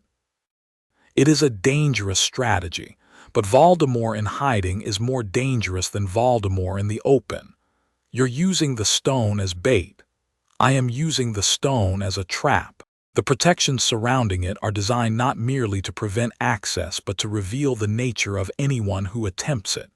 When Voldemort makes his move, I will know and I will be ready." Harry looked at him. The chess metaphor was inescapable, Dumbledore arranging his pieces, anticipating his opponent's moves, willing to sacrifice material for position.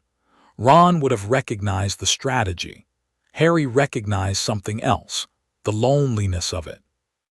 Dumbledore was playing this game alone, carrying the weight of it alone because he trusted no one enough to share it. Until now, Harry thought, maybe. "When he makes his move," Harry said, "I want to know about it." "Harry, I'm not asking to fight him, not yet, but this involves me, Professor, the prophecy, the Horcrux, the whole thing. It's my fight, whether either of us likes it or not. I need to be informed even if I'm not in the room." Dumbledore was quiet for a long time. The mirror shimmered, the dust motes drifted, the castle breathed. "You have my word," Dumbledore said finally. "When the time comes, you will know." Harry nodded. He pulled the cloak over his shoulders and felt the world shift around him, reality bending to accommodate his removal from its visible spectrum. He paused at the door. "Professor, the mirror. What do you see when you look into it?" Dumbledore smiled. It was a sad smile, old and full, carrying within it decades of loss and longing and the particular grief of a man who had outlived everyone he'd ever loved. "Socks," Dumbledore said. "A nice pair of thick woolen socks." Harry knew he was lying. He didn't press. Some truths are too private to demand. He left the room and walked through the sleeping castle, invisible, silent, alone with his thoughts and the steady warmth of the ring on his hand. The corridors were dark and still. The portraits snored.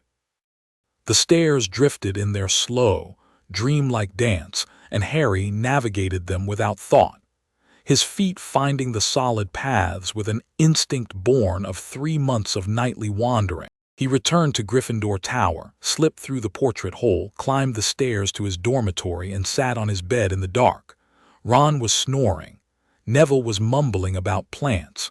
The room smelled of boys and sleep and the faint, sweet scent of Honeydukes chocolate that someone had left unwrapped on their nightstand. Harry pulled out the journal and wrote, "December 22nd. I found the mirror of Erised. It shows your deepest desire. I saw Mum and Dad. I saw Strange and the Ancient One. All of them together, all of them mine. Dumbledore was there, we talked. He knows about the Horcrux, he knows about Quirrell. He doesn't know about Kamar-Taj, not yet, but he knows I'm more than I appear. I gave him enough truth to build trust and kept enough back to maintain leverage. The Ancient One would approve. Strange would say I should have given him less. The stone is bait. Dumbledore is waiting for Voldemort to make his move. When it happens, I need to be ready. I'm not afraid. I thought I would be, but I'm not. The fear was the uncertainty, the not knowing, the not understanding. Now I know. Now I understand. And understanding is the first step toward action. The Ancient One taught me that. Strange taught me the rest. He closed the journal. He lay back. He slept. The move came in June. Harry felt it before he saw it. A sudden, violent disturbance in the castle's energy field, like a stone thrown into a still pond. The protections around the third-floor corridor flared and then began to collapse, one by one, like dominoes falling in sequence. Someone was running the gauntlet. Someone was going for the stone. Quirrell.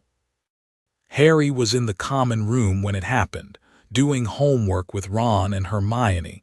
The three of them spread across a table with books and parchment, and the comfortable clutter of a normal evening.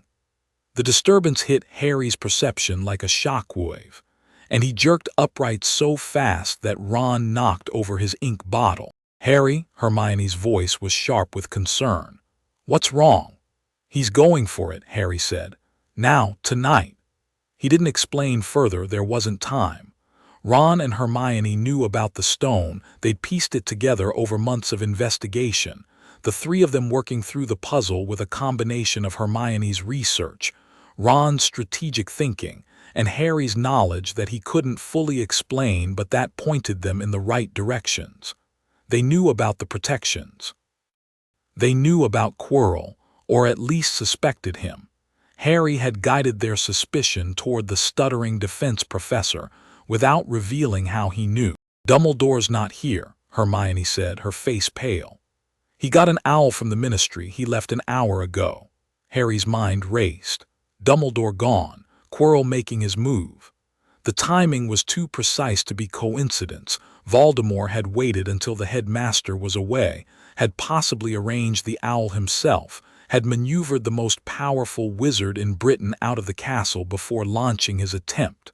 He promised he'd tell me, Harry thought, but he's not here to tell me anything. "We have to go," Harry said. "We have to stop him." "Us?" Ron looked terrified but resolute, his freckles standing out against his white face. "Against you-know-who. Against Quirrell. Voldemort is weak, he's a parasite clinging to Quirrell's body. He doesn't have his own power yet. That's why he needs the stone. The elixir of life would give him a body, give him his strength back. If we stop Quirrell from reaching the stone, we stop Voldemort." "But the protections," Hermione began. "We can get through them. The protections were designed to stop Voldemort, not us." Harry was moving already, heading for the portrait hole, his wand in his hand. "Hermione, you'll handle the logic puzzle. There'll be one. There's always one. Ron, you're the strategist. I'll deal with whatever Quirrell's left behind."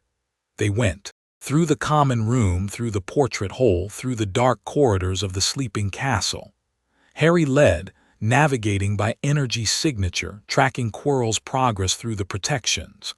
The doubled aura blazed in his perception, Voldemort's excitement bleeding through the host, a hungry, triumphant energy that set Harry's scar burning. The third-floor corridor. The door. The three-headed dog, enormous, terrifying, already asleep thanks to a harp playing itself in the corner, a sleep enchantment that Quirrell had left running.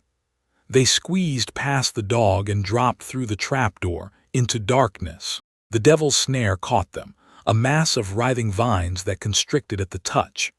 Hermione lit a fire with her wand, fast and efficient, and the plant recoiled. They fell through to the next chamber, a room full of flying keys, a door with a lock, broomsticks on the wall. Harry mounted a broom, flew, caught the right key in under 10 seconds, his Quidditch reflexes and Seeker's Eye making it almost trivially easy, and unlocked the door. A giant chess board. Ron went white. Then he went focused. "I'll handle this," Ron said, and his voice was steady in a way that Harry had never heard before, the voice of someone who has found the thing they were born to do. They took their places on the board, Ron as a knight, Harry as a bishop, Hermione as a castle. Ron directed. The game was brutal, the opposing pieces showing no mercy, and Ron played with a brilliance that was breathtaking, sacrificing positioning, seeing 12 moves ahead while his friends trusted him with their lives. "Knight to h3, Ron said quietly and rode his piece into the path of the opposing queen. "Ron, no," Hermione screamed. "It's the only way." Ron looked at Harry and his face was calm and his eyes were clear and he said, "You go on. You stop him." The White Queen struck. Ron went down in a crash of shattered stone and Harry's heart clenched, but Ron was breathing, unconscious, not dead, bruised and bloodied but alive, and Harry forced himself to focus because the game wasn't over and the mission wasn't done. Harry moved. Checkmate. The White King threw down his crown and the door beyond the board opened. Hermione was already kneeling beside Ron, her wand out, her face streaming with tears. "Go," she said to Harry. "I'll take care of him. Go." Harry went. Through the next room, the troll, already unconscious, felled by whoever had come before. Through the room after that, Snape's puzzle, a logic problem involving potions and fire, which Harry solved in 30 seconds because the Ancient One had been setting him logic puzzles since he was 6. He drank the correct potion and walked through the black flames into the final chamber. Quirrell was there, not the stuttering, timid Quirrell of the classroom. This Quirrell stood straight, his shoulders squared, his turban slightly askew, his face sharp and cold and entirely free of the nervous tics that had defined his public persona. He stood before a mirror, the mirror of Erised, moved here as Dumbledore had said, set at the center of the room as the final protection, and he was staring into it with an expression of frustrated fury. "I see myself presenting the stone to my master," Quirrell said, his voice clear and unwavering, every trace of the stutter gone. "But how do I get it? The mirror shows me what I want, but it won't give it to me." "Use the boy," said a voice. Not Quirrell's voice, something else. Something that came from Quirrell but wasn't Quirrell.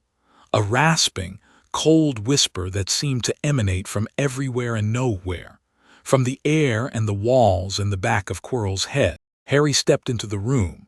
His wand was in his right hand, the ring was on his left, his scar was on fire. Quirrell spun.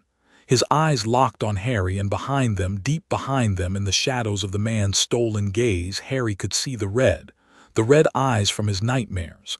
Voldemort looking out through his puppet's face, seeing Harry for the first time. "Harry Potter," Quirrell said, "I was wondering if you'd come." "Step away from the mirror," Harry said. His voice was steady. His hands were steady. Everything was steady, because the Ancient One had spent 7 years teaching him to be still in the face of terror, and Stephen Strange had spent 2 years teaching him that the best weapon against a brilliant opponent was a mind that would not crack. Quirrell tilted his head. His eyes narrowed. "You're not afraid," he said, and there was genuine curiosity in his voice, the curiosity of a predator encountering prey that doesn't run. "Interesting. Every other student in this school trembles at the mention of the Dark Lord's name, but not you. Why not?" "Because fear is a response to the unknown," Harry said, "and I know exactly what you are." He let his perception open, not fully, not the sorcerer's perception that would have exposed everything, but enough. Enough to see Quirrell's doubled aura blazing in the chamber, the dark, parasitic presence of Voldemort coiled around the man's soul like a serpent around a branch. "You're a fragment," Harry said. "A piece of a man who destroyed himself trying to be immortal. You're hiding in someone else's body because you don't have one of your own. You're looking for the stone because without it, you'll die again, and this time, there might not be enough of you left to come back."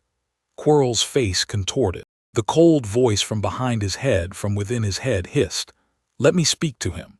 "Master, you're not strong enough. Let me speak to him." Quirrell reached up and began to unwrap his turban. The fabric fell away, layer by layer, and Harry watched, his scar screaming, his heart hammering as the back of Quirrell's head was revealed. The face was terrible. Not because it was monstrous, it was worse than monstrous, it was familiar. The red eyes from Harry's nightmares. The slit-pupiled, snake-like visage of something that had once been human, and had traded its humanity for power. It was pressed flat against the back of Quirrell's skull like a mask molded into the flesh, and it was looking at Harry with an intelligence that was vast, cold, and absolutely focused. "Harry Potter," said Voldemort, "we meet again." "We've never met," Harry said. "You tried to kill me when I was a baby. That's not a meeting, that's an attempted murder." Voldemort's lipless mouth twisted. "You have your mother's defiance. She stood before me and refused to move, refused to step aside. Such pointless courage, such waste. She saved my life. She delayed me briefly, and left you with a scar and a fragment of my soul that has been whispering to you since the cradle." The red eyes glittered. "I can feel it, Harry, the piece of me inside you. It recognizes me. It wants to come home." Harry felt it, the fragment surging, straining toward its origin, the sympathetic resonance that Strange had described months ago amplified 1,000-fold by proximity. His scar blazed. His vision swam. The dark thing behind his forehead was awake, fully awake, and it was pulling him toward Voldemort with a gravitational force that made the room tilt. He closed his eyes. He found the still center. The quiet place beneath the storm, the gap between his magic and the dimensional energy, the space that Dorma had taught him to find and the Ancient One had taught him to hold and Strange had taught him to trust. The pull receded. The scar still burned, but the fragment was contained, walled off, locked down, held in place by 7 years of mental discipline that no amount of dark magic could override in a single moment. Harry opened his eyes. "You can't have it," he said. "The fragment stays where it is." "And so does the stone." Voldemort's expression changed. The curiosity sharpened into something harder, assessment, evaluation, the cold calculation of a brilliant mind encountering an unexpected variable. "You are not an ordinary wizard," he said slowly. "I can feel it. Your magic is different, structured in ways I don't recognize. What are you, Harry Potter?" "I'm the boy who's going to stop you." "With what? A first-year spellbook, a levitation charm."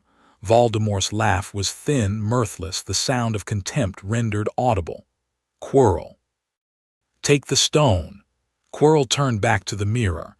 Harry moved not toward Quirrell but toward the mirror itself, placing